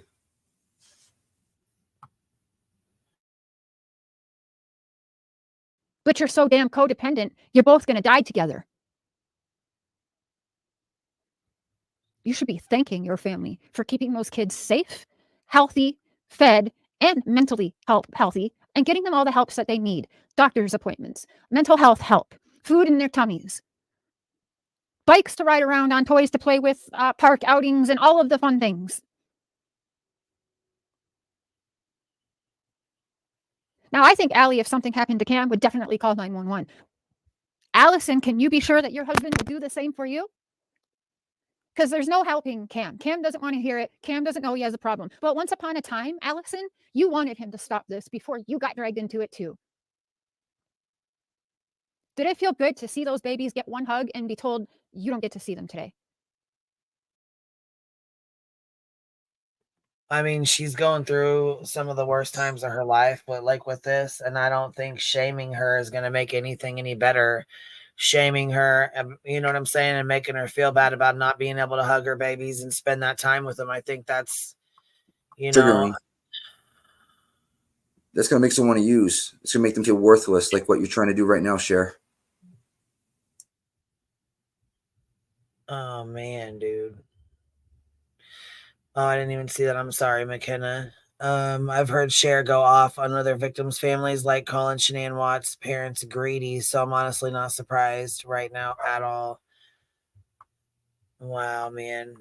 Thank you for supporting the Hive. That's just, I don't know. I thought, like I said, I thought Cher at some point was friends with Cam and Allie, so I guess some of this kind of takes me off. It caught me off guard, and I just don't feel like a lot of their kids and their kids, you know, their business about their kids should be out here. I don't think this is something that should even be on this platform. Like, this is their business, and I don't think it should be out here.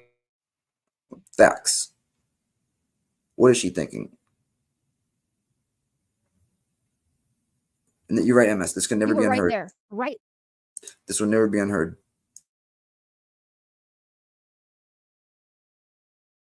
Fucking there. And your children were told to turn around and leave. And you know what? I've been that child. Allison, I think you're the only prayer, the only person that something is going to get through to.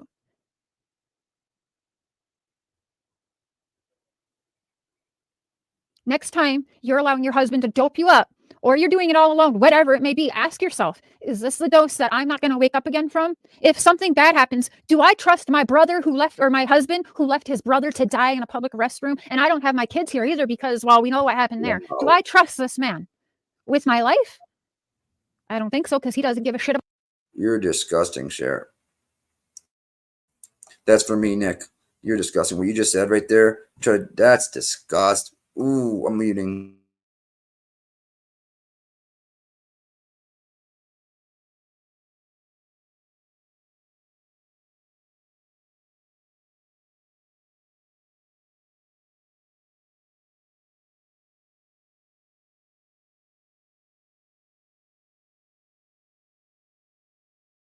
About his own life. So do you think he gives a shit about yours? I don't even know what else I can really say because I've already said it all, and there's a lot more I'm not saying, but let me tell you something. Yeah, if she was smart, she would keep Narcan around, right? But would they be smart enough to use it? Or are they both going to be fucked up and passed out that nobody can get to their Narcan? Jesus. Why not, Happy Hippie? Why not talk about it? I'm talking about it to bring awareness. If anyone should talk about it, it's someone that knows something about it. You don't feel comfortable listening about it? Don't be here. I'm uncomfortable knowing that they're talking shit and not bettering themselves because I don't wish this on Cam and Allie. This does not make me happy. It doesn't make me happy seeing people still sympathize with them. You hear that? How can I PayPal you? How The can whole I talking shit Where part. the hell do you? Queen. I mean, they're talking shit and not bettering themselves. What you're really worried about them is them talking shit about you, not them bettering themselves. Let's call a spade, Cher.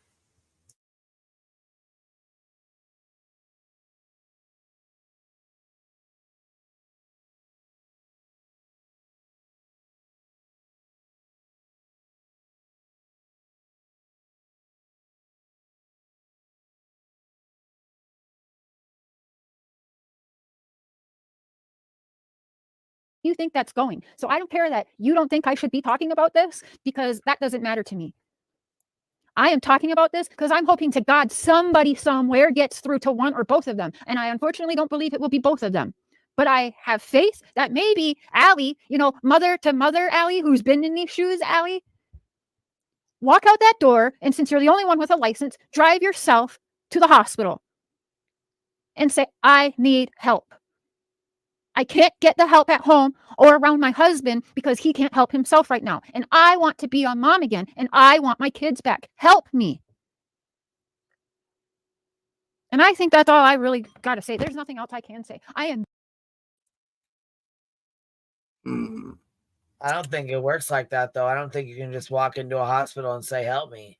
No, you cannot. Normally, you have to call your insurance and then call the rehab center and make sure they have a bed for you, or, you know what I'm saying? If you're really, and Emergency rooms don't just take you in if you're an addict. They'll try to help call for a bed and shit, but they can't get you in that fast. I mean, even if you're in the ER. You know the amount of money we had to go through to get my brothers in rehab. They had to get a scholarship one time. You don't just go to the ER and they just admit you. Yeah, it's a lot. You can't just walk in and say, help me. That don't work that way. Every addict would be in rehab and be clean. I mean, you can't exactly do that. clean. It don't work that way.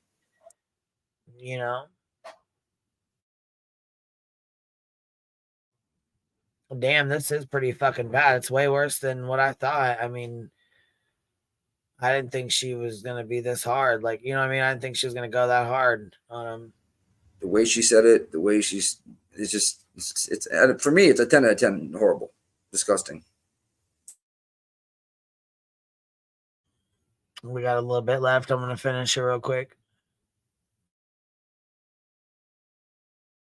Begging people, stop sending them money. Not because I'm jealous that they're getting money from people, but because I am fearful that one day I'm going to get a call or one of them is going to hop on live and say the other one passed away. Because unfortunately, they love being on the YouTube more than their life, more than their kids' life.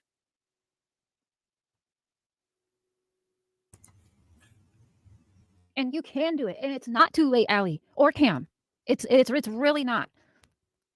But how many times will you break those kids' heart, promising them that you're going to visit them, promising them that everything's going to change, but mommy can't even pee in a cup? At least piss in the cup and have it come back dirty. Because not taking it is exactly the same. But go ahead and piss dirty in the cup and then come back the next time. And if I was you, Allie, I'd be asking like every couple of days, can you test me again? I want to see if the levels have gone down. Can you test me again? I want to see if the levels are going down. Because they're going to see that the levels are going down and that is progress. And then you're going to see your children. I highly doubt you're going to get those kids back with any kind of treatment facility. That should be the first move right there. And if y'all are too afraid to ask, I'll use my channel and fundraise and give it to your attorneys. I won't send it to you, but I will send it all to your attorney and say, get them a rehab. Wouldn't people help donate to that? Knowing that. Now she wants to play this game after she probably got a bunch of messages saying, no, nobody would donate to that because they could go, they have 3 kids and I'm sure they're on Medicaid or, medical cards and it'll be free. So no one should be donating to send them to rehab. No, absolutely not. I'm not going to push any fundraisers. I'm not, no GoFundMe's, none of that bullshit. Nope. For nobody. They got to want it, number one.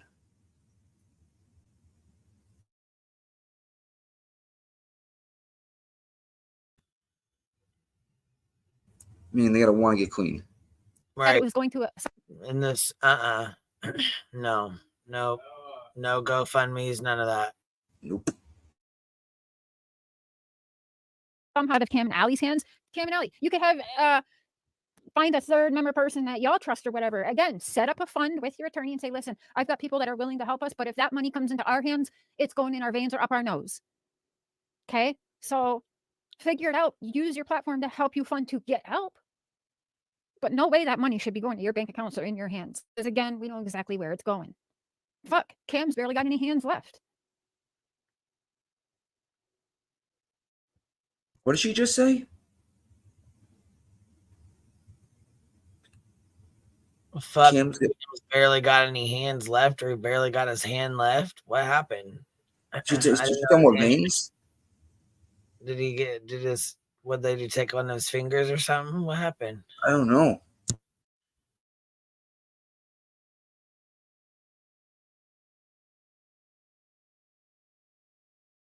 Allie, mother to mother, who's definitely had faults, who has definitely at times chosen drugs over my children, who has definitely been with other people who helped bring me down, who has definitely made all of the mistakes. That can change. But when it can't change is when you don't wake up one day. Then you lost. and your children have lost. And do you know how selfish that is? Fuck y'all and how you feel. That is so, so selfish to those children who did not ask who they were born to. And that's true. That is true. Mhm. But I just don't feel like any kids or anybody, like even her kids, I don't feel like people, you know, I said the same thing about people when they talk about Cher's kids. I don't think they should be brought up either. I don't think Cam and Allie's kids should be brought up.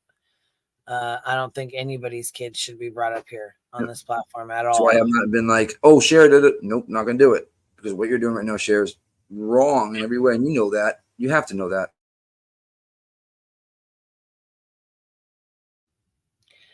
I don't know, just like with the boys with the Wells. At some point in time, they're going to get on the internet and they're going to Google their mom and dad's name if they haven't already, because I don't know how old their kids are. I have no clue. So they might be old enough now. But, you know, just like the other day, see, I was watching this TikTok, right? This lady, she's her name's Bunny Hadea, and she is like she's like rich, a millionaire now. Anyways, her and her son were sitting there and she was like, Alexa. He's like, Alexa. And he Googled his mom's name. And it actually started talking about different articles that was written about her, different people that posted videos about her. Like it did a whole fucking thing. Oh, Jesus. Yeah, so even if they were sitting there at, you know, at their foster parents' house and said, hey, mom, you know, or hey, Alexa, tell me about my mom, Candace Wells. And, you know what I'm saying? That can you imagine what that would bring up? Can you imagine what it would say at that point? You know, like it's just fucked up. Their friends are going to hear that shit. It's horrible.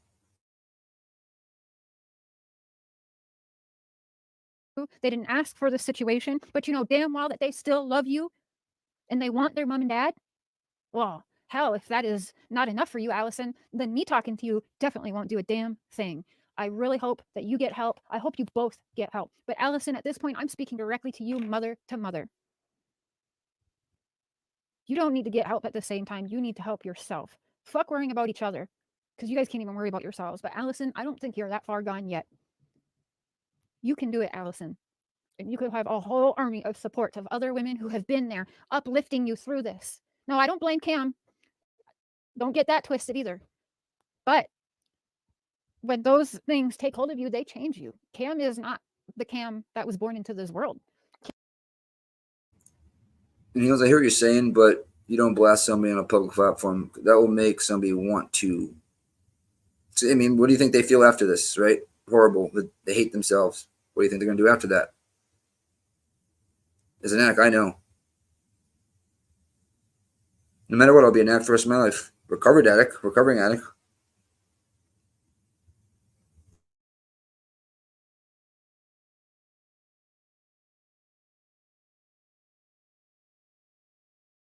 Cam is someone totally different and dark now because of what's taken over his life. But there was once upon a time that Allison was not bad like this, and she tried her damnedest, from what I hear. Okay, she tried her damnedest to get Cam healthy, and she failed. And you know what? That sucks, Allison, and I am sorry.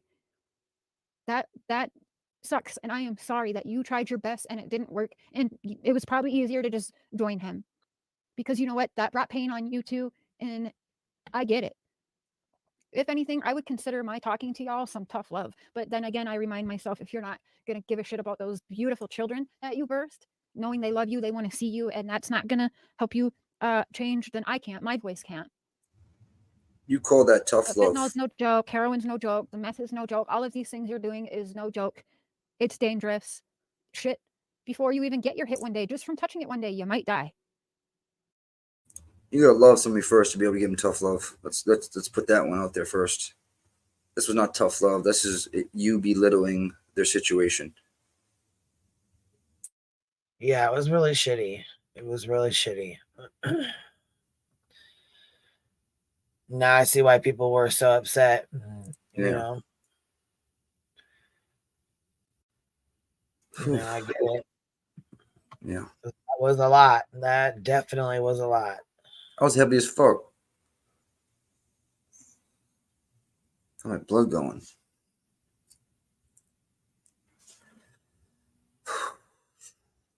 Well, I hope they get the help they need. They need to do it separately. Can't do it together. It's nearly impossible to get sober as a couple, or if you're a friend. You just have to separate. You have to mentally learn how to live clean and sober by yourself. You can't depend on anybody. Only yourself. That's all I'll say. You getting ready to shut down, Queen? It's getting late.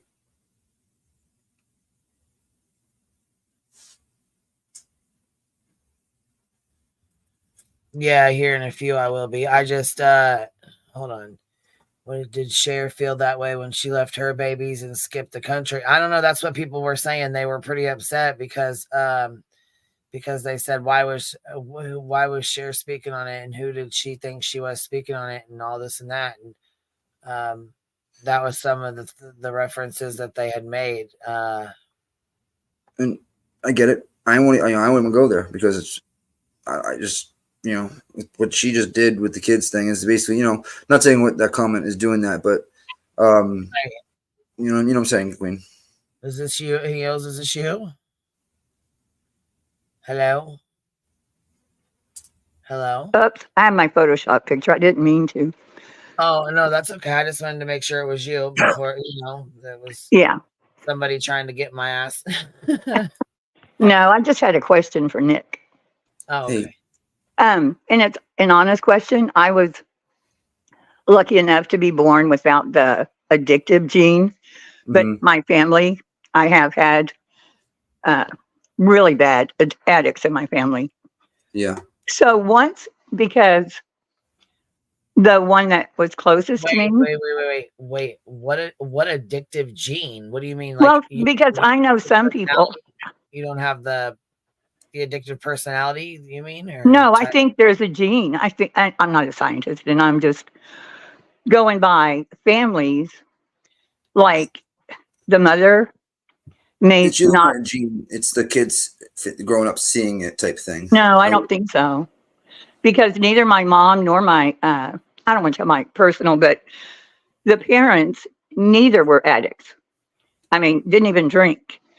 And then one of the kids just horribly addicted. But my question, and I mean that I see that in a lot of families where I don't know, I just think, I don't know, I just kind of think that you see it.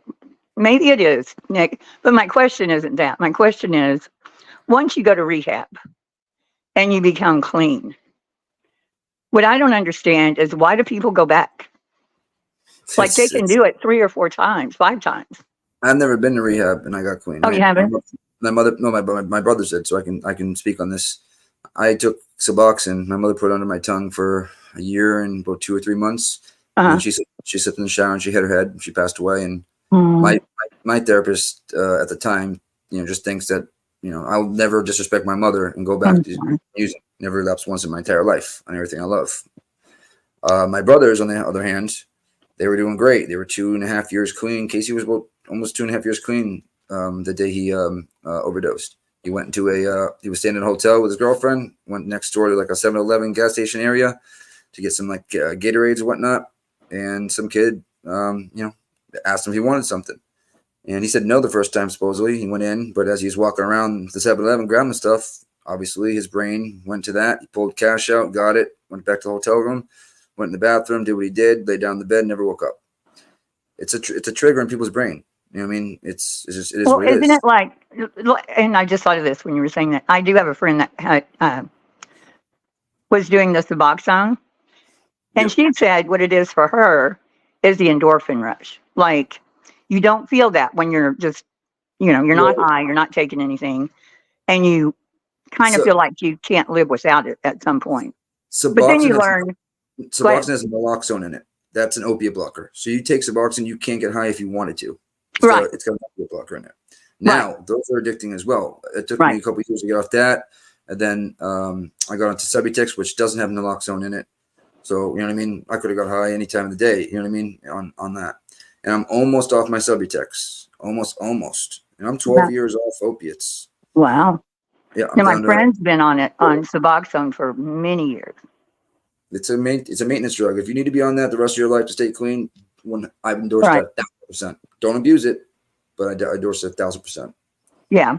It always puzzles me if you go through rehab and you're clean, then that kind of takes care of the addiction, right? And like me, I would think, okay, great, now live your life, make good choices. But so many people go back and go back and go back. And I guess what you're saying is it's a trigger. Yeah, I'll never understand it either. You know what I mean? I'll never understand why my brothers went back and back. You know what I mean? I'll never understand it. But like Don Wells, while he was in jail, I thought, oh, good, he'll come out clean, and but goes back to drinking, and I don't know what else, but in many people, you see it all the time. That's why I think it's kind of, I don't know, it's just a question I have. Yeah, but I'm sorry about your mom. That's sad. It's it's what it is. Everybody's lost, Exactly. Lost their mother, you know what I mean? It's everybody in this chat has lost somebody. Yeah. Right. Whether it's addiction or COVID, an accident, that you know what I mean. All that, you know what I mean. This just is what it is. But it's so hard because you see people. You can't just. They're not seeing what's going on. Like, you're ruining your life. They don't care. That's the puzzling part to me. Yeah, they don't see it. You just think with the next day getting high. That's it. Yeah, you're looking for the next, it's very destructive. You're worried about not getting dope sick and waking up the next day and having your shit. Yeah, I need to watch that. Almost 5 years. Do you think we should be harder? Because I know now, even like in San Francisco, you hear they set up stations for clean needles, and I just wonder if we don't encourage it. So not encourage it, but not discourage it. I don't agree with the whole getting clean. You know what I mean? Like, there's a lot of things I do and don't agree with. But you're stuck between a rock and a hard place when it comes to that, because then they're going to start sharing needles, and then people are going to get diseases. And all that. So it's like you're damned if you do and you're damned if you don't. That situation completely. Yeah, I just hear a lot of. If it's a choice, I still don't think anyone should be publicly shamed. And I know alcoholism is a real thing, because that was also close to me. But it's just puzzling to me when you go to a gas station. That's it, right? Huh? Alcohol, it's easy to get. Just go right to a gas station. Oh, it's horrible. They'll drink anything. Anything. If you take everything away from them, well, there's also a functional alcoholic. Somebody that can go to work every day and it's not affecting their life yet. So they're not going to do anything.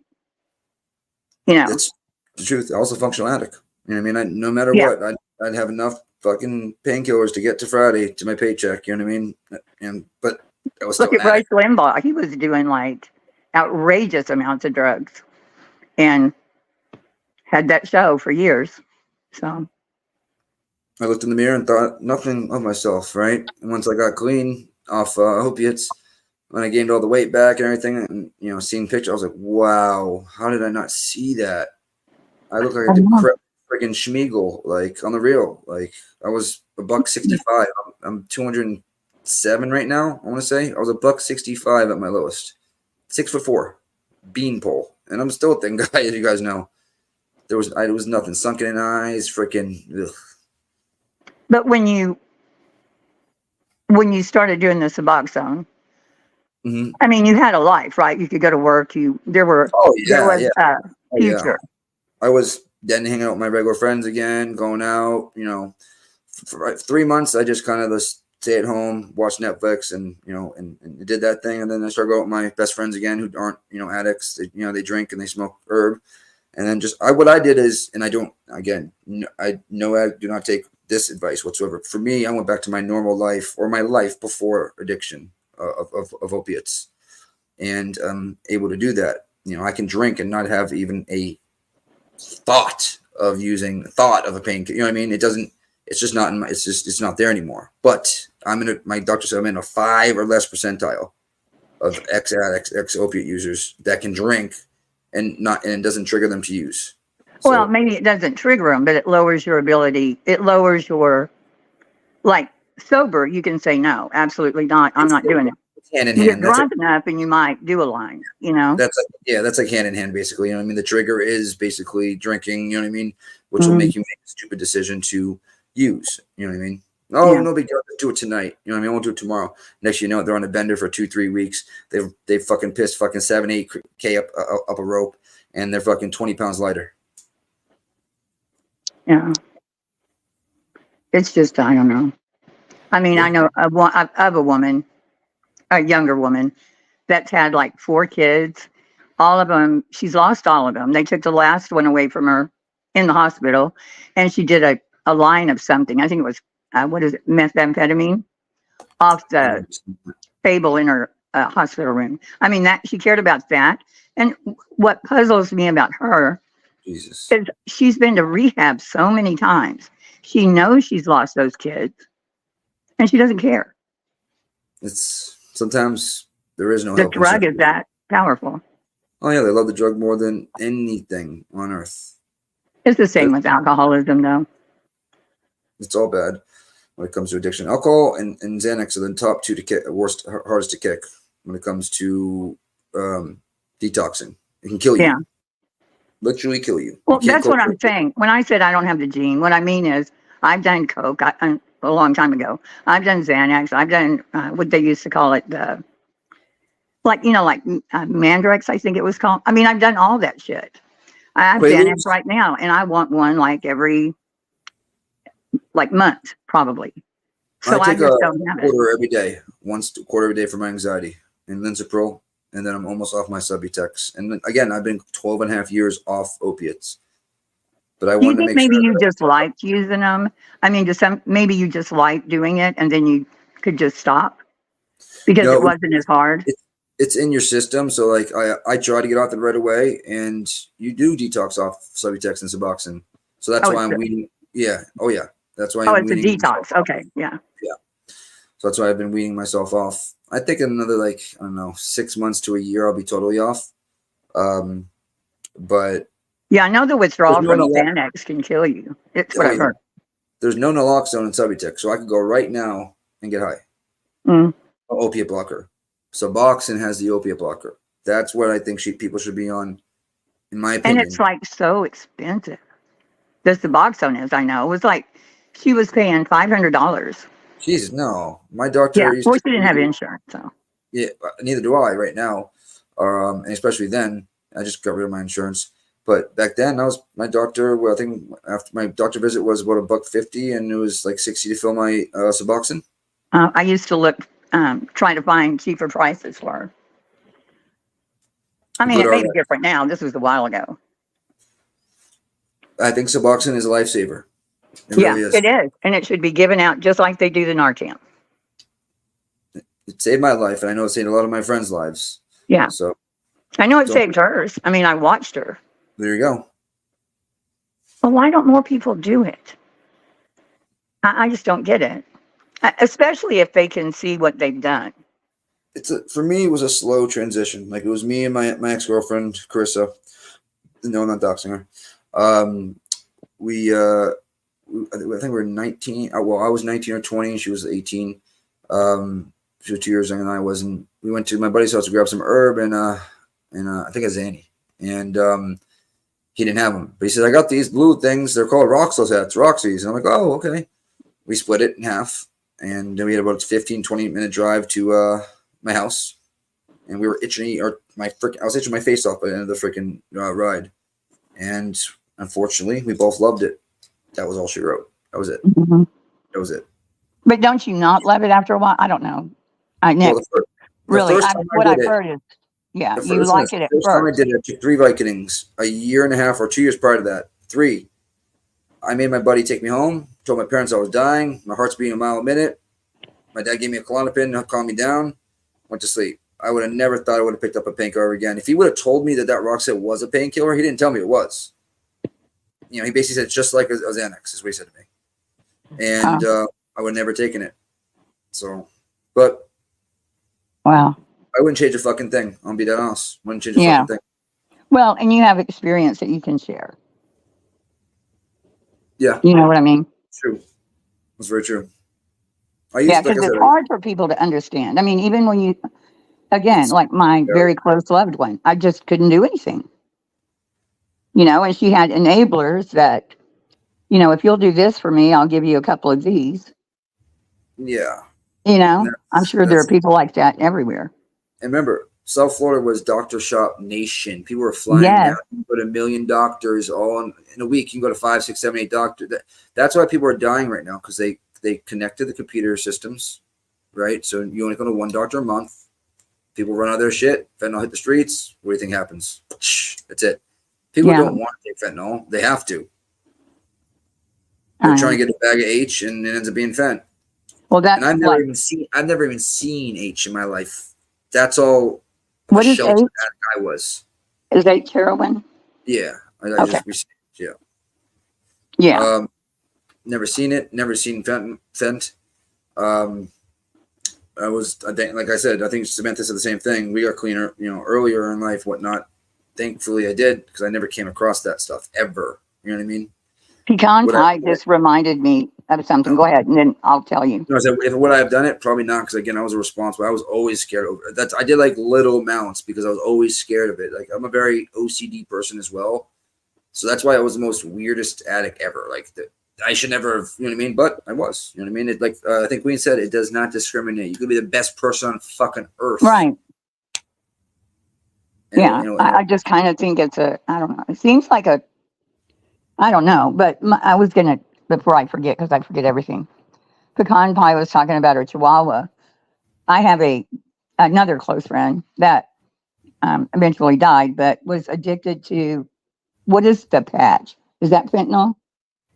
There's a fentanyl patch. Right? methadone patch or a fent patch. It's one of the two. Well, it was for pain because they were going through that esophageal cancer. Probably fentanyl patch. Okay, so probably pretty strong because that's a horrible disease. I mean, cancer. Oh, if it was okay, then this, yes, it was a fentanyl. It was, yeah, it had to be that. Okay, well, this is a funny, not funny story, but he has or had a Pomeranian that used to lick him all the time. Oh God. And then after he passed, the dog got sick. And come to find out, he was actually, when, I don't know if he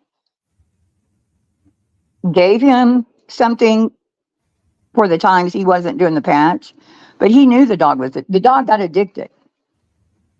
That's what the vet said. That's why he Isn't would that keep crazy? licking him, because it was a patch, and Yeah, it was a patch. Yep. Yeah, somehow his sister found out that he knew. Maybe the vet had told him and told him what to do. But yeah, the dog got really sick because we didn't know. And then, you know, got help. The dog lived to just old age, but I didn't know that. I mean, I've seen cops on YouTube fall out, meaning like they'll be searching someone's car and they'll find a bag and it ends up being fent, and they just touch the bag and they fall out. Like, there was one that they were saying that cop faked it. Is that the one you're talking about? Say it again. They said the cop faked it. I've seen that one. I don't think he faked that one, but I've seen many other ones. I've seen them. I've seen ones in intake. Maybe they find it in their pockets or whatnot. And they didn't find it on the search when they arrested them. It's, you know, all you have to do is touch it. I mean, it's like that. I mean, we have to do something with our borders, because our borders right now, it's flying in from China to Mexico and coming right the fuck in here. I know. I don't know. I mean, if we would just legalize some stuff, you know. Yeah, that's my opinion. I mean, I know 85-year-old women. This one that was addicted to, what did you say a while ago? It's a painkiller. Methadone. No, it's the one that the company was sued, because I can't remember shit. Oh, Roxy? No. Oh, Viking. OxyContin. Oh, Oxy and Roxy, same shit. Yeah, they won't give it to them because it's addictive. When you're 85, who gives a shit, you know? That's what I'm saying. I hear you, but who cares? I mean, if they're dying, it's one thing, and they need to take away from the pain. No, but in a lot of pain, and was on them for like 20 years until all that shit came down. I mean, she got them, you know, through the pharmacy, through her doctor, and she took them as she was supposed to, and then all of a sudden, the doctor was scared to write them. Exactly, because that doctor was prescribing as he was not supposed to. You know what I mean? No, Over-prescribing. they were just getting into, yeah, they were saying over prescribing, but you know, you go to you get a surgery and come out with Tylenol. I think that's Listen, kind we of used to call it sponsors back in the day. I know Queen probably knows what this is. If you had the money, people would sponsor you to go to the doctor, right? And you would just spit it out. I need this. I need that. I need this. I I've need heard that. that. They just write it off like it was nothing. It was fucking unreal. You need Xanax? Yeah. Okay. You need Oxycontin? Okay. You need Yeah, I've groceries? heard of that. Bama, but okay, so tell me what you think of this. Bama says, I had a 72-year-old in my group who was addicted to pain meds and hit a car while driving. See, the person I'm talking about wasn't getting high. Her pain was absorbing the. But no but if matter you're what, just taking was she it and you driving? don't have pain, Was she driving though? she could do anything. Now she just lays I in can bed. tell you this much: no matter what, I don't care if you're on 1 or 5 painkillers, you're still on something, and can make a decision that you wouldn't make if you were sober.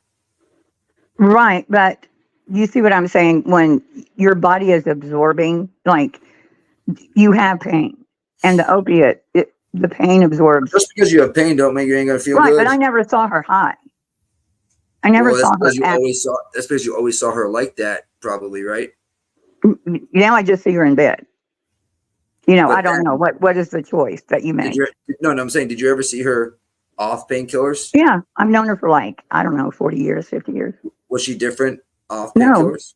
no, no. Bad, She wasn't high. She did normal, everyday things, and she was. I'm sure other people can tell you the same thing. I mean, I don't think And she was taking it as prescribed the right way and not abusing it. right, absolutely as prescribed. And somebody will say they know somebody like that. It's when you take them and you don't have pain, that's when you get high. No, you still. I'm telling you right now, you still. I know, buddy. I've got Yeah, buddies maybe that if you take surgery like for their knees and elbows and whatnot when it comes to baseball, and they'd be on fucking painkillers and they would be high. They wouldn't have any pain either, but they'd still be high. Yeah, when you don't have pain. That's what I'm saying. And I'm no physician. I just know that this person, the choice between the quality of life with or without them, if you legalized the drug. Roxy asked a question: can a Suboxone doctor prescribe something for anxiety too? Yes. Yeah, I told that person they need to get on Suboxone. It's a pain management clinic, and it's also a detox clinic. Thank you, Lily, because I know people like that. It saved my motherfucking life. Well, you know what? I'm gonna say it. My mother saved my life, straight up. Oh, is this stream about Karen and John? We got off on share talking about drug addiction. So Yeah, I did not appreciate the way she spoke. I don't no, I don't think that helps. I don't think that helps. I was putting myself in their shoes. Like I would have like listened to that and been like, I'm gonna be honest, and I listened to that and been like, fuck life, and like she could be triggering them to like be like, you know what, fuck all, fuck. So she needs to really reevaluate the way she's approaching this, because absolutely, to me, it's absolutely wrong and it's disgusting. And there's no other way around it. Like, she could have done without all those jabs and done a total positive thing, like, you know what I mean? But no, she took her jabs. She said this. She said that. She wanted to throw the kids in the face. You don't think they already fucking know that, Cher? You don't think they fucking wish they could snap their fingers and be with their kids right now and not an addict? What's wrong with you? God damn it. Fuck's sake. Like, seriously. Like, what's wrong I mean, with she people? needs to think out about how she felt when people were doing it to her. And again, I won't even speak on that because you know what? I'm going to do what she did.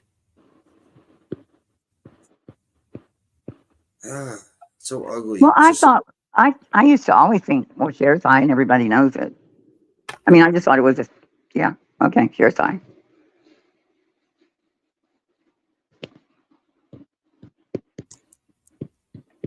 won't give her the benefit. But I wouldn't shame her for it. I thought Cher was friends with these guys, Cam and Allie. Oh, she will be again, or try to be. I don't know. I thought they were before. You know what I mean? So it kind of caught me off guard when she was like, "Oh," when they. She was friends with Don too, and called the cops on him and talked shit about him for, however long he was in jail. And now, last I looked, they were friends again. Yeah, they were friends again because I don't know that they're like friends, but he was on her panel and shit. Right, but that's the thing. I would never speak to her again if she had said. I mean, it just like completely turned on him, and then. But Don goes on everybody's. I don't even think he remembers who says what. Yeah, but they don't help him by like you cut him off that night he came up when he was drunk. I don't think it. Yeah. You're exploiting him at that point. Not you. Yeah, we cut his ass straight off because fuck that. Nope. And he was all about the N-word and fuck I know. you. And I'm like, your ass is done, son. Bye. You gotta go take a nap. Take your ass to bed with that bullshit. Matter of fact, that's another thing too.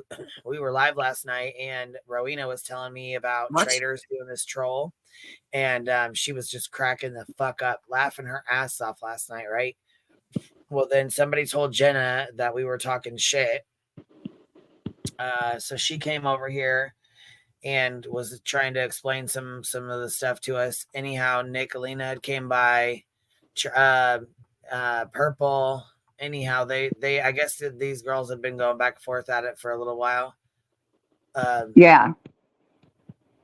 Somebody said something, and I don't know what happened here, but 6 Up went the fuck off. I don't know what happened. I was gonna see if any of you guys knew because it's from earlier, but she's pissed. Somebody said something because it really upset her. She's fucking mad as hell, and I don't know who's mad. 6 Up or Purple? Yeah, 6 Up, and it's. I think it's something about her kid. I'm not sure though. I don't know. They've been going back and forth for. I hope they didn't say anything. As long as I can remember. But I don't think it's Purple. I think she's got this. Looks like Tiffany up on the screen. So I don't know if Tiffany Marie was the one talking shit to her or talking shit to her kid because it says Ziggy in the corner. So I don't know if it's Ziggy playing this and she's playing Ziggy's stream. Yeah, she usually always plays Ziggy's, but yeah, I think TM was hates Tiffany. So I thought maybe Ziggy had this on her screen and she was going over it or something. Tiffany was talking to Jenna. Is that her name, Jenna? I think she's Purple's friend or something. Yeah. And that's the only way I know that Tiffany is like any part of it. And I don't know much about it. I just saw her in Jenna's stream one night talking about something. So I know that they're. Well, here, listen to this. She that's goes, part of it. 6 Up is not playing at all, not even a little bit. Yeah. Okay. If you think that I'm that person, then you really don't know me. Sorry and shit.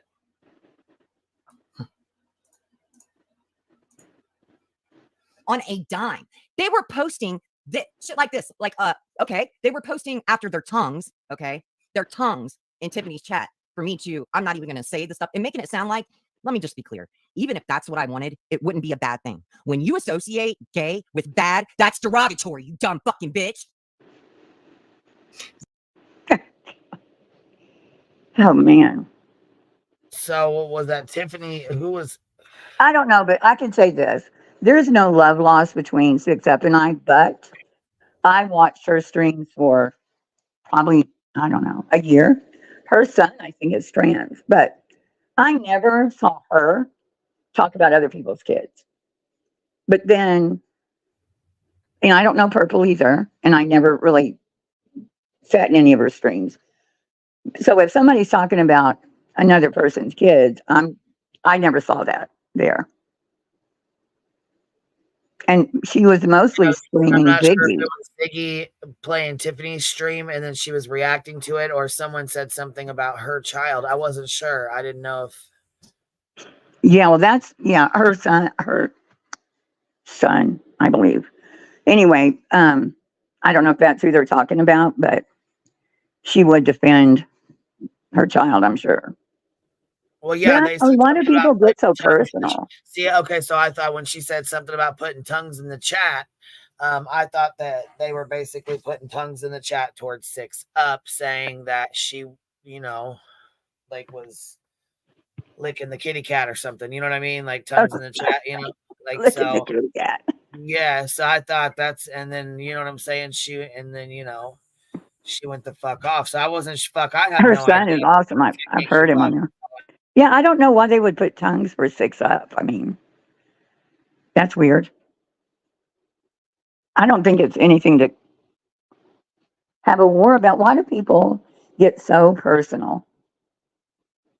You know what I mean? Like talking about Tiff and Benny have been pretty homophobic. Yeah.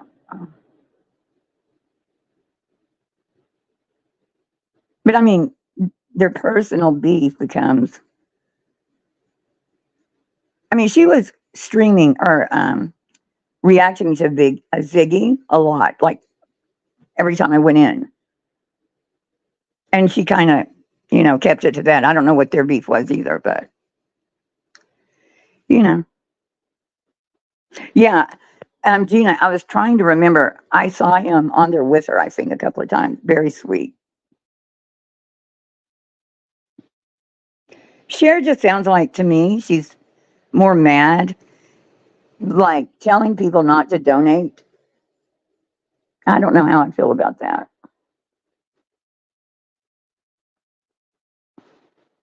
Oh no, I've never heard TM. And again, that's not really where I go all the time, but I haven't heard them talk about 6 Up. But I could be wrong. She was talking about chasing today or something. TM and Benny have lost their minds. Everybody's lost their minds. A gender neutral sugar daddy is a glucose guardian. Kim and Allie need money. People can. Well, the thing is, when you give money, you're not supposed to wring your hands about where it's going afterwards. I mean, you don't want to be scammed, but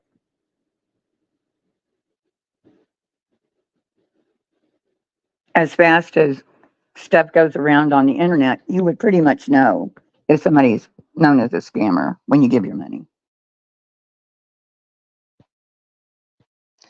Oh, Gina. Okay. So Valoma sticks up for 6 Up son because he gets trans bashed. I did see a couple of streams with Valoma and talking about purple.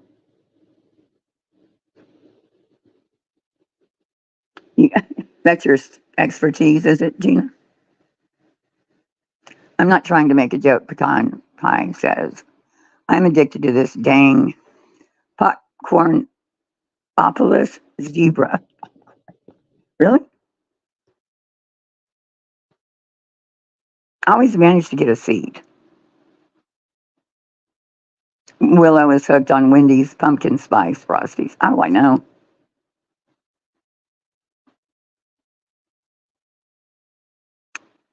Captain Napkin with the rainbow. Yeah, I feel super fortunate that my daughter came out at a time that she's accepted.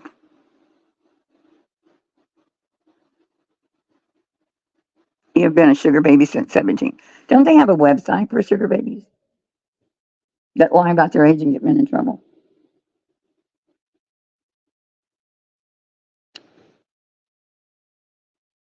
Oh, Lord. I got a reading from her. Who does the readings?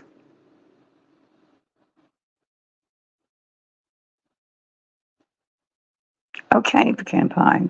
It's your crack. So am I alone and just talking?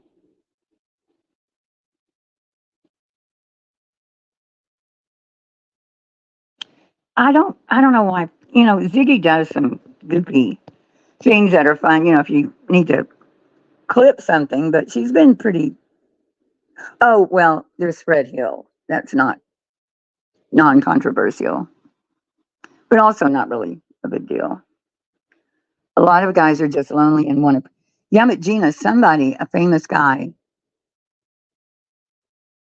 dated a girl from that site, and she was like 16, and he got, you know, big trouble. I don't remember who it was. She was a scammer who. Sorry about that. Who is you? What are you talking about? I'm sorry, I missed it. We were porn bombing. Oh, you know, fuck, I missed that. Damn it. You know, I got a porn bomber. God damn it. Best part of the show. Oops. I got a porn bomber. He didn't get by with it because of your advice about the, what's it called? The overlay. Yeah, screen. Yeah, I was gonna say you always gotta put the overlay up, and then they can't get you. Well, I mean, they can play with the back there if they really want to, but you know what I'm saying. Well, yeah, and when their name's like Big Cock Brock or something, They yeah. usually don't, you know, once they block, because they like, you know, the ones that like to come, they like to put on a show for everybody. They want the whole chat. They want everybody in the chat to see it. But then there's just a couple of them, you know, like the really pervs that'll come up. They just want you to see it in the back chat. Yeah. I think I had it up the whole. I could see him. You know, it's just like little boys playing with their little peens. Like, go on. Like, why does anybody? The only reason we're not showing your little thing is because we would get, you know, right. Otherwise, I would blast that shit so fucking quick. Yeah. Get screenshots. I swear to God. We got screenshots of Marco, and then like 2 days later, they ended up on Natasha's panel, and I'm like, "What the fuck? How'd she get pictures? How'd she get Who's the Marco? The peen bomber that went around peen bombing everybody? That he was like, oh my God, he was all over the place. He got everybody. Can we have a boob bomber one of these days? You know what? I'll tell you what. Probably the funniest one I seen was Molly did. When Jimmy Con he got fucking Kurt with a doll, dude. Kurt's so fucking dumb. He fucking let Jimmy Con up there with the fucking doll, and next thing you know, he bombed him. Oh my God. Fucking Doug Umno thinks his picture. Wait, who let him up? Like, you fucking dummy. Like, why would you do that? Did you see my last community post with Turtle Boy? Oh my God. No, I haven't. I don't recommend, really. Yeah, he's what do they call it? What's he going his off? monkey. You see, he's got like $50,000 there. Like, he's already, you know what I'm saying? Shit, he might have surpassed that. I heard he raised 50 already. Yeah, but what he's 8 felonies. Those 8 felonies are going to eat that up like quick. It's going to slow down, and he's going to still, you know, it's going to eat it up. I heard he raised 50 in the first day. Wasn't the first day he raised 50? Yeah, he raised about 50 in the first. But that video is him actually. I mean, 8 felony charges. Yeah, that's yeah. Like I said, the one guy, when he did the GoFundMe, he raised like 250,000 or 280,000 or something, and the fucking lawyers took like 275,000 of the 280. Jesus. Yeah. It's at 280 now. No. I said Michael Long. Oh, Michael Long. Yeah. Yeah, he did like a GoFundMe, and it was like $250,000, and the lawyers took like 245,000 of it. Yeah, people don't realize how fucking expensive.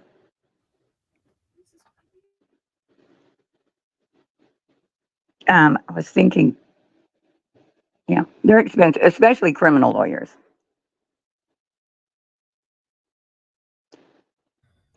Yeah, lawyers are expensive anyways, but yeah, criminal defense lawyers, yeah, they're fighting for your life, because you know what I'm saying? Normally when you have a criminal defense attorney, it's because you're about to go spend some years behind them bars, boy. Yeah, and when you've been running around calling all these cops murderers and all the shit he's done. He's about to find out. He's been fucking around way too much, and now he's gonna find out. And they have all his electronics. Yeah, that I wouldn't like that at all. I was fucking pissed when ours got taken.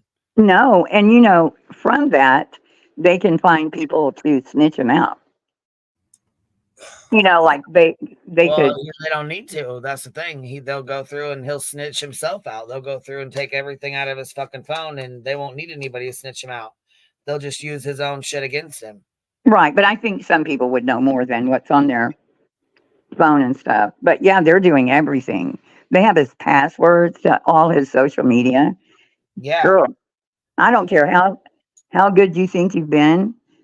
You've done. You know what I mean? Like somewhere I said, I there's think some we're shit. gonna go through that shit with a fine tooth motherfucking comb too, baby. Looks like he wasn't turtly enough. It looks But like he guys was putting someone. charitable. Yeah, he did put someone on Social Security. He what? But well, the SSI. Just like, and I don't want to get political at all, but the marches that are going on, to me, free speech isn't like hate speech. You know, like free speech isn't putting someone's SSI information or they're calling them murderers. You know, it's not free speech to me, the way I read it. Right. Yeah, I know, I doxing love going people and calling them laughing. murderers and things like that. Yeah, that's not. A cop. Yeah. Did he think it wasn't going to end well? Well, I think he thought that. Well, I mean, he said on his thing that he was like, "Well, why don't you just arrest me, and we'll have Karen charges, we'll have his and hers charges, and that'll be that. We'll just have charges for each other." Yeah, he lives a little bit in a world where Karen might be interested in him at some point. Because he drops, you know, like how good looking she is. And I think he's got a crush. TB looks like a predator trapped in that video that I should probably take it down. He's actually, you know, doing his thing. Ugh. And you just see him from his waist up, kind of mid waist.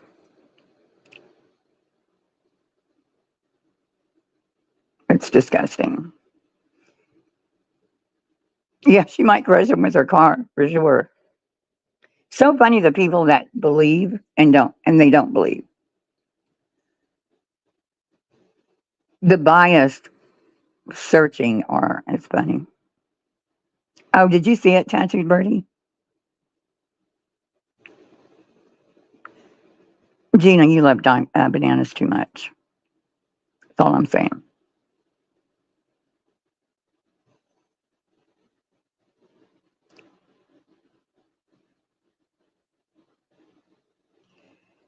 All alone again. And that would be a bad look. Yeah. Well, Bruin, I think there's probably communications, not like that, but I think he's communicated with people that are going to tell the story of how he came into it. Him thinking he was going to get with her. I got that. Yeah. Not if she sees that video I put up. Or maybe she will. I don't know. But this case is a real whodunit for sure. Because at first I thought for sure Karen did it. I mean, by herself. I still think she, you know. Yeah, I don't know what I think. They look like bite marks to me, but as far as it goes, I'm not as deep into it as you guys are, because I haven't been able to watch everything. B. Tim, that article you sent me was like, had so much information, and I don't hear people talking about it. You do wonder who the mysterious tipster was. Well, they know who it was. And that guy, know who it is, but we don't know who it is. You know. well, he said he's lying. He said Jackson. And Turtle Boy's attorney, what is his name? I don't know if I wrote it down or not, but I have a tab open. He's like known to be an attorney for trolls, like Alex Jones and some of his people. I don't know Cernovich. I haven't seen his name in a while, but anyway, there's many articles on him, and yeah, that's who was representing Turtle Boy, but I don't know if he still is. And I think that was the connection to Jackson coming in. And so he knew Turtle Boy. So I think that's where the connection came in. You know what I'm saying? Can you get it? Alex Jones didn't do too well. Yeah. Neither did Weinstein. So. But he has gotten off. That not. Okay, let me see if I can find his name, because his name is Mark Randazza.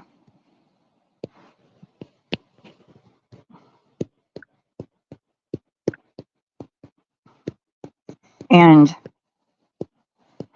I'll put a, let's see if I can get this link.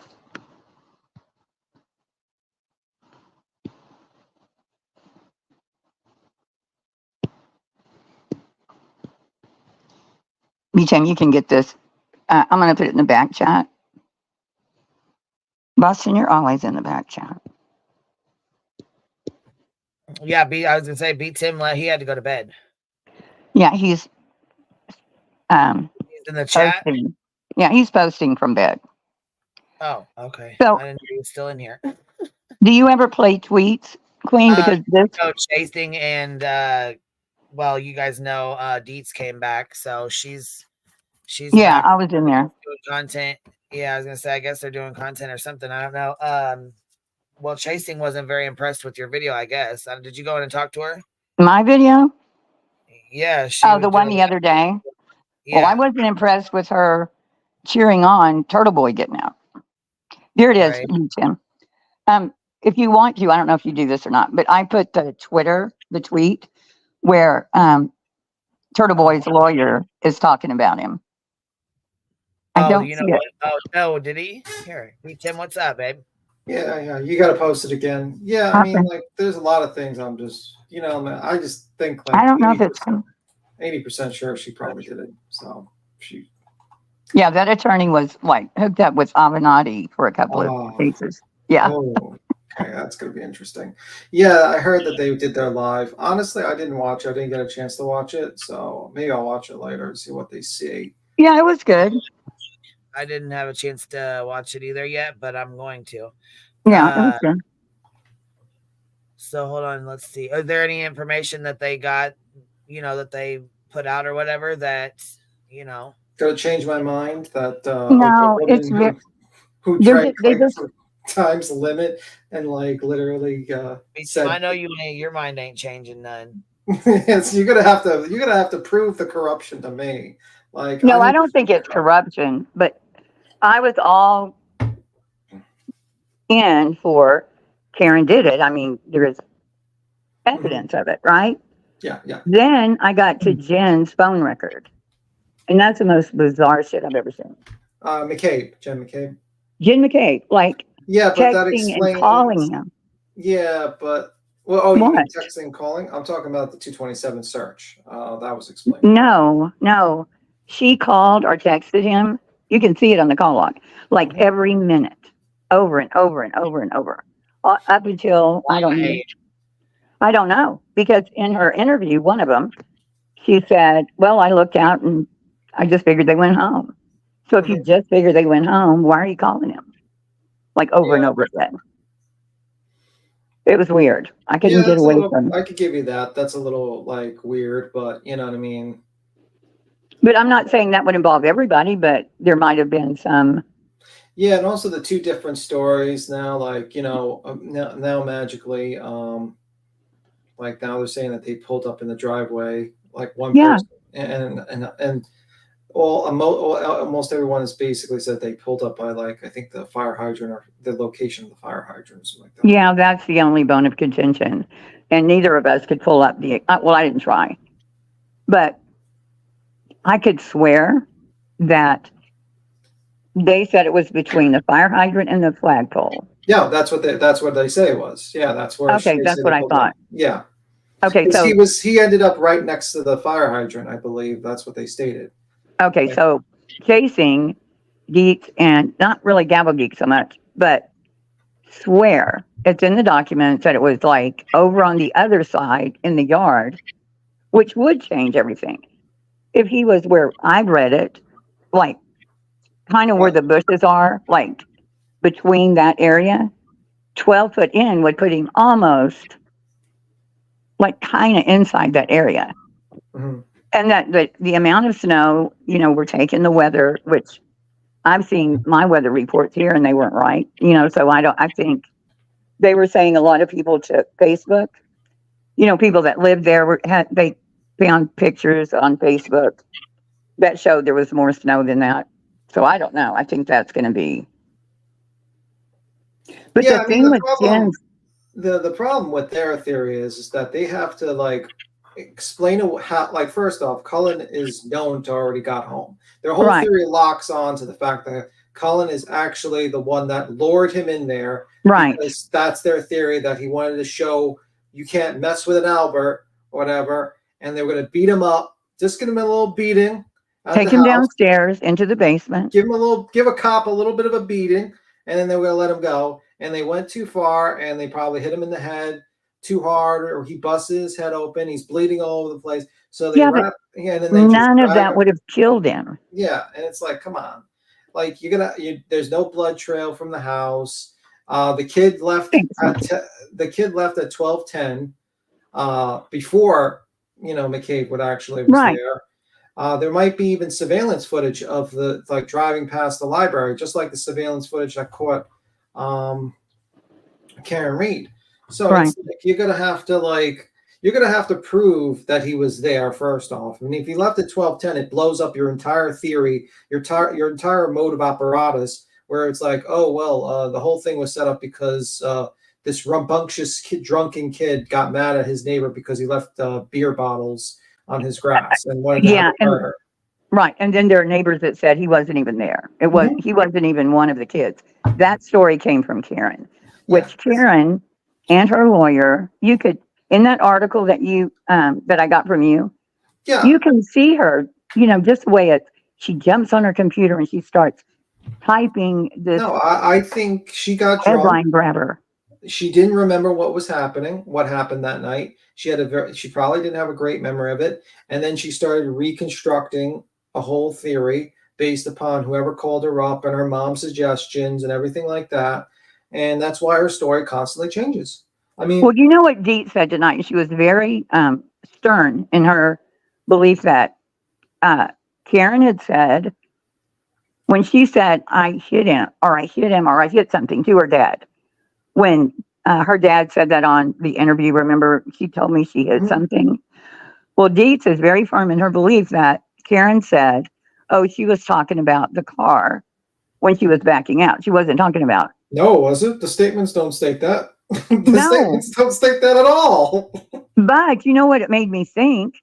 Did she hit that car or try to hit that car on purpose so that she could say that? It's a possibility. I mean, it's a possibility because the reason why they're charging like that's such a high charge on her is because her car has video backup, right? You can see, and also like a beep if you go near something. So, so she would have to, if a person's there, it's going to start beeping. So they're probably thinking, oh well, she kind of knew that she was backing in on him.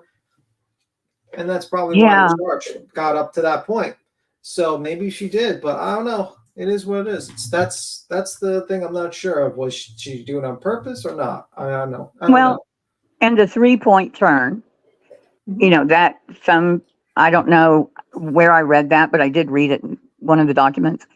But if she's doing the 3-point turn and we're like, if he was sitting on the curb, she could have hit him. He went back and hit his head on, snow or whatever. That could happen. But how did she get up to 24 miles per hour doing that turn? Yeah, it's got to be quick. And probably the snow probably affected. Maybe she may have to go a little bit faster to get traction on the snow because it was a snowy, situation there. Who knows? But I don't believe for a second Cullen had anything Indy to do said with it. unless she turned it off. I didn't know you could fucking turn it off because mine. I don't know. No, they have the data. That's why they're saying that. They have the data. They have the data that she went 24 miles an hour at 62 feet back and kept on going. So that's what they suspect, that she hit him and kept on going. One of her charges initially. Yeah. So is this recent? Is this like This was over a year ago that this Oh. happened. Yeah, this and is then another case. yeah, This and then right about here, a year this video into it, go ahead. This video here is a year. Oh, let me see. I wouldn't show the one of Turtle Boy. I mean, you can. There's no dicks. I mean, not dicks. Well, he is a dick, but you know. Yeah. we're not Well, gonna sit he's. there. I don't know which one you're showing because I only watched it once. Was that from my community tab? This video? Yeah. She's. It's Are on you Twitter. asking? It's from the back chat. It's on Twitter. Oh yeah, yeah. yeah, Play you that. can That's his. This is his attorney. For Turtle Boy, and I'm not sure if he still is, but he was at this time. Oh yeah, is this the one where he chased after this woman and called her a cop killer by a car? Yeah. Yeah, I was Jen, more. why did you You know. Google how long did I in cold at 2:27 in the morning, Jen? Any comment on that? Any comment on that? Thank you, sir. I see you guys wearing Justice for JJ shirts. How can you wear those buttons when you covered up his murder? Can you stop right Any there? comment on that? Right there. Or you Google Stop. that 27? Any comment, Mr. I just have a question about if anybody else notices. She always looks like she's smiling, but I'm wondering if there's something, even in court, even when she was sitting at the soccer game, I wonder if that's not a smile or if there's something wrong. Like, Just for JJ. Nervous tick. Some people no, smile. her lips, I think there's something, because she smiles through everything. And I think that's, look, see, it looks like there's just something. Smilegate. We got Smilegate. Or something wrong, not wrong, but her lips don't, I don't know. It's weird. She's always smiling. Well, she's being called a murderer. I mean, I'm not handle- even throwing shade. I just think it's so weird. It never changes. I mean, a lot of things are weird in this case. You got a guy named Turtle Boy chasing people down, calling them cop killers, and putting their social security card. You know. Yeah, and that lawyer is the one that put this up. Why would his lawyer put this up? Stupid, because this is not a good look. And this is, yeah, in case anyone though. doesn't know, that's Jen, the one with the phone. Yeah, phone I mean, record. I wouldn't even call this witness tampering. Actually, like this, he probably, even this, I think this is the stupidest fucking thing to do, and I wouldn't do it. This still wouldn't be like level that they would be able to arrest him for. But he went too far with the social security and the phone numbers and all that shit. Way too far. Well, and that was her friend for 8 years. Yeah. Is there compassion anywhere for this woman? No. I mean, I don't know if she's done anything or not. No, I think probably, the thing is that these people, in my opinion, are innocent people who are now being harassed by a group of people that just, have half facts or whatever. And Turtle Boy has a huge financial interest for the innocent of Karen Reed. Like, let's be real. He's making so much money from this whole thing. Like, how is he a non-biased source? He is not a non-biased source. I'm a non-biased source, but I don't make no money from this. I don't make a dime. You send me the paperwork and change my mind, guys. Change my mind. And the thing is, too, why do you think he's a high-profile lawyer, right, Jackson? He comes in a year into it. High-profile lawyers are high-profile because of their marketing and the way they the cases aren't really high profile until the media makes them high profile. Like, there's no reason for most cases, but when you have these kind of attorneys, people get paid. I'm not saying anybody's paid, allegedly, maybe in my dreams, some people get paid, and then they send out all the PR newswire alerts and I mean, and he's getting what he wants. News Nation, he's getting FaceTime. Yeah, that's true. But I just think the smile thing is just a tick. Like, just like Yeah, being nervous. Maybe, or her lip. I don't know. It's weird because her lips just don't go down. I wonder if it's just something. I don't know, because she smiled even at the ballpark. Oh, it looks which was really bad. Likely badly fitted dentures. Oh, okay. Maybe. Just pretty cheap. I have avoided her. I allowed her to drop her girl off, but I always made. Shit, I'm not looking at chat. I'm just looking at chat. Yeah, I mean, like that's the thing. Like that's the problem I have. A lot of people who I like who say that they're fact driven and all that stuff, and it's like the main guy. Your main guy is basically saying Proctor came in there and sprinkled the glass, broke the taillight, and sprinkled the evidence there, and actually I think held the evidence. And it's like prove that. Where is your proof? You have no proof that he did that just because he's like, and he was not left alone with the like all the evidence. It's just like, come on. And you got these people who are just sitting there like just pushing this narrative. And I just don't like the fact that this like, you know, no one's thinking. No one's saying to themselves like you got to prove a conspiracy. You can't just say it's a conspiracy because that makes it makes a pointless argument. I say the witness statement says this, you say conspiracy, but I'm supposed to accept your witness statements now? And the selective belief. Yeah. Like you'll call the witness a liar here, but they're telling the truth here. Yeah. And it's like, you know, what's the point of a discussion? Show me where the corruption, show me where like the conspiracy, the corruption, show me why Proctor, like, you know, would get, had the, you know, had a past of dropping evidence and stuff like that. And then I would say, okay, let's go. She works like a cover-up never existed. Let me see. Yeah, it is. Like I said, until I got to those phone records, which I can't make. I wish she would talk about it, but I can't make sense. She's a witness. She's you know, she can't make statements to the media because she is a main witness to this case, and it's kind of unfair that she can't speak because, you know, Turtle Boy and everyone can attack this woman, but she's a main witness to this case. And she has right, but she's given statements. I mean, we've got statements from almost all of them. That's what I'm saying. I wish they had addressed it, which makes me think maybe it's not a big deal. Maybe it's, I don't know how you would explain it, but. Well, maybe she was worried. I don't know. You know, guys said he was coming no, over. that doesn't work. In her statement, she said they were gone. I just figured they went home. Yeah, you're right. You're absolutely I mean, she's surely not thinking he's dead in the snow. No, I don't think anyone thought that, actually. No. Because if, like you said, they hit him, which we can see the injuries, the dog kind of barely bit him, and then someone hit him in the back of the head, there's no life-threatening injuries that they wouldn't call 911 or at least try to fix. Sorry, my dog bit you. We better get some stitches in that. Yeah, you could easily make a story like, hey, this guy came drunk and he started a fight and the dog went and defended. Worst case scenario, you put down the dog's going to be killed. And, you know. No, the dog didn't kill him. No. I'm saying, like, let's say they actually had to, like, a scenario where they called in, like, let's say the dog, let's go with their scenario where the dog bit him, calling all, beating him up. And, you know, whatnot. They can easily change their alibi and say, hey, he came here at our house drunk and our dog went to defend him and he attacked my son. There's 10 witnesses that say this guy came to our house drunk and attacked us. But nobody saw him. Yeah. But I'm saying, like, the devil's, I'm playing like, I'm trying to say, like, there's no reason to just, okay, guys, he's knocked out. Let's throw him in the backyard and let him die. Right. A conspiracy should have been, I don't even know what the conspiracy was for.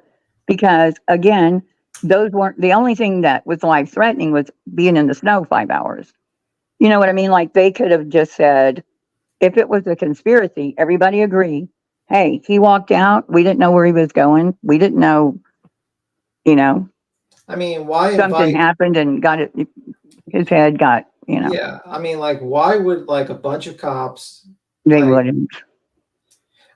Invite a guy to beat another cop to beat up, like at their house, like yeah, their nephew. Like, really, guys? Like, you wouldn't like these are cops. Like, they wouldn't invite him to like a fucking abandoned warehouse or some shit where they could just beat the shit out of him or something. And first off, do you think like the 17-year-old wasn't even there? He left. No, he wasn't there. Yeah, he left earlier. He was picked up at 12:10. It's like documented. They looked at that shit. But the problem and then you would have had to have Karen from the moment she got back in her car or whatever, she had to be going along with it.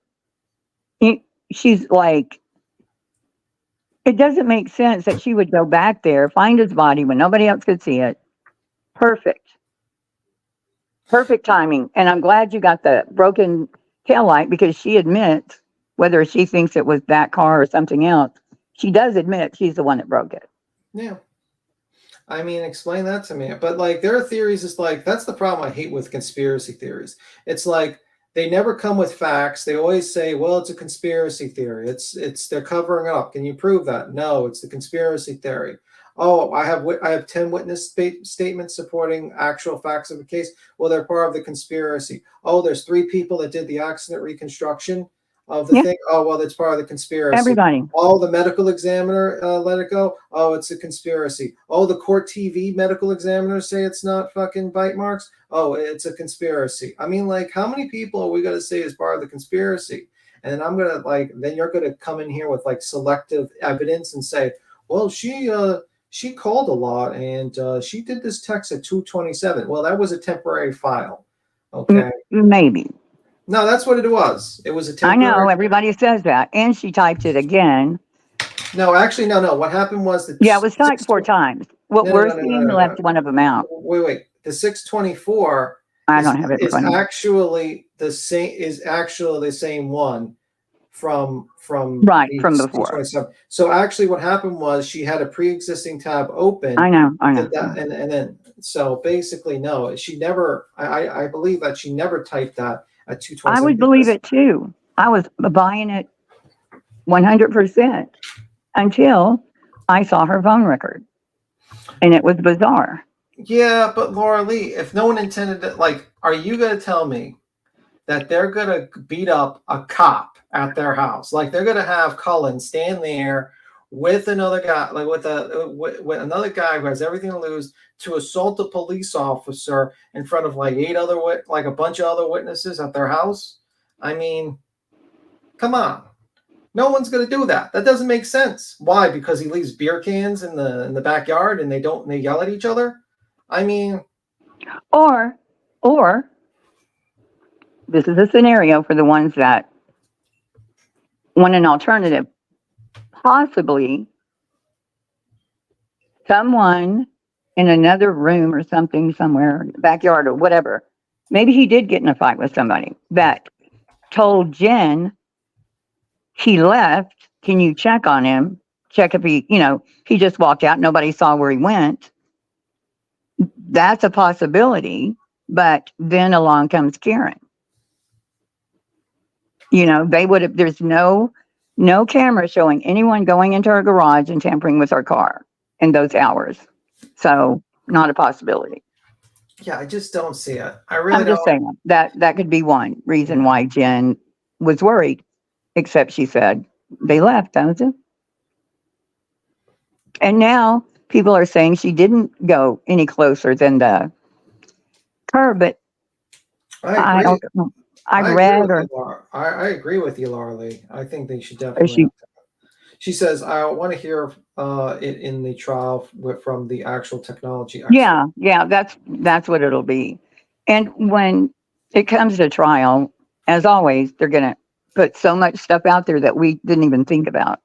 But what's the chances of someone typing the exact same thing from 227 4 hours later? Yeah, it doesn't make sense. While someone's screaming, check for how long it is to freeze to death, and also while someone is dying in front of them. Like, that doesn't make sense. It's just if it doesn't make sense, it's not true. Okay. Yeah, what makes sense is for Karen to say, if that still doesn't make sense, how long does it take to die in snow? I mean, we're going to analyze this while he's dying on the ground. I mean, what difference would it make at that point? I mean, she's doing the Cousin Vinny defense. Oh, that's right. She's doing the Cousin Vinny defense. Like, I didn't mean it as a statement. I meant it as a question, guys. Could I hit him? Could I hit him? I know. Independent thinker. I know. I have to watch that again. Independent. According to what Dietz says, he was in the yard, not even close to. He was 12 feet. I mean, everybody agreed on that. 12 feet from the curb. What I've seen and what BTM says he's seen, and I'm going to have to go and hunt down, is that he was closer to the fire hydrant. Yeah. Yeah. That's what everything I've read. I mean, you're gonna have to like, because I think there was one person that said driveway, basically one witness that Yeah, basically said driveway. because that's why she talked about the jacket. Remember, I brought that up yesterday or the day before. Like, I thought the jacket had significance for her to bring it up. Then someone, and I didn't see this said, someone said, yeah, that was her excuse for pulling up closer, like into the driveway. So and then she saw him get out and walk, go to the door. Yeah, I just posted the Uncle Vinny thing. I shot the clerk. Well, but Lorelei, why would they put him in the snow? Why don't it's an accident, and so you take him out and put him in the snow? Yeah. Who has that lack of compassion? Also, wouldn't you have to figure out to stop the bleeding, because he has a fracture in the back of his head? He's bleeding all over the place. So you're gonna have to wrap him around so you get to stop the blood from dripping all over the place from the snow, and then carry 160, 170 pound man, dead weight, across the snow, toss him into the snow, and then basically act like nothing happened. Everyone goes about their day. I mean, that just doesn't make sense. I mean, no. Because you find that many people? Yeah, he's going to bleed a lot. He's going to bleed a lot. Right. It wasn't life-threatening until it was, when, he was out there for so long. Yeah, I mean, I don't know what, I think I heard some Emmy on some program said that would have, he would have lost consciousness pretty quick with that. Yeah, I mean, most likely you have to figure out what caused that wound in the back of their head. The only thing I could think of what caused that wound in the back of the head, he was hit with something pretty hard, and it wasn't a fist. Blunt force, right. Yeah, it wasn't a fist, that's for sure. So you would have to hit something pretty hard. Right, and the shape of it looks like. And why was he missing one of his shoes during the, when they found him, and they found the shoe next to him, thrown away? When you get into a car accident, a lot of times you lose a shoe. Yeah. When you're thrown that way. Yeah, so that explains that situation, but no one talks about the shoe, because this is the first time I heard about the shoe. I was like, oh, there was a Nike shoe with location too. You've got to read Lucky's, or go and watch it on, I think Chasing was doing the stream, but the reading of Lucky's being interviewed by the cop, so freaking hilarious. I think Lucky's full of crap. But he's the guy, the snowplow driver. Yeah. It was so funny. I mean, it's not like someone ever came in front of a true crime case and was a terrible, and just said some bullshit lie, and for celebrity, out of nowhere. It's not like we don't remember Kylie Rodney and the fucking trucker that said that statement. I mean, that's right. Yep. We all forget about the trucker who fucking lied to a bunch of people. I mean, okay. Yeah. And people saying he was lying, like you were persecuted because they have confirmation bias. Yeah. He's saying what they want to hear. Okay, that makes sense. Yeah, I mean, it's not the first time someone fucked up their statement or lied. And when people say, "Oh my God, they amended the police report to put the accurate time where Proctor was alone with the car," yeah, I'm going to say this to people: police get their reports wrong all the time. Yeah, all the time. For all car accident cases, every single one of them get them wrong. It's why a lot of attorneys in civil cases do they call them as witnesses, because they're not attorneys. They're not going to. No, I'm saying all the bells and whistles. For a car accident case, they'd be like, "You wrote this report? Yes. Did you do this? Yes. Was this accurate or not? No, I messed up." So basically, that's the situation. A lot of times, Yeah, that's why they have crime scene people take pictures, and now they do videos and shit. There's probably already a video, but they do make mistakes. But to outright lie, like just make the shit up. I don't know how often that happens. I'm sure it does, but but they, like that tow guy, way more should have been made out of that. For people to think the police are going to put out a missing persons report and give the wrong time and location of where that person was last seen, it's never going to happen. They don't do that. Yeah, I mean, it's Kylie Rodney, just so people have an idea. It's important. Do what? I'm just telling people it's another case you're talking about, the Kylie Rodney situation. You started it. Yeah, no, I'm just so people know that they're not talking I about know. the same thing, just in case they're coming. Yeah. His name, you know, Patricia, if you go to Google Earth and do a real close up of that area, there's this big black rock sitting there. It kind of looks like a turtle, and it might be a cement turtle. But he could have hit his head on that. Yeah, I mean, a lot of things. I mean, like the only thing that's like I have an issue trying to figure out exactly what his body position was with the car accident because his lower body has no real visible injuries, as you know, common place where a lot of like your lower body will get injured. So, I mean, I'm kind of like thinking that he was like, you know, like squatting type of thing, or like his position was lowered. But that's what's going to be required by the accident reconstruction person to figure out and explain to the jury how he was positioned and exactly how he ended up where he ended up. And that's going to be like the challenge of the trial. Also, the technology expert will be a little bit. Yeah, they have so much we don't know. And the defense is the one that put these documents out, right? They weren't supposed to, I think. I don't know that they're like on the, I don't know. I could be talking out my butt. But I thought I heard they put them out and they didn't want some of them out or something. Because I haven't seen anything new. TV undercover. Who's for undercover? Oh shit. Anyway, Undercover. I don't know. I never heard that, but you know, I think they tried the prosecution did try to do a gag order for the defense, and it was denied multiple times. So I mean, one time actually, not multiple times. It was denied. I don't know about that situation, but.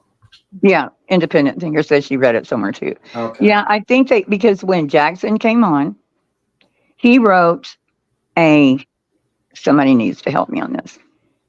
A very long, remember we were talking about the 92 page or the 72 page thing?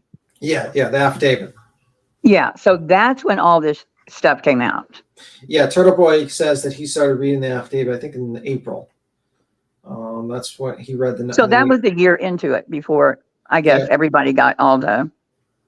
Yeah, I mean, I think Court TV and a lot of TV stations were covering it. So it was slowly building. The case was building bigger and bigger. And I think he saw the opportunity and started reading the affidavit and come up with his own, you know. Court TV was, well, I don't think before that. I think she didn't really have a defense until Jackson came on and that tipster. Or was that the other attorney? It might have been the other attorney that was told about the tip. Yeah, Giannis something. I'm trying to. Okay, yeah, that makes he was told. Okay. He was told about. He was initially saying, "Oh, it was a tragic accident, whatever." Exact line. You can read the article, and then he got a tipster, a call saying, "Oh, he was beat up. He was beaten." And then like the mother from Karen Reed said, "Oh, that arm looks like dog bites." And you know, basically the whole thing. And then basically Karen Reed's going through Facebook, and she notices that Cullen, when he was like 10 years old, was a ring bearer in a wedding where Proctor attended. Like he's literally a child. Like they show like that old Facebook trick. Like, okay, I mean, I have pictures of people I don't even know on different places. Like I don't know these people, and they're tagging me because I was in the same vicinity. You know what I mean? Like it could be a pool party, it could be anything. That doesn't mean you're complicit in a murder. Yeah, obviously. I mean, this just doesn't make sense. And they're going to have to like the defense is doing a good job when it comes to like basically they're winning the publicity war, where they're basically kind of poisoning the jury pool because a lot of people are just like thinking that there's some sort of massive amounts of corruption. But I bet they get a change of opinion. Yeah, that's what the problem. I think Turtle Boy is actually now hurting the case when he does all this shit because now they got to have documentation of him fucking messing up the venue, and that's the problem. Like he's gonna probably hurt our case eventually. Like, so. Oh, he's in big trouble. Oh, he's going to jail. All the fuck shit he's done. Yeah, he's going to jail, and he'll be lucky if he's not sued civilly. Well, remember that part of that article? This is another thing that floored me, where Karen was talking about the two people that had testified for the grand jury, and they went to her house for dinner. And that's weird. Yeah. It's a lot of things fucking weird in this case. And I still haven't figured out what the FBI is investigating right now. Well, I mean, I would figure that they are overseeing because, you know, a bunch of cops, you know. No, they don't oversee murder. They, from what I've read, this isn't like FBI worthy Yeah, murder. you're right. You're right. Yeah, they get invited if it's not any kind of. Maybe they were invited into the case because, like, Yeah, everyone's but been they saying wouldn't oversee it. Yeah, everyone's been saying corruption, and they want to make it sure that it's like. But there's no, or I can't find articles or anything. If you think about it, the only people saying that are like Turtle Boy's side. Yeah, I mean, like, that's the problem. Like, you can't just blink, and this is the part where he calls her a cop killer, by the way. But anyway, you can't just basically sit there and say corruption without showing me the corruption. You've got to show me, like, so far I do not see the corruption because the guy got arrested by the cops, Turtle Boy, and they gave him no bail, and they let him go without a GPS, and he's able to, like, go on his own reconnaissance. So if he was really, if you're talking about real corruption, that motherfucker would be in jail, $500,000 bond, $100,000 bond, or something like that. You got a GPS on you, you got a gag order, you can't say nothing. You know, like, I don't know.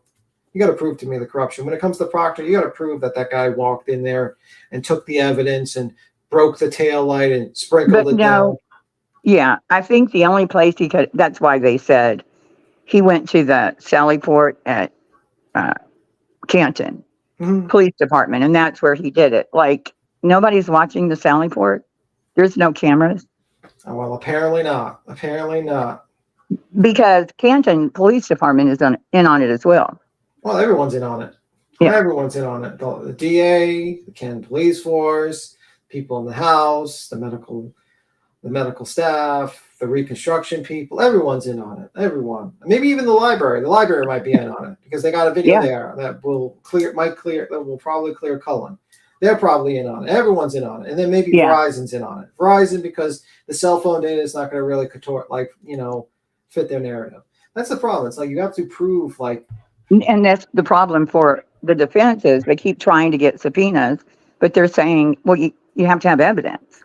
Yeah, they're a fishing expedition. They're basically doing. Yeah, and they're not going for it.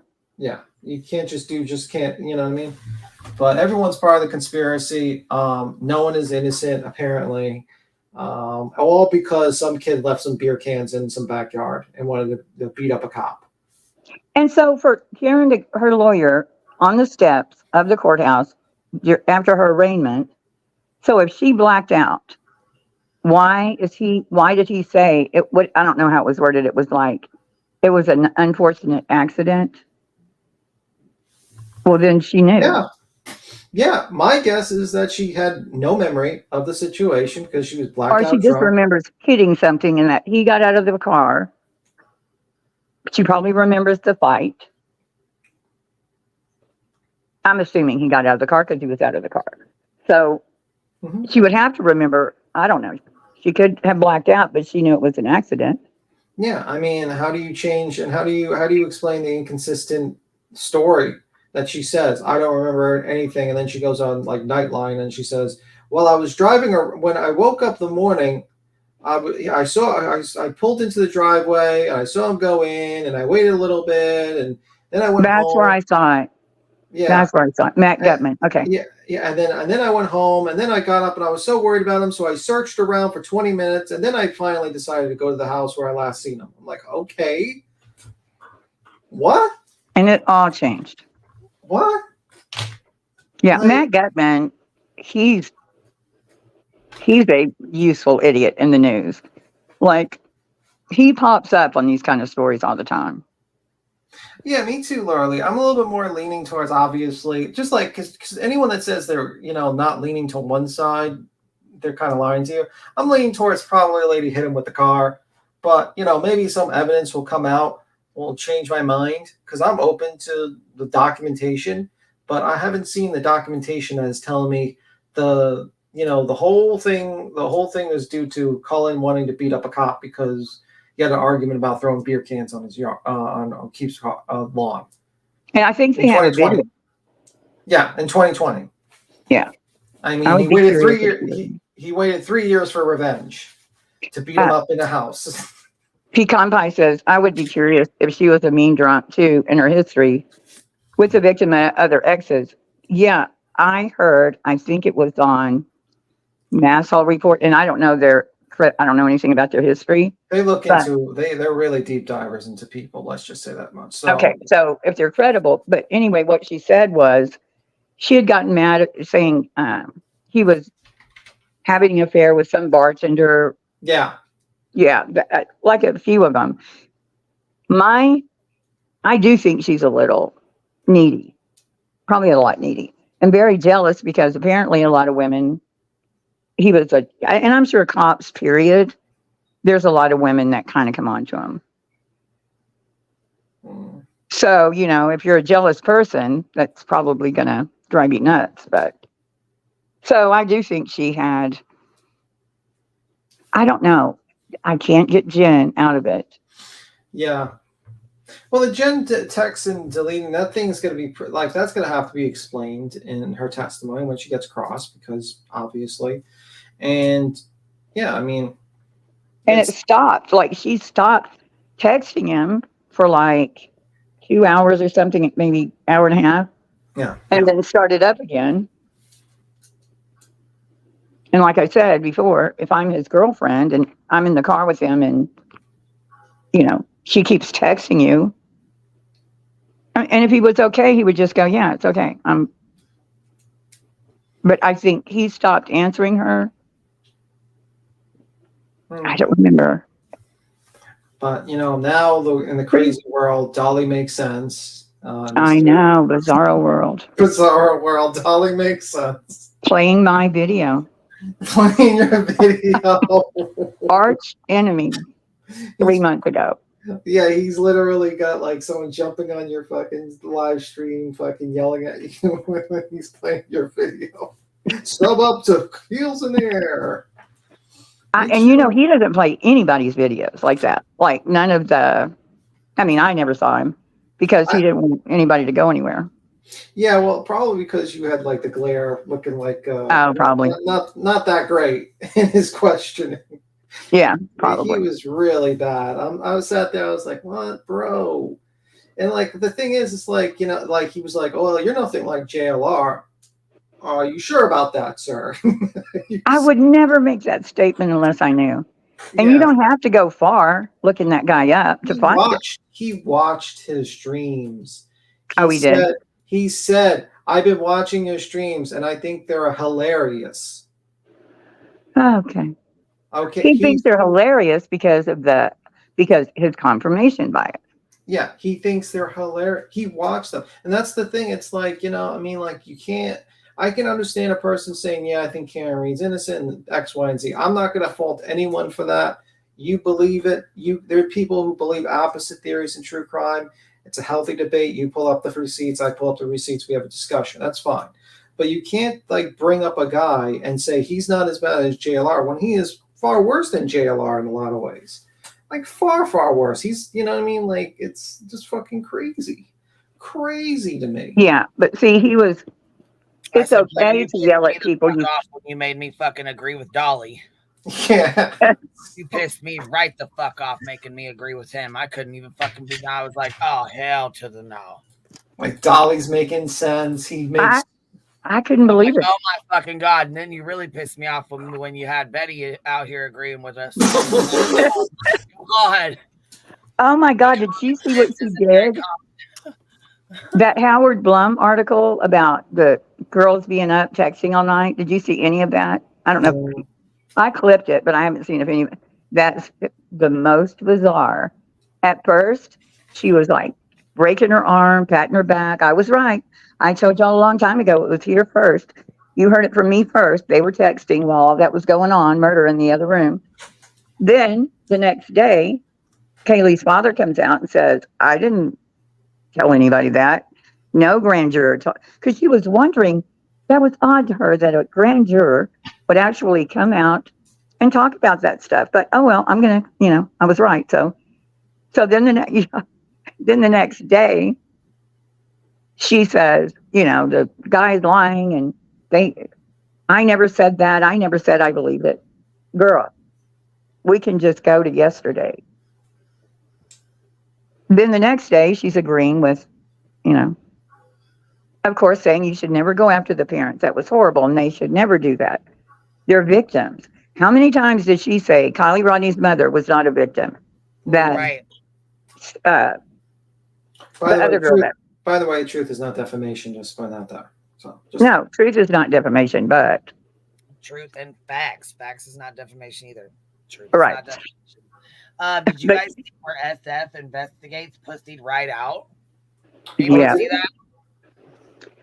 Oh Yep. my god, it pissed me right off, and I ain't even gonna lie, it pissed me right the fuck off. Well, you're not bringing the lawsuit. Not only did he fuck over the family in his own words, he then tried to put it on her. He tried to put it off on Betty's ass, and like it was all her fucking fault. And he did no wrong, but he failed the family all because of Betty. Well, when she put out that, because I asked him several times before I did my video, because I couldn't find it, and I don't go on Facebook. So apparently that was where he posted it. Other people are saying it's not. When he said he was going after Layla's mom, Jen, and going to expose her and all this, BHB was not mentioned in that post at all. What he told me, like 3 times, is that he said he was going after Betty and Jen might be collateral damage, which is not what. So when Betty did that post, I went and got in a DM with him and kicked him in the nuts. But I mean, that was bad. You don't do other creators that way. Because then I did the video and said, that never happened. Mm-hmm. You got yelled at, yeah? Yeah, I don't know why. And he's not bringing a lawsuit at all. He just dropped out. No. Oh, The minute he did that, the minute I found out he was lying to me, done. yeah. To lie to me about that, and then Betty's the one that shows he was. Yeah.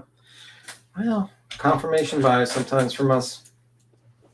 No, you cannot like Betty, but I don't think you need to. Okay, well, There's enough. You don't have to lie about it, you know? Yeah. What were you going to say, Queen? I said Okay. we're gonna read this bullshit off right here. Okay. Oh, I was watching chat. Oh, jeez. Pretty sure this is the one here. I didn't see it. I know this quote rings so true for Layla Santinello's father and stepmother today. Sadly, I was part of an investigation team that completely betrayed them. We allowed Betty to do what she intended, make a mockery of Layla, a source of donations. We allowed unlicensed investigators, in quotes, access they shouldn't have had, and they too were only looking for profit. Instead of making things right and getting rid of the problem, I was a part of a team that chose betrayal, quitting, and I'll never forgive myself for that. What? Who's he talking? Who did he let on the team? I have no fucking idea. A family, here you go. Here's the rest of this bullshit. A family with a missing child signed a contract, broken. Betrayal. Until this moment, this had been an amazing year. 15 missing persons found in just over 10 months, but this completely erases all of that because this betrayal is bigger than those fines combined. Yeah, because I mean, fuck the 15 people and their lives and all their history and everything that, you know, they went through. Because I mean, just fuck them. I mean, they meant nothing. Yeah, that's a selfish statement. You know, it's like now everybody's going to forget. Fucking pissed me right the fuck off. I can tell you right now, it pissed me right the fuck off. Because first of all, not only is this an backhanded ass apology that's bullshit anyways, but then you're throwing it off on somebody else instead of taking accountability for what the fuck you did. You're putting it off on Betty and everybody else. Then he tells fuck the 15 other missing people I found. This ruins all of it. That's just like a kick in the fucking face for all the 15 people he just found or whatever. You know what I mean? Mm. It just completely erases all that. Who betrayed him? I have no fucking idea. He's saying he betrayed the family. Oh, I thought he was saying they betrayed him. No, he's saying he betrayed Layla and her family by quitting the case because of Betty and because they let unlicensed people in there. Did you hear? You didn't hear any Got of it. this? Let me read it again. Yeah, no, I'm listening to you because my mind is back in a private message that I was thinking the stepmother and the dad were doing fuck shit. Yeah. So this says, yeah, I know this quote rings so true for Layla Santinello's father and stepmother today, which is the ones that Jersey claimed to be friends with. Right. And the quote says, the saddest thing about betrayal is that it never comes from your enemies. That's his quote. And he said, I know this quote rings so true for Layla Santinello's father and stepmother today. Sadly, I was part of an investigation team that completely betrayed them. Okay. What? And then it says, we allowed Betty to do what she intended, make a mockery of Layla, a source of donations. Like, what the fuck does she have to do with you? What the fuck ever. Okay, so then he says, we allowed unlicensed investigators access they shouldn't have had, and they too were only looking for a profit. Like, he wasn't. Like, really?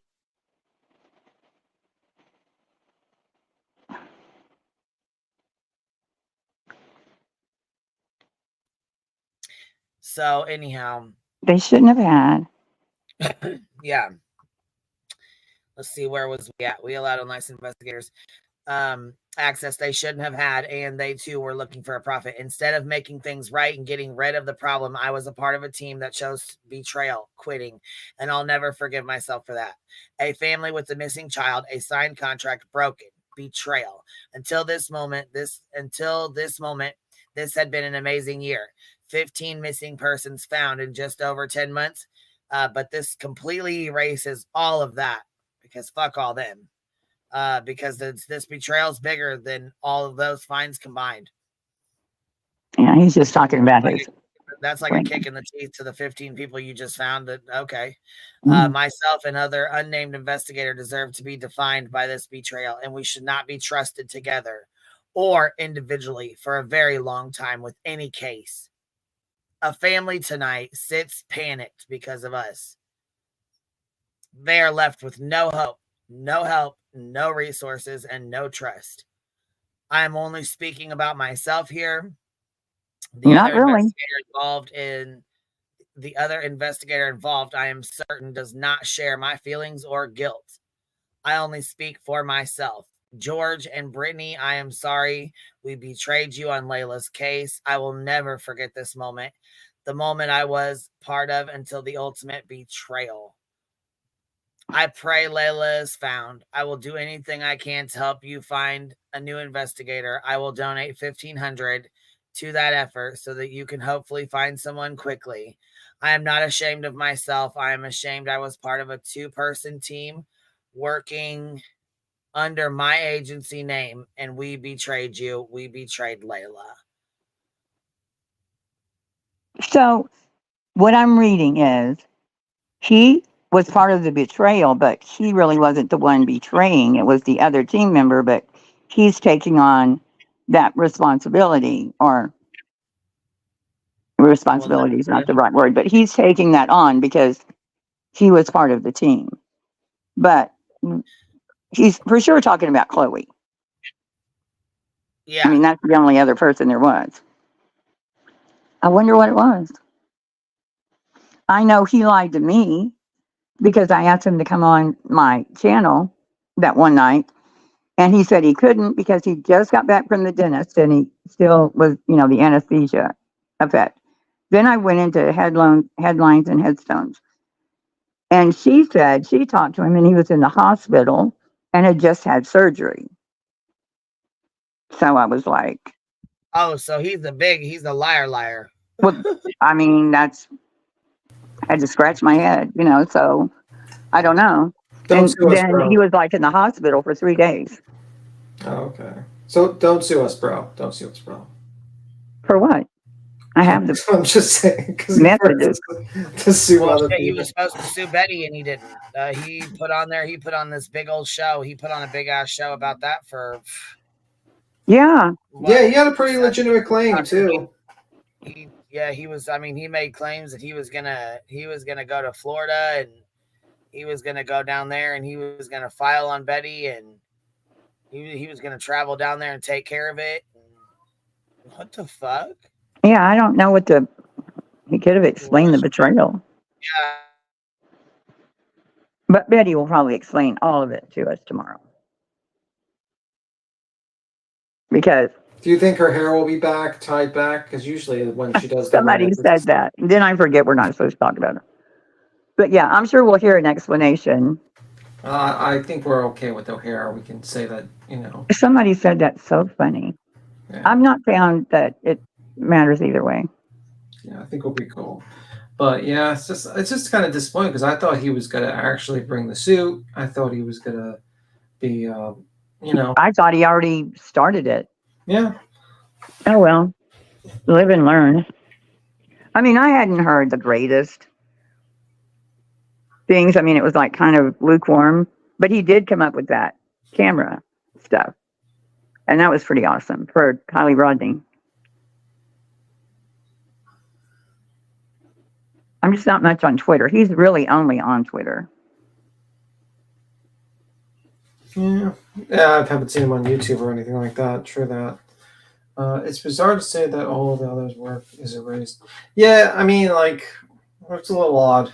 He could have just. Well, he's talking about his reputation. He's not talking about taking away from the cases. Yeah, that makes sense. More of a reputational thing. But yeah, I mean, I don't know.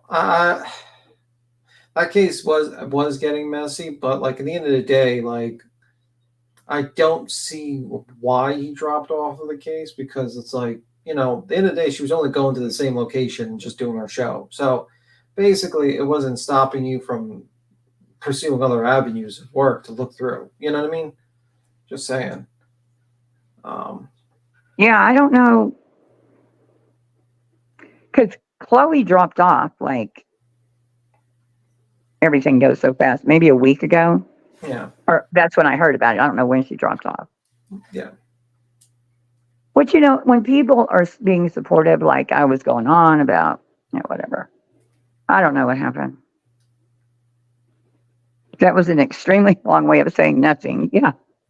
Yeah, you could have just said, yeah, I just did not want to deal with Bullhorn Betty in this case. And I felt Pecan Pie, BHB Orphan, the one that said she found Layla, and MGL were harassing him. How do we know that?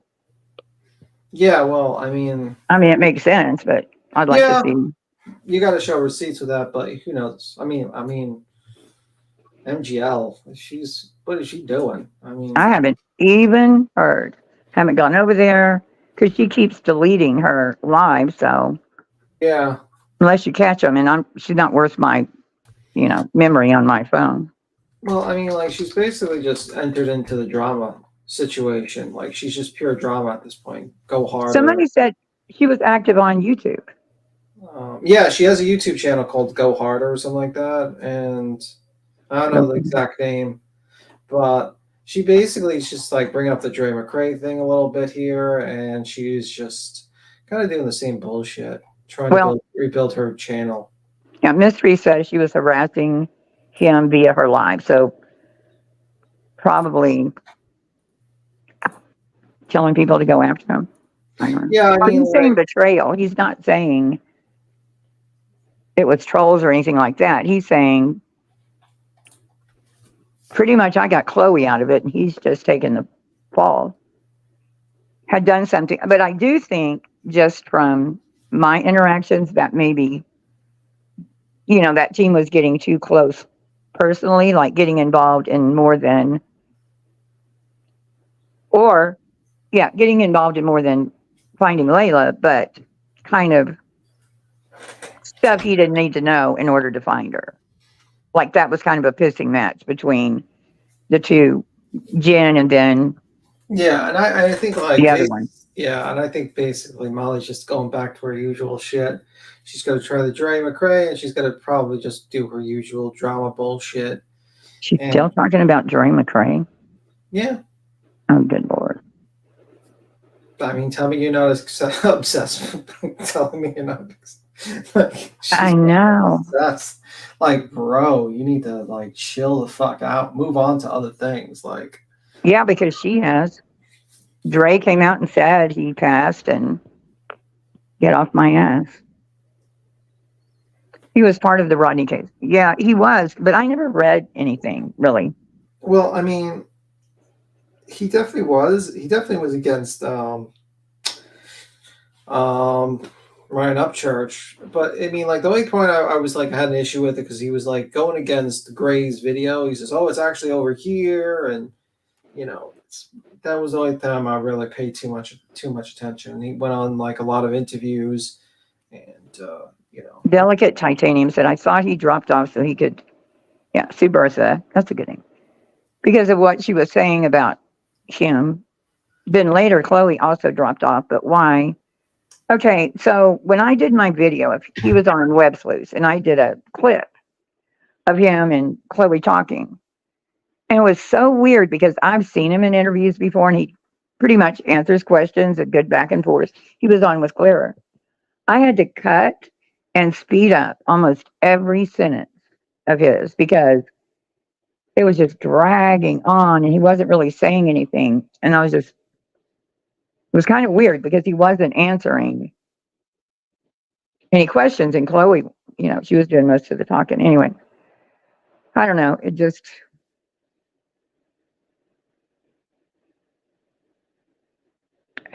disappointing, really. He began to disparage that mother. Yeah, but I didn't see that at first, Pecan Pie. He said he had a group of trolls that followed him around, causing him issues before Kylie Rodney. He worked with the family so close. I mean, I don't know what's true anymore. Once he Well, I lied to me thought he was about, working with the mom. Then I thought, okay, so first I thought he was working with the mom. Then it was he Right. was going to expose the mom. yeah, And working with the oh, stepdad. that's what he was talking. Yeah, yeah, it's a weird situation. But anyway, that's what he was talking about that night. He was talking about bringing in like these teams of dogs or something, like big resources. Well, Yeah. not only that, he was talking about he was going to bring in that they had a team set up. They had a search ready to go. They had different like drones and AI coverage on whatever the hell he was talking about. Yeah. Fuck. He had some big thing set up and basically canceled all of it. Yeah, that's what he was having trouble explaining. Yeah. Anyway, Queen, I'm going to skedaddle. All right, skedaddle twice now, BTM. Yeah, choose skedaddle. Two skedaddles. Two skedaddles tonight. Two skedaddles. You guys have a good one. Bye. Good night. Talk to you later, B-Thug. Bye. Where did Nick go? I think he jumped down too. He was at the bar earlier. He's probably tired, you know. He's at the bar. He's at the bar and we're talking about drugs and alcohol. Yeah, he was at the bar earlier. I think he said something about shooting pool or something. Fuck, I don't know what he was doing. I love shooting pool. Yeah, I'm so disappointed in SF Investigate. Yeah, I was too. I was like, man, what the fuck? That's kind of bullshit. Yeah, he did get the fire cam, Laura Lee, we think. But why fucking set that up and make people think you're doing this big ass fucking search when you're not doing shit? Yeah, not even the lawsuit, but the search. You know, to be honest, like Bertha likes to say, she was the one that called out both him and Jim Terry. Because I had to I eat crow on Jim Terry too. Of course, I didn't know him. But yeah, they were both turned out to be. Who called him out? You know, her, Blondie. Yeah, I called him out first. Well, yeah, but I didn't know you then. This was a long time ago when I did a video because, you know, it was like everything she said. And I was like, oh my God. I played her video. I was like, this is the one and only fucking time we'll ever agree on anything. And she ripped him a new asshole. She did. But, you know, I mean, I'd seen him before, like once or twice. But just because I was being, you know, contrarian. She was fucking getting in his ass and he hated it. God, he hated it. she had his ass, and he fucking hated it. She's like, "Where's your license at? Where if your license ain't here, then I don't know if that played when I did. work in this state." And he's like, yes, I do. Yes, I do." She's like, "No, you don't." Yeah, she was. And I don't know if it's in. Shit, I watched all my playlists twice. I don't think I saw that because I did say, yeah, whatever, blah, blah, blah. Because I didn't know Jim Terry. I didn't know anything about you. If I'd known what he did, Oh, he was a piece of shit. He was garbage. Yeah, Glare. He was a friend of Glaire's. Glare can pick him. Oh yeah, yes, he can. I don't know. There's a lot of people. I mean, I don't know. I don't think I've met anybody worse than him. Who, Glare? He Or took Jim Terry? He was like, he was just like Turtle Boy. Yeah, no conscience. That's the best way to be a horrible troll. Is just no conscience. Yeah, straight up. It was bad. I mean, he doesn't give a shit. He doesn't have anything to lose either. And because he shows his face and he doesn't have his name hidden, he doesn't think anybody else should either. Everybody should show their face. Everybody should put their first and last name. Everybody should go by their name because he goes by his name. I said, but your brother wears fucking pantyhose on his face. Are you kidding me? You motherfucker. Oh, so many squirrels. Oh my God. God, I'm like, are you serious? You cannot even be fucking for real right now. Like this is crazy as hell. Hey, Wing Zero. Just want to show some love. Yeah, he turned out. I mean, like I said, I didn't really know him. I'd seen him on. I think even Cray had him on one time, but like not anymore. I think we got a super chat. Yeah, you know what? Oh, thank you, Wing Zero. Just want to show some love to the hive. Thank you, baby. I appreciate that. You know what? I don't know, Heels, you ain't been over here for a long time till just recently. Have you seen our little skeleton dance? Yes. Oh, I was gonna say, I don't know if you've seen. No, Yeah, I was in the bushes yesterday. All right, here we go. We're playing.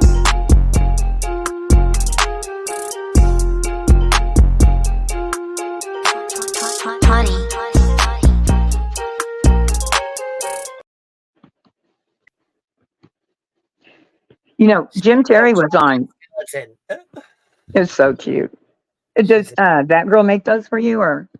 No, we actually I made them. We made them cute. myself. I learned. Yes, girl, I'm learning because I don't like to bother her too much. You know what I'm saying? She's got stuff going on, and I got this other thing. Oh my God, did you see it the other day? Oh Lord, look at this. I'm taking us down so you can see this. Okay. Watch this. Ready? Watch the screen. Ready?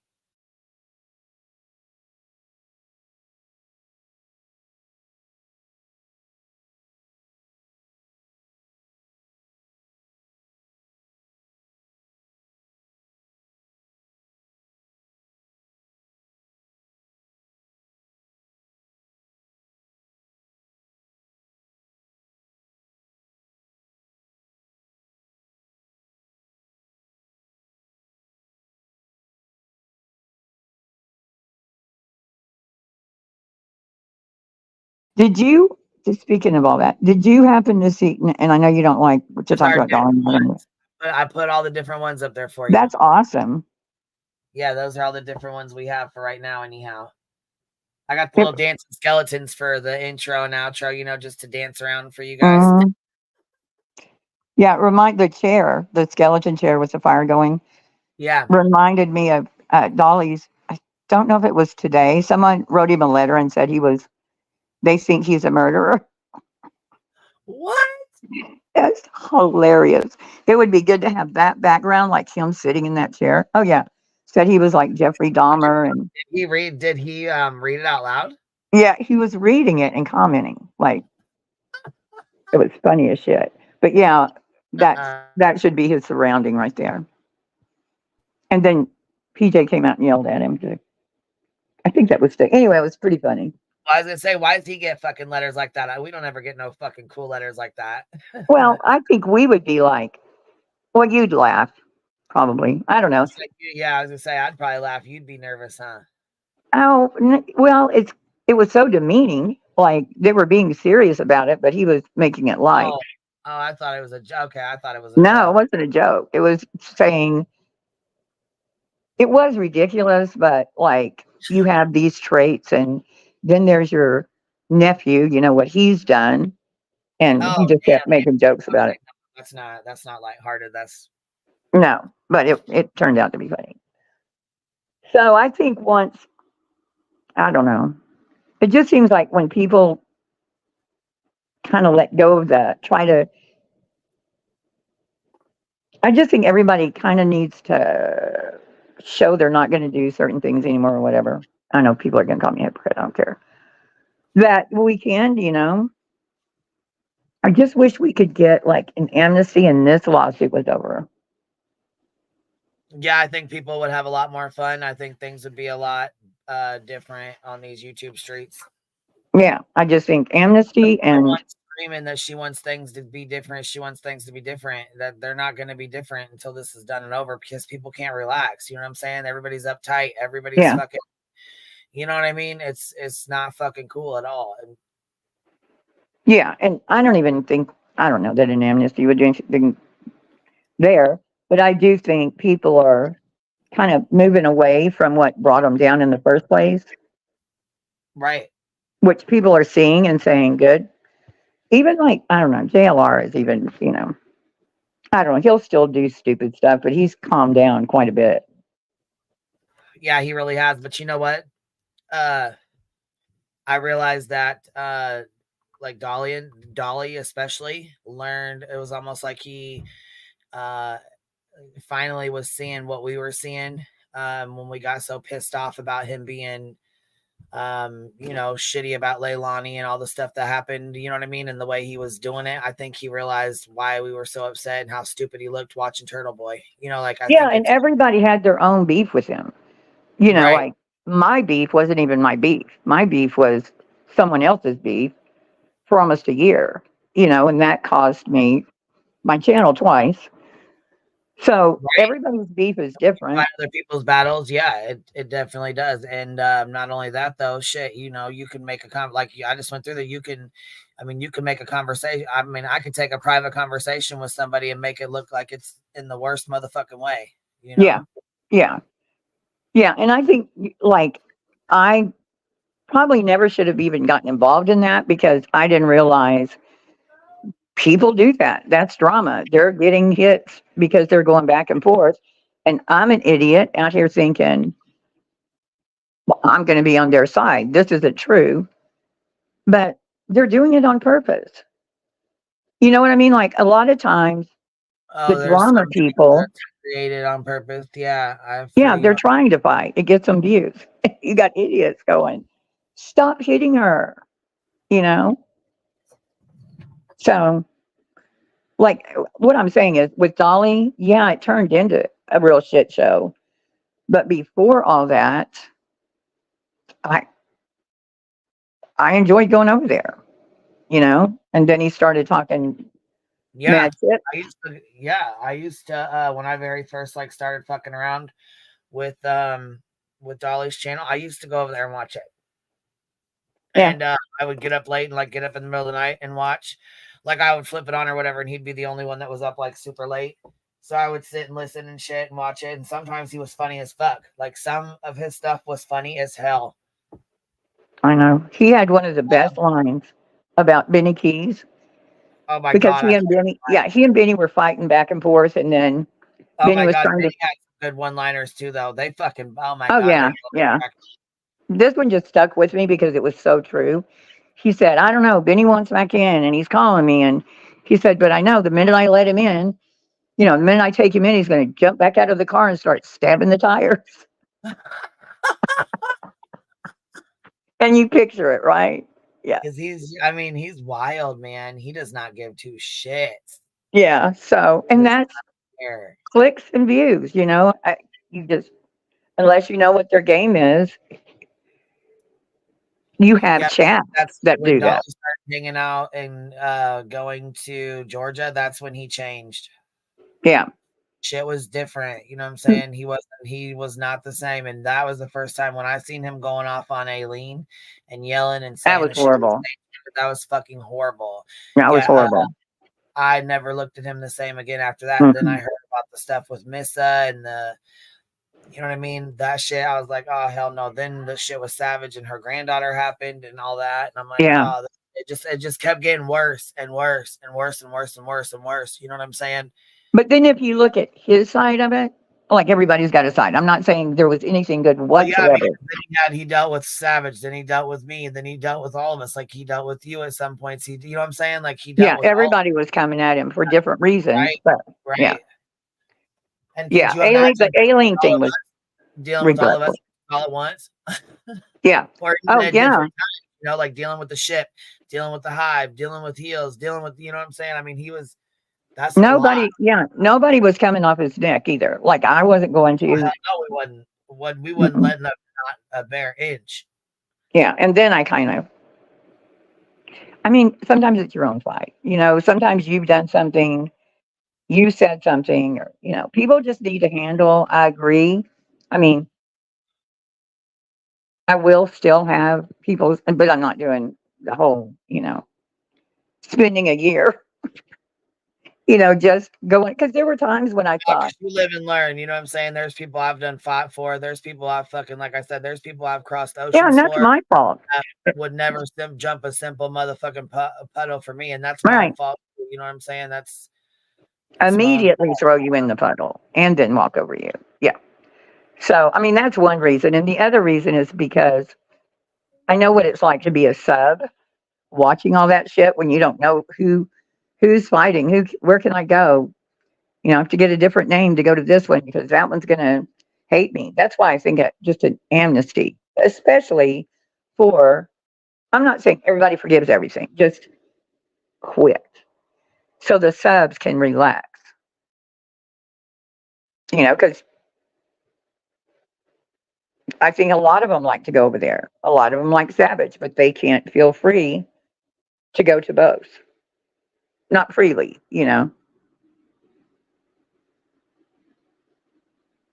I mean, we're hating on him. The alien thing, 100%. Everybody saw it. It affected everybody. But the thing with Savage, what did she say to him? What did he say to her? They were going back and forth. There's no excuse for the grant. He should have apologized and gotten rid of that.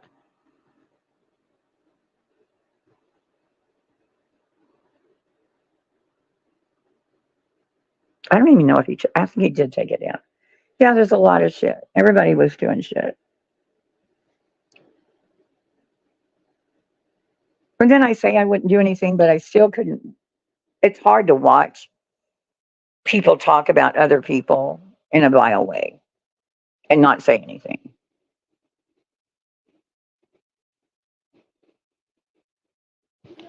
No, it's really hard. It is hard. It's really hard to watch somebody dox you or your kids and then fucking not retaliate in a public way. You know what I'm saying? And try not to retaliate at all. But still, I can see why, even with me sharing his shit with Aileen and laughing about her driving by there, you know what I'm saying? I can see why it would look ugly, but there's a lot of people who watched him fucking fuck with me, and me not fucking say shit back. You know what I mean? It happened for a long time. Then finally, I just got sick of the shit and I went hard as fuck. I was tired of it.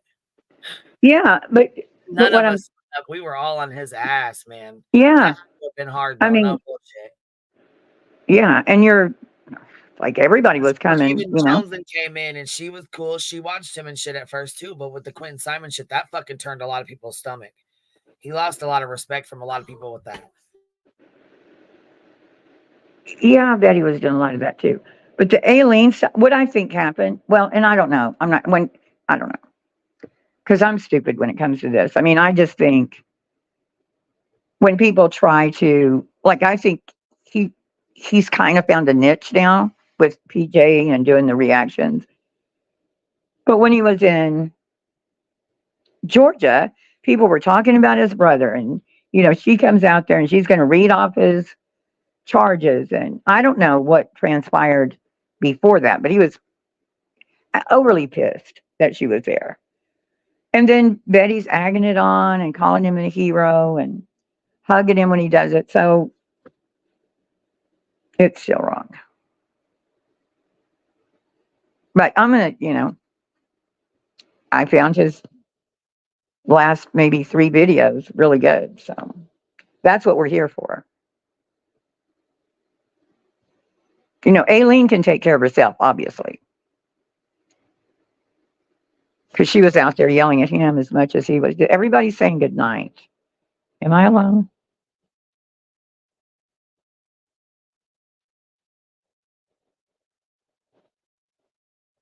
Guess I'll turn out the lights. Thought you said NASCAR. Mascara.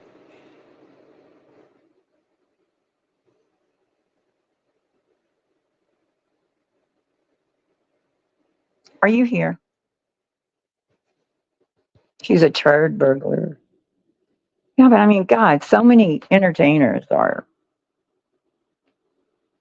I don't think you can be a good entertainer if you're just a perfectly, not especially comedy. If you just have the best raising and you got your head together, and I mean, what are you going to talk about? I'm here, Hills. Hey, Miss. Hey, Bright. Sorry. What he allowed in his chat and on panel about Summer and her brothers. Well, see, I guess I missed that. And there's so many. I don't know. It's like, who are we going to watch? And I'm not, that wasn't cute, right? I'm just saying in my head. Because I'm doing my subs and trying to find something to watch. And, you know, I'm supposed to be mad at all these people. And I am. But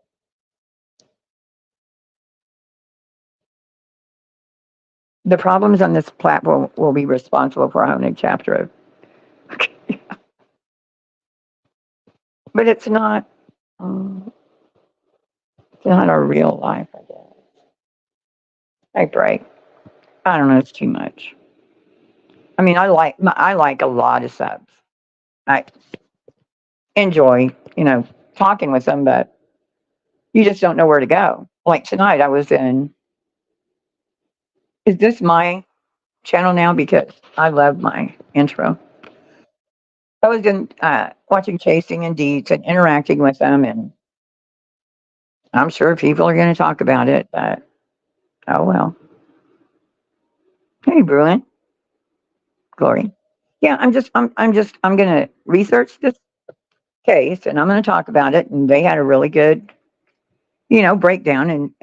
And I think the back and forth is good too. It's mine now, McKenna. I found a weird lawyer to follow. Oh, you'll have to put the name in or just tell me the name. Because as far as the regular creators here,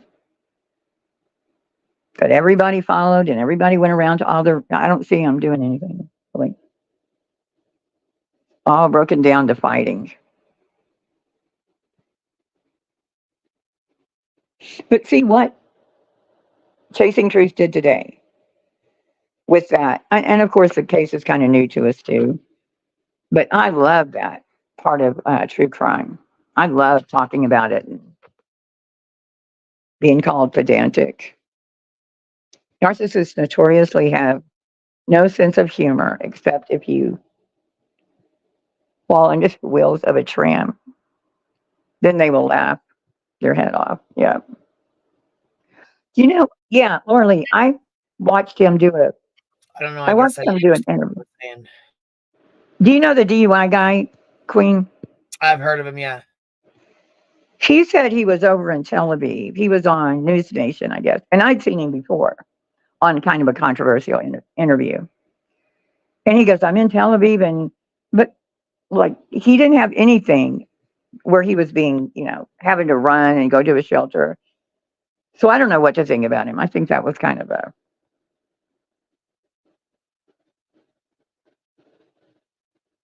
Because Laura Lee's asking about him. I don't know if he's serious. But a lot of people are just trying to get on the news. You know, a lot of these people with channels, they're trying to get a spot. Naked Mel got on the news. I thought that was pretty fucking cool. You know? When was that? I think he's been on a few times. Yeah, I was gonna say he's been on a few different times, honestly. I mean, see, and he doesn't get involved in anybody's drama. Nope, he sure the hell don't. He won't, nope. And he ain't talking about none of it. He went on Molly's one time. I'll never forget it. And Molly's was going over the, what was it? Kylie Rodney Upchurch. So he had, I think, all that shit was up church he was going through. So he hops on Molly's, and Molly's like doing her thing, eating the chicken, being stupid. he throws her $100 and never went back. He was in there and watched puppies. I know. Oh. Yeah, that was funny. He was like on there and then gave her a super chat and left. Because he doesn't take sides. He doesn't even phase him.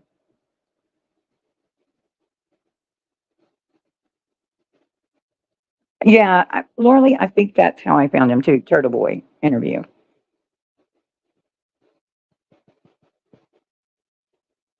DUI got a lot of publicity with the Johnny. Oh, okay.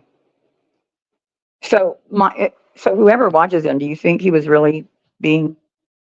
Do you think that he was really running from bombs? He was like in a nice hotel and then at the airport. Following some of the Turtle Boy supporters is interesting. Yeah, can't find eating her chicken. Well, Monica, what he did recently, he was on the news talking about being in Tel Aviv and the bomb warnings, and he had to rush to a shelter, and people, and all he showed on his channel was he was in a hotel and at the airport. Yeah, he was in Tel Aviv for sure. But what they were showing on News Nation wasn't his footage, it was somebody else's. Yeah, so you would think on Twitter he would be showing footage of it. I just thought it was weird. I like uncivil law too. They said, why is he called the DUI guy? He's a lawyer, so maybe he was a DUI lawyer. Like he defends people with DUIs. Here, we'll pull him up real quick. We'll go on a field trip. Yeah, I mean, he was in Israel, but that's the thing. It was like on his social media, all he showed was being at the airport, and then one was in a hotel. No running from bombs. Okay, But so then, it says DUI guy plus raw law unfiltered. I think somebody asked me about what's her name's channel, and I fucking got it asked backwards. I'm like, uncut, raw, real. oh, oh no, what did you pull up? I was trying to, I don't know. I was trying to fucking Uncut Raw would pull up some. I was trying to give out Jenna's channel that was on here last night. Somebody had asked for it, and so I was like, I was trying to give it to you, but I gave him the wrong name for it. I was like, it was like uncut and raw and real or something. And I was like, oh fuck. I think somebody came in and corrected me. I was like, thank God. Fuck. Glad you did. Okay, so here's the DUI guy right here. He's got 1 million subscribers. Conti, you're a mess. 344K. Look at that. Jeez, good God. Yeah. Yeah, he was on News Nation, but they were showing other people's clips, not his, of what was going on over there, like people running for the bomb shelter. It wasn't his clip. Damn. So yeah, I'm sure that Amber Heard. Like he gets the court stuff and puts it in a difficult battle of government versus DUI lawyer. So he just does like DUI cases. How many views does he get? This one's got 2,000 views on it 2 months ago, and that's right. So he's got a goddamn channel with 344,000 subscribers. Right. He's got 3.3K views on this one. That's bullshit. Views. Yeah. This one's got 8K right here. But I mean, shit, that's not very good for a big ass channel like his. No, I think it's because they get a big swell, maybe during the Amber Heard case or whatever, and then they're gone. Like, he just got, or, who knows how they get them. But like JLR's, he went from all the attention, back to normal, and all those 100,000 subs really didn't change his viewership or the amount of views that he gets, which was weird. Because I see a lot of channels with a really high sub count, and then mine don't even match. I'm not working really hard at it either, but so. No, but usually with big channels like that, you would see, a lot. Maybe he took some time off too. We don't know. Well, what else affects the numbers is if you're live You don't get a lot of repeat. Like if you do a 6-hour live, not a lot of people are going to watch the 6 hours. So I noticed that the lives don't get as much than the recorded. So like if you do an hour, it's recorded, you get more hits on it because the people watching you are watching you. You know, your subs are here.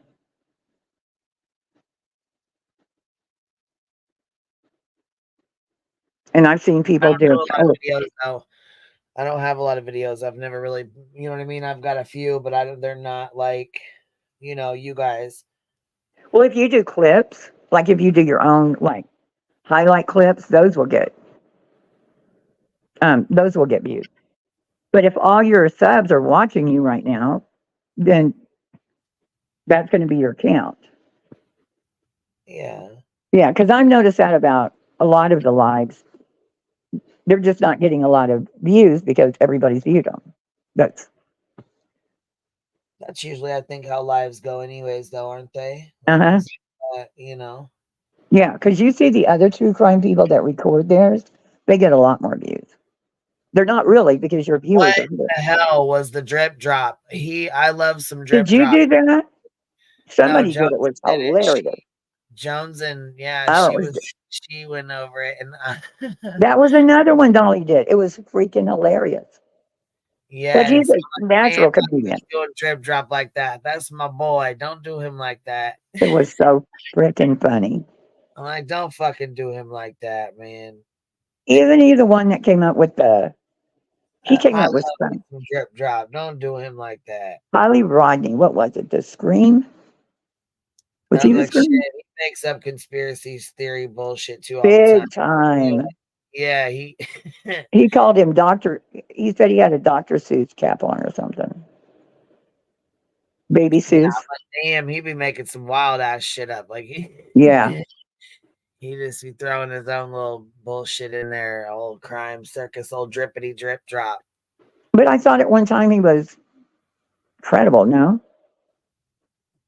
Yeah, I've always liked watching him. He seems like he's pretty decent, but I mean, he fucked up a couple times, but he's always been pretty credible from what he's put out, you know, from before. But I haven't really watched. Yeah, I think that's what happened. Is he put out something during the Kylie Rodney, and all the people that believed it got pretty Yeah, pissed off with him. he did. He fucking put out that one girl. Remember that weird ass fucking girl that stole the Asgat stuff from TikTok and put it up as her own?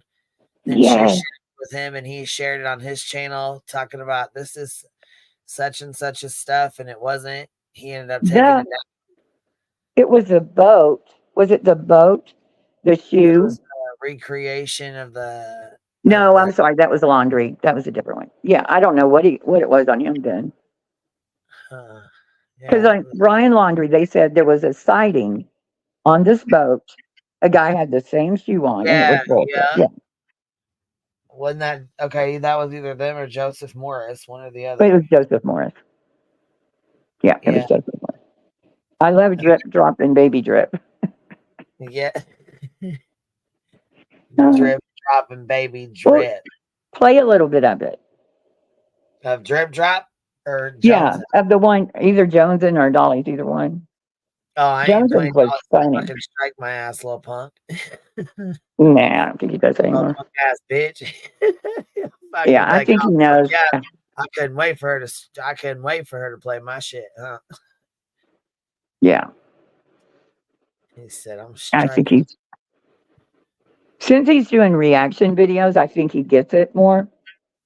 That no one's, you know. Who's been doing? I don't watch Dolly. I don't fucking know. His enlightenment to be. Right, fuck off. So no, I will not. You're not going to watch the drip drop? Yeah, I'm going to go to Johnson's and watch the Yeah, drip watch drop. it there. But I'm just saying, I will I not know, watch yeah.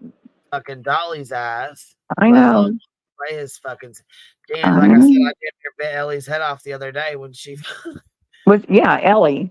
Yeah, she came Ellie. away with the stump. She's like, yeah, she's like, he added you to Turtle Island. I'm like, why the fuck you even say that up here? Why? I was like, Oh, I'm so not looking.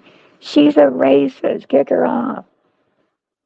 That's going to be That's fun. what they said about you on. Well, on that's here. what they're going to say. They're going to find you're going to be the drug dealer. You know, they're Oh going to, yeah, I mean, I'm sure they'll probably call me the crack dealer. yeah. He I'm going likes to to be say there. I'm a crack dealer that sells crack to kids. Yeah, So he that's was what. the very first person that said it was him, and then it was Betty. Right, but now, so when people call in to vote you off or keep you on, they always have to say why. Why do you want to vote it off? Never keep it. See, that's the thing too. Like with the and you know what's really fucked up with the meme thing. Joneson was like they were actually getting along. Like we were having fun with it, and he had to turn up and he had to go off and fuck that up too. I'm like, God damn it, man! I know Every why. time I try to give you a chance, the Glare a fucking chance. You guys always fuck it up. Like why? I don't fucking Yeah, but understand. Glare, the thing with Glare, he has no redeeming qualities, in my opinion. What I'm saying about Dolly, if he would just quit being personal, he can be funny, and that's all I want. I don't want a relationship or, everybody getting everybody's personal shit. Just entertain or do true crime or whatever. But then it starts getting personal. A lot of it is because they had no clue what true crime was about. For some reason, somebody told them, you're supposed to be a detective and go out and solve crimes yourself. And it's never been that way in true crime. And so, they came in with their capes on, and it was pretty entertaining, though, I got to say. I didn't like the hurting people part, but there were entertaining moments. So I'd like to see a reality show with all of them on it, like Big Brother.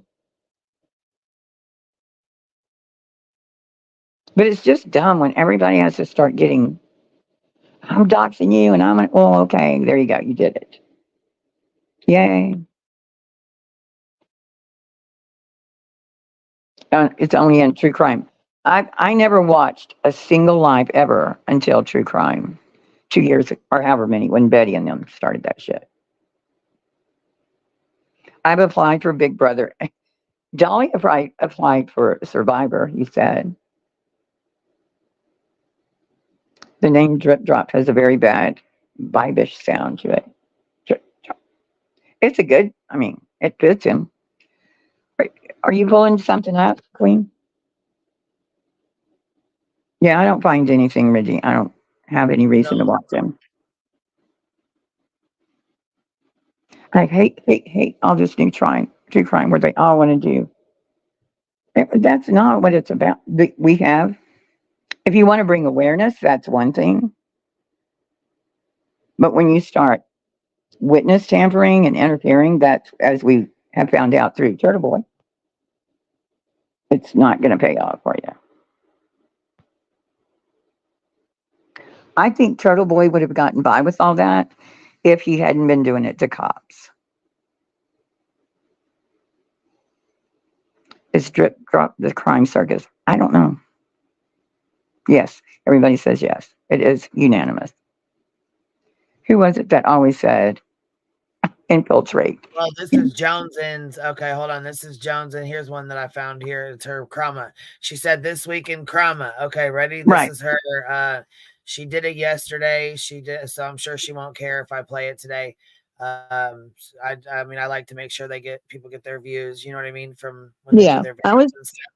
So I'm sure she won't care if I do play it. It was done yesterday. So anyhow, can you play the Dolly part? Yeah, it's got it's Dolly's right after it. It talks about Cam and Allie first. Then the Turtle Island. Here's Cam and Allie and them with their bullshit here. Oh, I guess I didn't see that. Yeah, it goes right into Drip Drop right here. See, and then it goes into Dolly and Drip Drop. So Drip Drop was funny. The shit was hilarious. I was fucking cracking up. I'm so glad she did it. She's getting really good. She actually did one like Bailey Sarian does, like where she sits and talks to the. Did you watch it? No. She talks to the thing and does a video. She did a good ass job on it, Jones, and she did a really good job on it. Like she's talking to the person. So good, huh? Like she's talking to like I did with JLR, like going talking to him. Yeah, she was on the camera though. Like she sat, like Bailey Sarian will sit and do her makeup and stuff while she's telling. Oh. Yeah. stories, whatever. So Joneson was sitting there. She was like, she did like a story, you know, like she told like a true crime, like Yeah. That's good. yeah, she did a really good job on it. You have to go check it out later or something. Okay, here Yeah. we go. God damn it, Duke.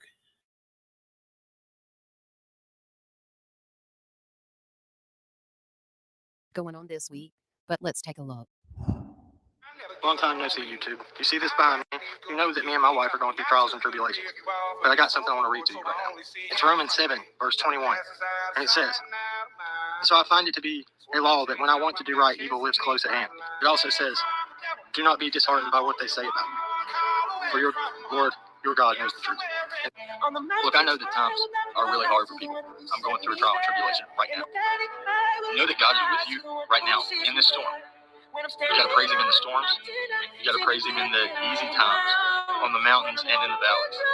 We'll keep fighting, and we'll keep making it every day a better way. So this video right here is for all the negative comments. I want you to pay very close attention to what this video says, because it might just be speaking to quite a few of you out there. I'm not here. There's a lot of jealousy out there, man. People are just waiting for you to mess up so they can pounce on you and tell everybody. They ignore all the great things you've done in your life. They're just waiting for that one thing. But they choose to ignore the positive things that we have brought. And if you've really watched us and known us, you know our family and you know who we are.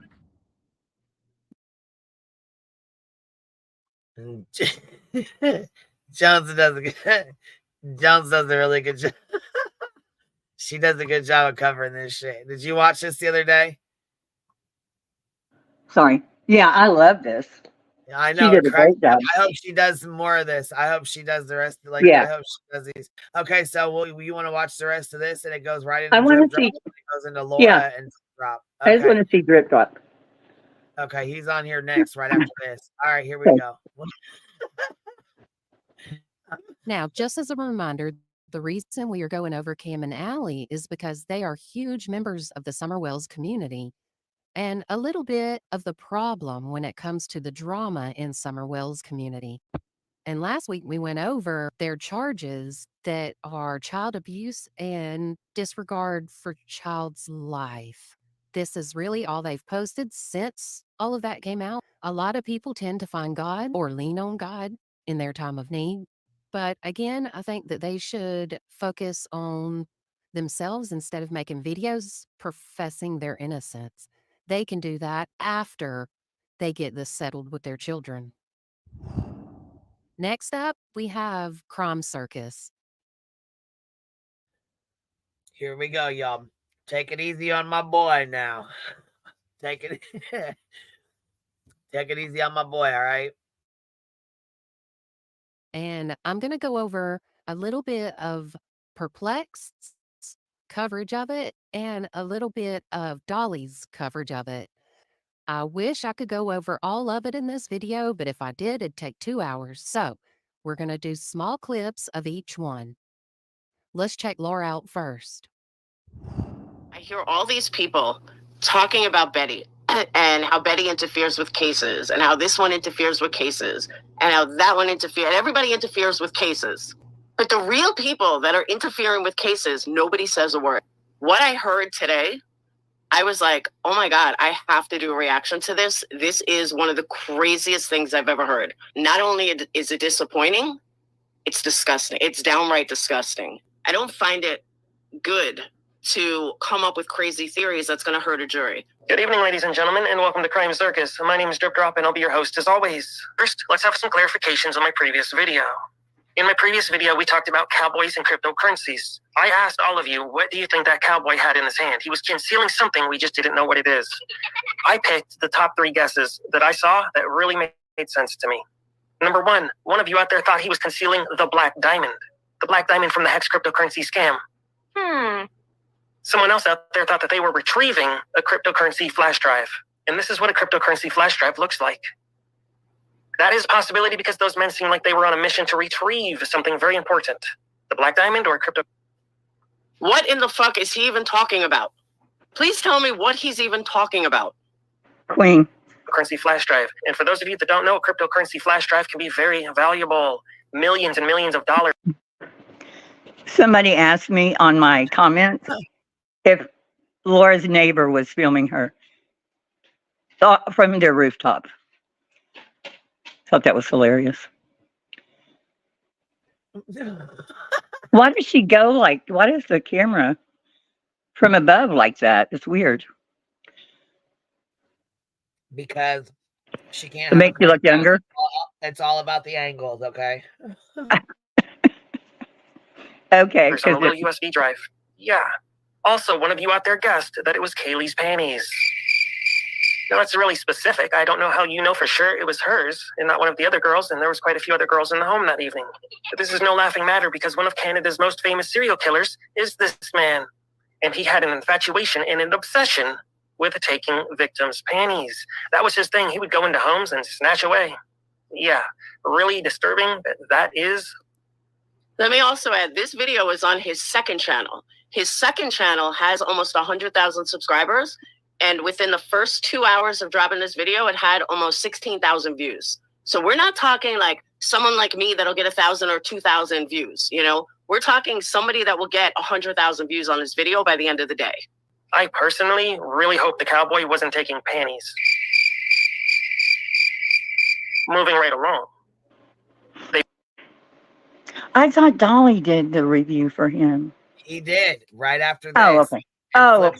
Right from her to him. Oh, okay. I got some. They weren't wearing body cams. They weren't escorted to the Moscow PD crime scene by Moscow PD.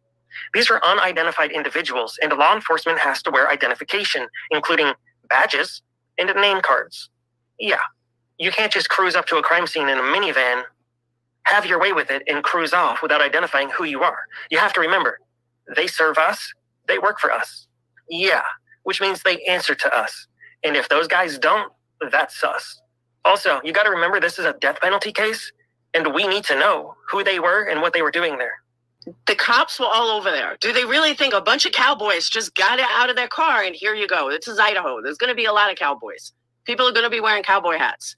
They had ID around their neck. You could see that. Our options are a black diamond, a USB drive, or panties. You got it. Couldn't be a glove or anything. Couldn't be that he was holding onto a glove. At this point, we need justice for the victims. At this point, we need to know what happened, how it happened, and who did it. That's important. That's why we have something called the justice system, and that's why we have a trial. There is a gag order in case you forgot that we're not allowed to know anything. So things like this don't happen. She's fucking pissed.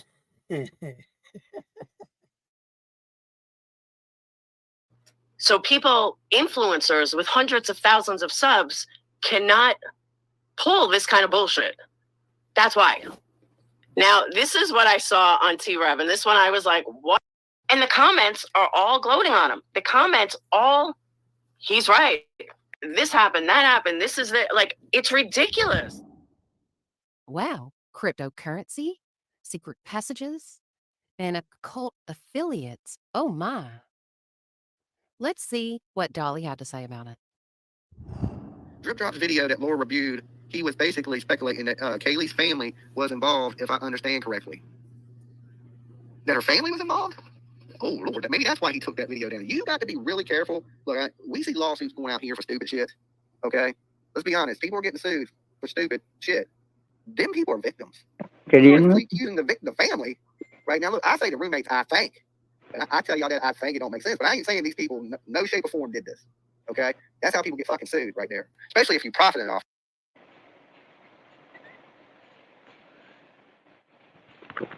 Say that again. I know. I think that was a jab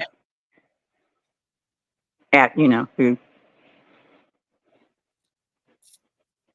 You know. Yeah, I think you finally read it, maybe.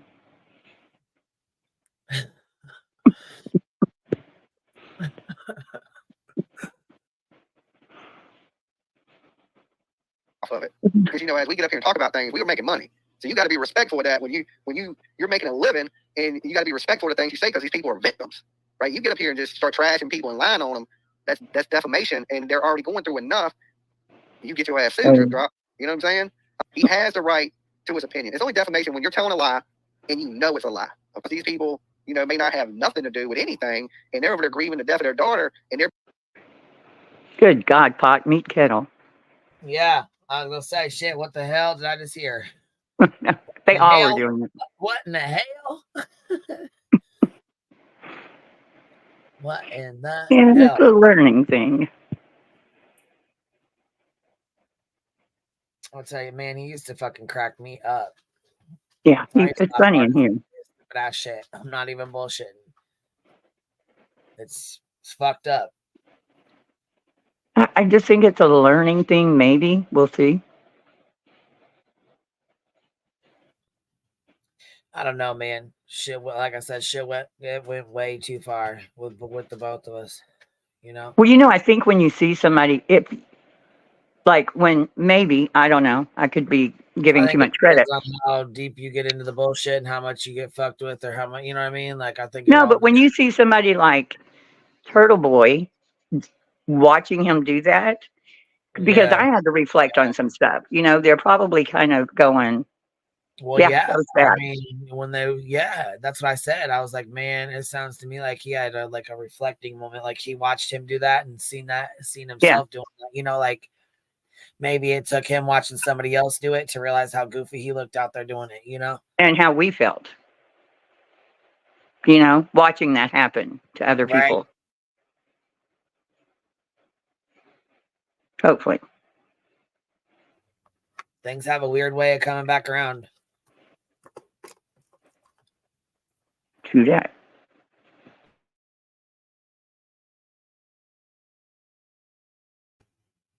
All right.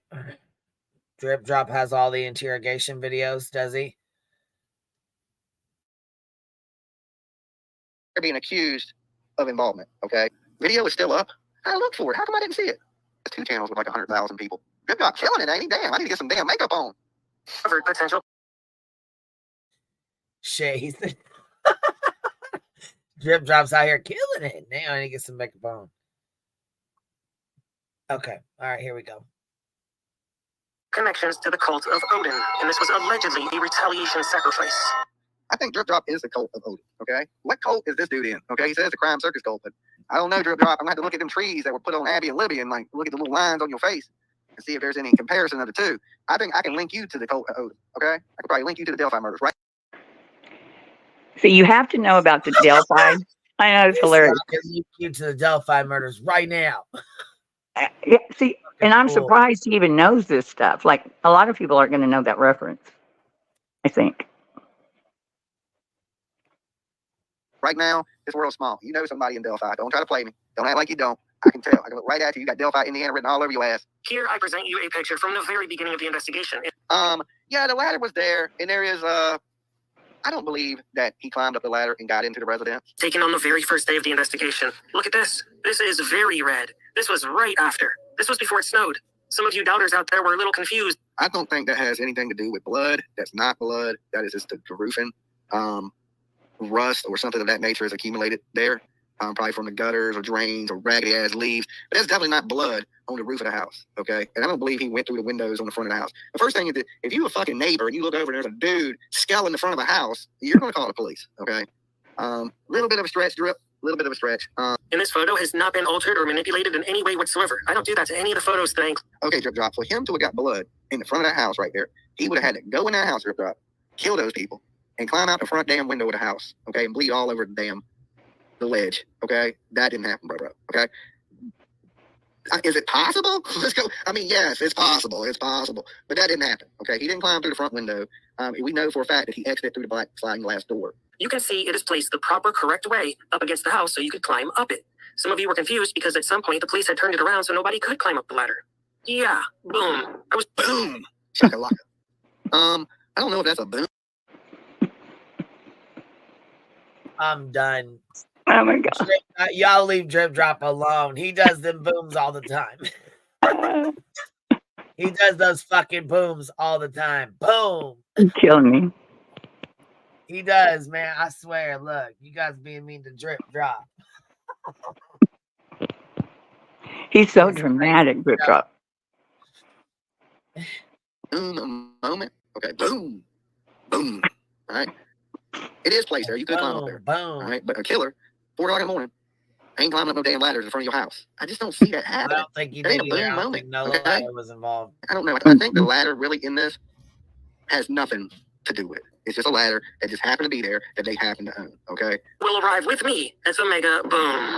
The mega boom. It sounds like you're selling Mega used cars. boom. You know what I'm saying? The mega boom. I'm ready. Anybody ready for the mega boom? All right, the mega boom. You know what? That fucking did it. That did it right there. I like the Dr. Seuss stuff.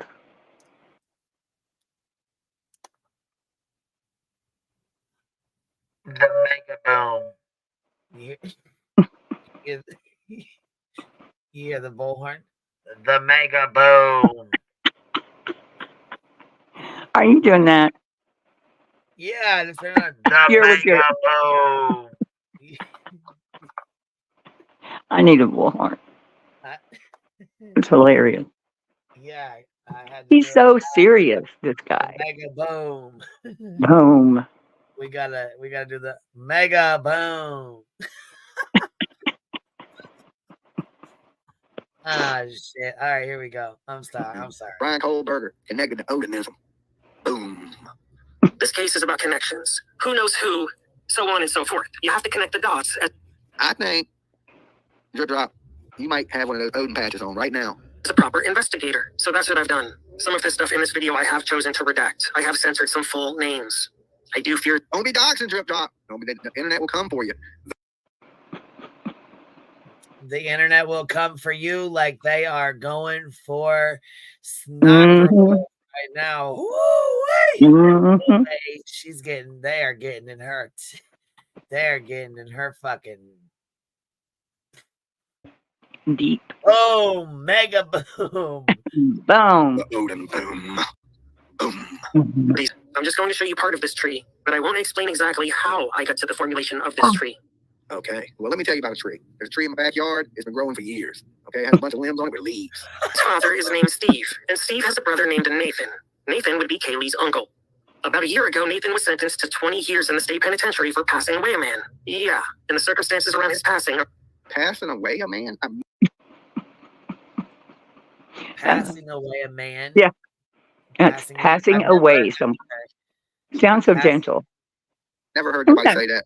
Pass away you. Very suspicious. Yeah, that's really fucking suspicious. That's suspect as fuck. Passing away a man. I just passed him 20 away. years for passing away a man. Yep. What? Passing I'm away going to a pass away myself. man. That's weird, ain't it? Mm-hmm. It's weird as hell. Don't say that. Don't you dare say that. No, it sounds so gentle. Here, transient man faces murder charge and death of Carson resident. What the hell? Here we go. And are most likely drug related, allegedly. Also, Steve's brother has a previous prison sentence for drugs. Yeah. So about look, all right, that's it. Fucking drip drop. We're about to have a talk about this. Crime circus. We're about to have a fucking talk. Now he's linking the uncle to the drug ring to the. No, dude, come on, drip.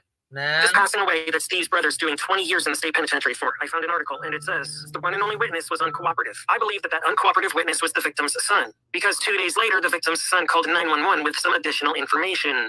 And he had already known that his father was in the hospital regarding this event. Key information. What the hell? Did he make that noise or was that a sample? What the hell was that? That's a bit sus to us. Sus to us. To me, that was a little bit. Okay, that hat. Sus to us. Does that hat not remind you of the one Betty had on in Ohio? I mean, in Idaho. Remember her hat with the thing sticking out the back, the pink one? Oh, yeah. Yeah. Jump the shark. Yep. A little bit sus right there, homie. Okay? That whole, that was a little weird. Okay? That was a little fucking strange and some change right there. That was almost as strange as the spiders on your face. Strange Okay? I'm just saying. change. I died last night. Multiple divorce filings, as seen here. In Jones's chat, I fucking came in. He said some change. I fucking died. I'm like, not some strange with a little change. I didn't think about it like that. He was cracking me up. It was funny. The man that Nathan is in prison. What the hell? Okay, drip drop, drip drop, drip drop, drip drop. What the hell does this got to do? What does the father's brother have anything to do with this? It almost sounds like the family of the girls didn't have shit to do with this. Okay, they didn't.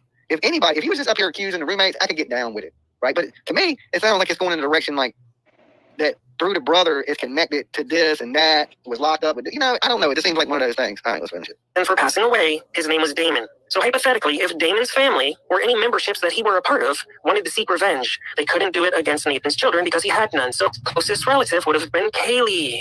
Yeah, let me explain. This really isn't that. Okay, so he's saying.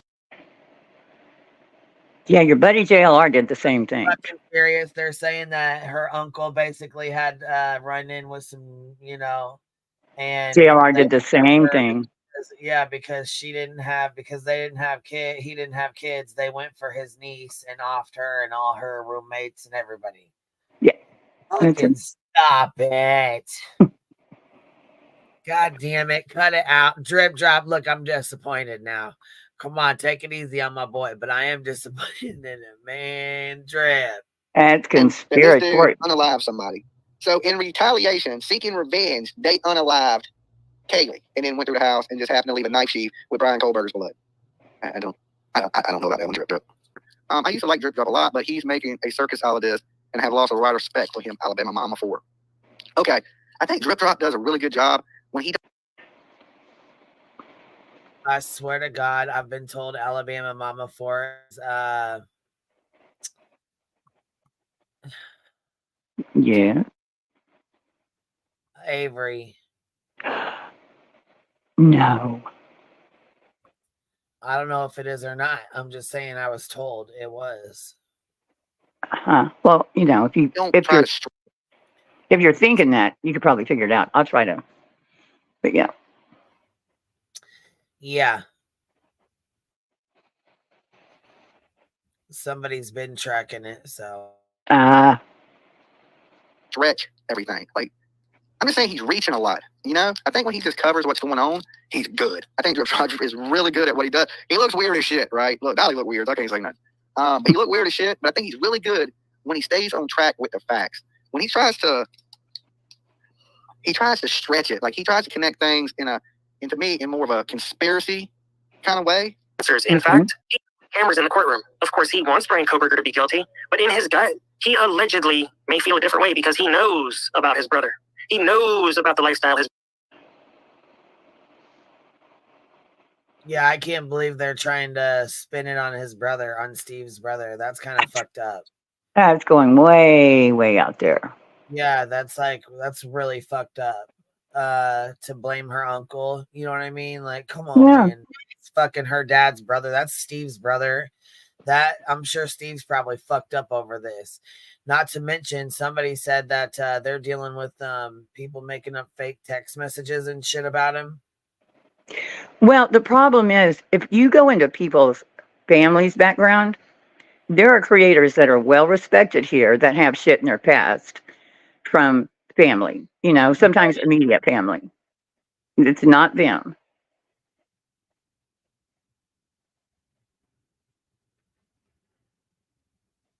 Well, back to them blaming Steve. I just feel like they shouldn't blame him. You know what I'm saying? Use her uncle as through somebody. him.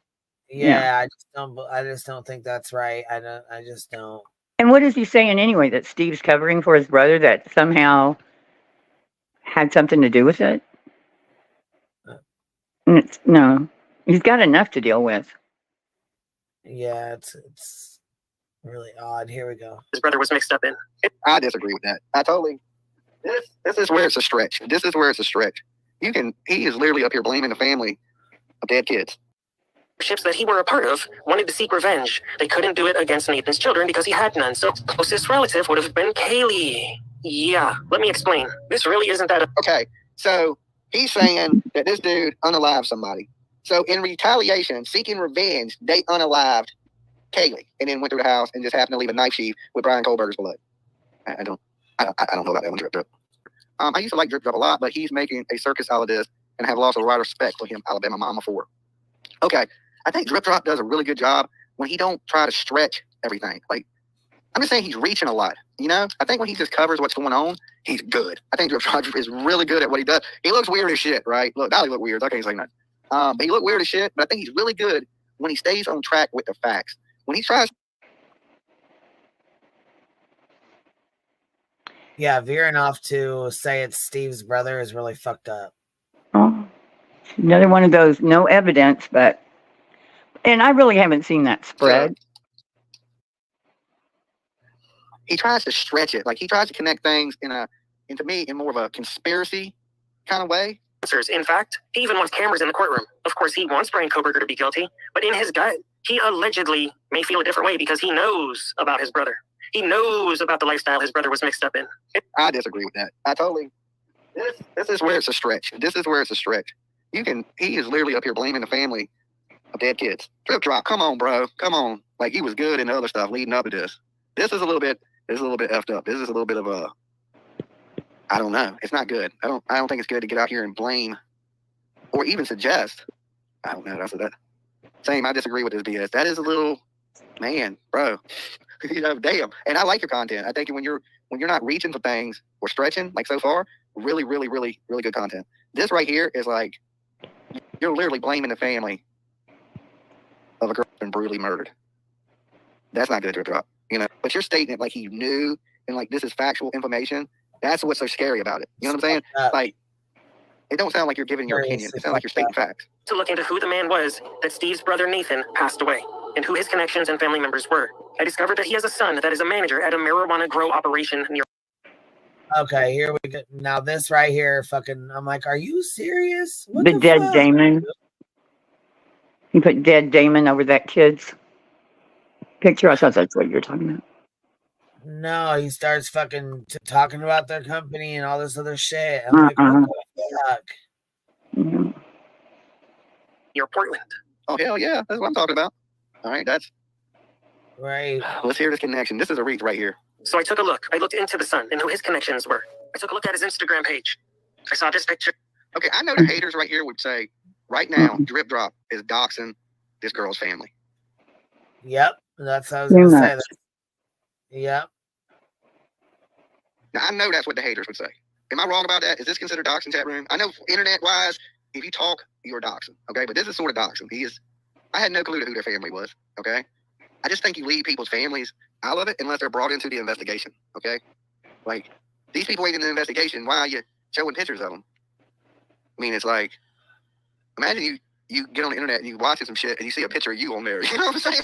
Like, it's random, but, you know, this dude might not have nothing to do with any of this other than the fact that he did some bad things and ended up in prison. And Then I found this guy. Somebody with a family name that has connections to Coeur d'Alene. And he's about the same exact age, the victim's son. So I'm assuming that he's the cousin. He's also connected to just north of Coeur d'Alene in a town called Alto. And when I do a Google search for Alto, Idaho, this is the first image I see. And I thought to myself, that's interesting. all right, we got to work on that. It sounds a little, I don't know, drippy. Sounds a little drippy. Interesting. I think I've seen that place before somewhere. Was it in my dreams? No. I don't know, drippy. Sounds a little drippy. Yeah, that's Actually, way I just got that far. picture right here. Boom. Boom! He's at a lake in town that he lives in. Boom! What is the chances of that? OMG. OMG. The victim's son that Steve's brother passed away has a direct connection to Coeur d'Alene and Alto. That's the same place. If you don't think that's the same place, please let me know. But I think that's him in his little kayak floating around in that lake. And the trees look the same, the water looks the same, everything looks the same. Yeah, like trees. They look like trees. Like, you know, I know they look alike. Like, you know, trees look alike. Sometimes water looks like water. You know, I'm just saying. I don't get the whole boom. I don't get it. Am I missing something? Did I miss something? Because I don't see. He said, did I miss something? Did I miss it? Did I miss something? Kayak. Kayak in the water. Boom. Kayak in the water in the town that he lives in. Boom.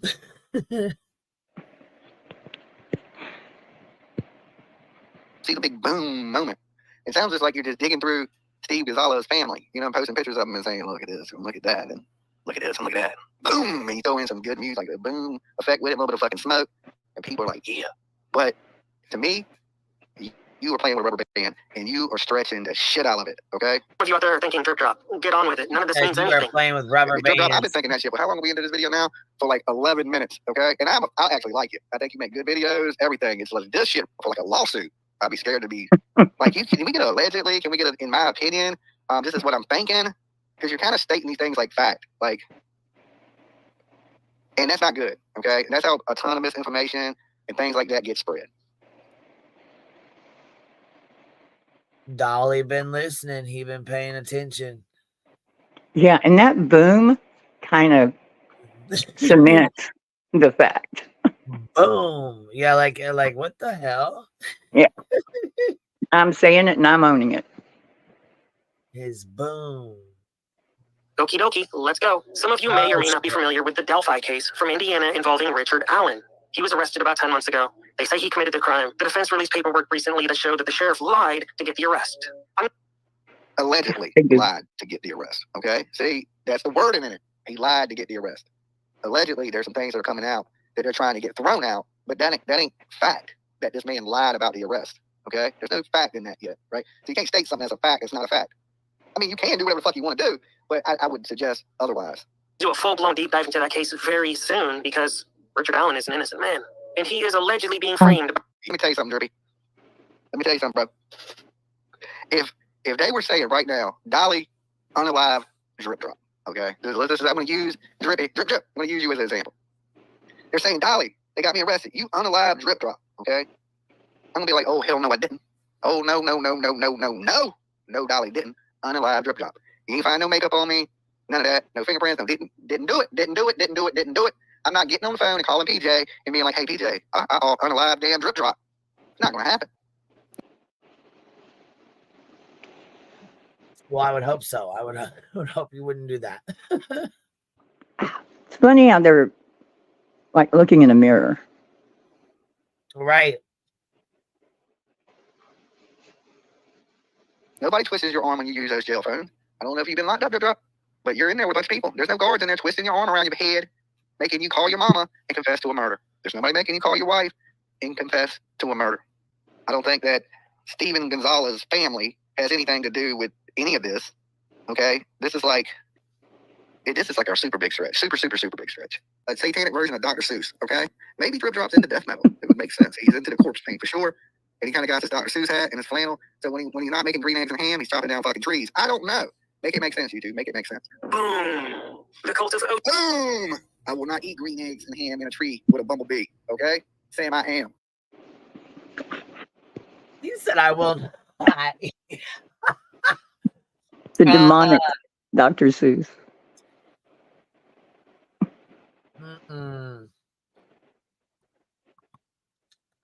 What she Right, said, Flutter said, hold on. He stole one of the binders from this side. This is interesting to listen to him being this way. Yeah. Yeah, I mean, watching somebody else do exactly what y'all did. Exactly. I'm so taken back to hear DV saying any of this. Mega boom. It's like he's looking in a mirror watching himself. You know what I mean? When he was talking about Turtle Boy and shit, like, you know. Yeah. You see the shit he's doing to these people, you know, like. That's why we had such an issue with it. You know, it's wrong. Wrong is wrong, man. Fuck that. Yeah. They were right about Layla, but not so much on some other stuff. Leilani, I mean, they were right, but was it needed? Right. Shakalaka. I didn't dress you up like Dr. Seuss. Don't be mad at me. Don't be mad. I like green eggs. As a matter of fact, Dr. Seuss is my favorite author. I'm actually in fear for my life just recording this video. Oh, shit. Okay. He's in fear for his life. I think this information is important enough for me to risk everything. Now. This information ain't that important. Okay, he's risking it all right now. You're risking it all. Like, Once he said, Drip Drop's risking it all right now. He's risking it all. Be careful now. Because you might get sued, so you might be right. You might be in some danger, legal danger. Because this is just I don't know. I just don't know. He's trying to connect. There's no connection. Getting back to the relative of the victim, Kaylee's dad's brother passed away. Here he is. I know you're thinking, so what? He already knows what we're thinking. That's exactly what I was thinking. Drip drop. Look, if he was a mind reader, you could definitely, because I was totally thinking, so what? He had me pegged. He knew what I was thinking. Boom! Do you recognize the Gracie Jiu-Jitsu triangles? I don't know. What is it? Is that symbol on his right hand? It's a cult of Odin tattoo. Yeah. Yeah. Ooh, he has an arrow. Double mega boom. Oh my God. Symbols of Odin. Boom. Double mega boom. Oh my God. Conspiracy theory is even in. Look, the hole just got deeper. What is that on that guy's lap? Looks like some kind of a bow or machete or something. I don't know. Yeah, but do you see like a leg, or am I seeing things? Like a little leg? I'm not trying to do any conspiracy. I'm just trying to figure out what the hell that is. It looks like a little kid's butt and legs. I don't know what the hell it is, actually. Yeah, weird. And little feet. See the little feet? It's the Odin. Odin sacrifice. Symbols of Odin. That gun and unaliving of other cult members when they were doing human sacrifices to the spirit world. Yeah, I don't know. You don't look like a that's right. voodoo witch doctor to me. Oh, he's into Odin. What does that got to do with anything, though? Okay. What the fuck is Odin? Odin. It's some kind of. They pulled this on some guard a long time ago too. I think it's like a white supremacist cult or something, and those little symbols. If you put a triangle somewhere, then I guess that's, you're in the cult. Wow. All right, here we go. I'm sure you can find one of my family members that is into some damn weirdo shit if you really start digging. The whole video you're stretching on. He knows he's stretching too. He knows what he's doing. Right? He knows what he's doing. He knows he's stretching. He knows. But look, as a YouTube content creator, you got to come up here and talk about things. And if that's what he's sitting around thinking about and he wants to share that. Yeah, he knows he's bullshitting just like everybody else knows he's bullshitting. Yeah, he does. He knows he's bullshitting. I guess. Right. Okay. You know what I'm saying? It's just a stretch. Like you said, he's like, I know what you. He already knows, too, that everybody's sitting here thinking, man, you done bumped your head. Okay. And he knows that. This is weird because I haven't seen a drip drop video that I was like, it made me question drip drop. Right. I haven't, because he usually just brings you what's going on. But he's wild. I don't know. I throw wild fucking conspiracies out there. I really can't say nothing. But I haven't seen much like him like this. But maybe I haven't watched enough of it. But to me, it's kind of blaming the family and doxing the family and weird. It's kind of weird. Ain't what you usually get from him. Which is true. It is kind of weird. He's not like that. He's usually not like that at all. Yeah, and he's so serious about it. Like if you know they're conspiracy theorists, then fine. You know what you're getting. Like Alex Jones. But if you're used to him giving out pretty credible information, this is bad. It just kind of makes it worse.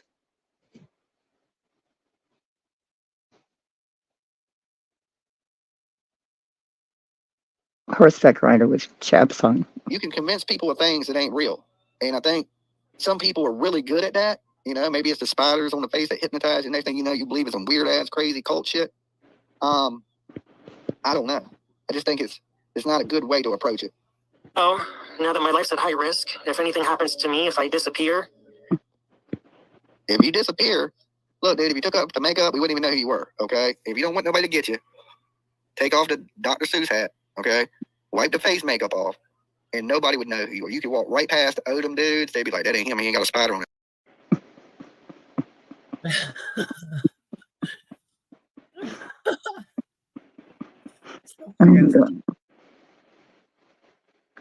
Wonder what he looks like. We looking what it is.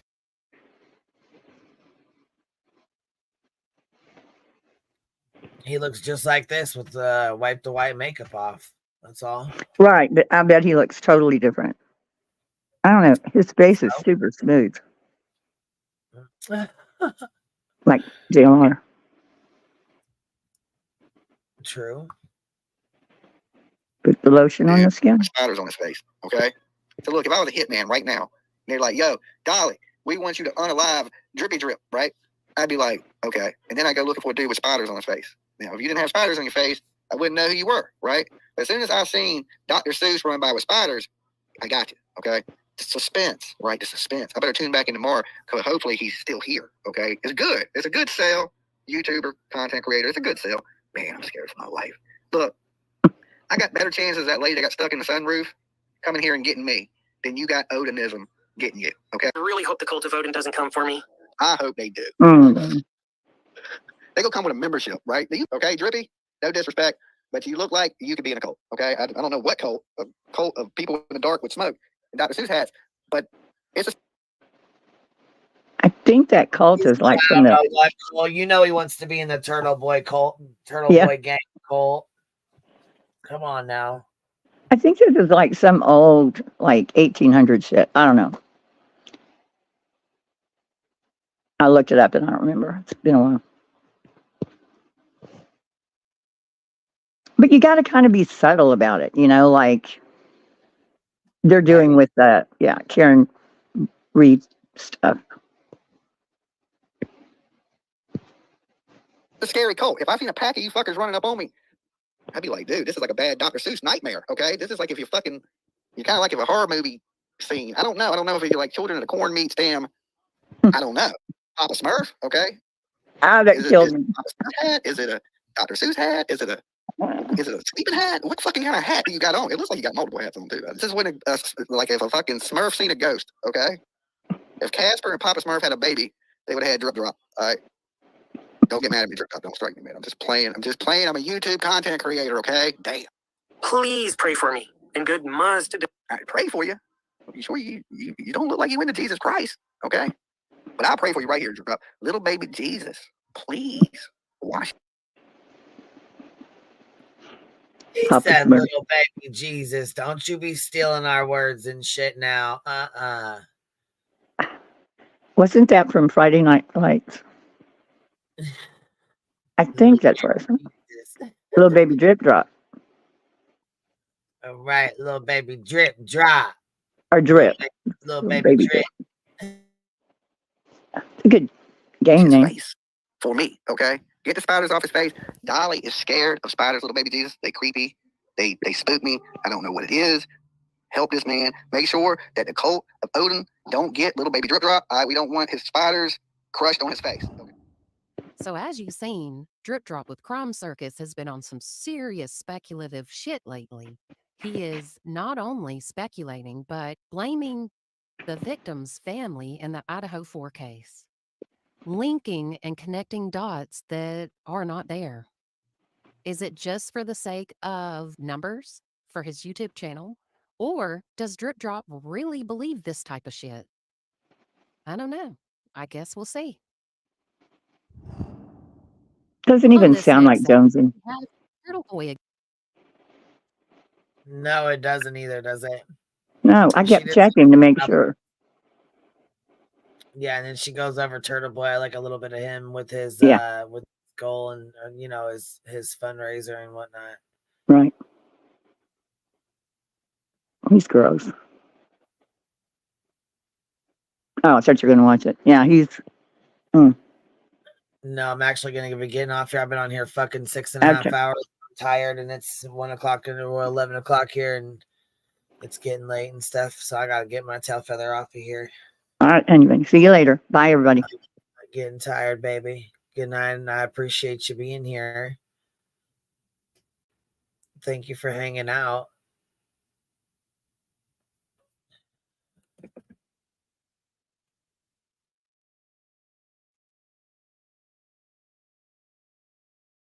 Are you still on here? Did you take off? On me? Oh, yeah, you did. Okay, well, anyways, I appreciate y'all being here. Thank you guys very, very much. And, as always, thanks for hanging out. Put my little skeletons up here. Oh, I guess that's on the back here. Let me put them up on the front here. And we'll play our little exit song here.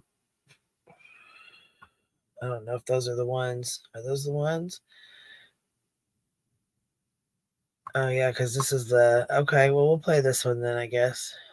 All right. Well, here, let me pop this up. Anyhow, you guys, thank you for hanging out. Thank you for being here, as always. You know that. And I'll see you guys. Catch you on the flip side. You ain't got to go home, but you can't stay here, baby.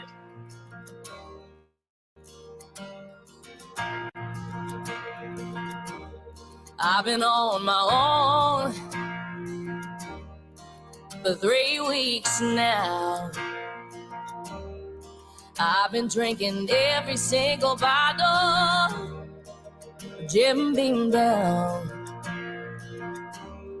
You say I'm crazy, but I think you're just mad. You say I'm wild, what's so bad about that? Baby, we were good, like white wine going down. But only the whiskey can save me now. Only the whiskey can save me now. I walk a straight line, but it only brings me down. There's love in that bottle that I'm drinking down, drowning a heartache since you walked out. Only the whiskey can save me now. Only the whiskey can save me now. Even the preacher, he says he can't help me. I've been singing praise the Lord, hallelujah, but it don't set me free. You say I'm crazy, but I think you're just mad. You say I'm wild, but what's so bad about that? I've been seeing old lovers, but they can't keep the memories out. Oh, only the whiskey can save me now. Only the whiskey can save me now. Only the whiskey can save me now. Oh, I walk a straight line, but it only brings me down. There's love in that bottle that I'm drinking down, drowning a heartache since you walked out. Only the whiskey can save me now. Only the whiskey can save me now.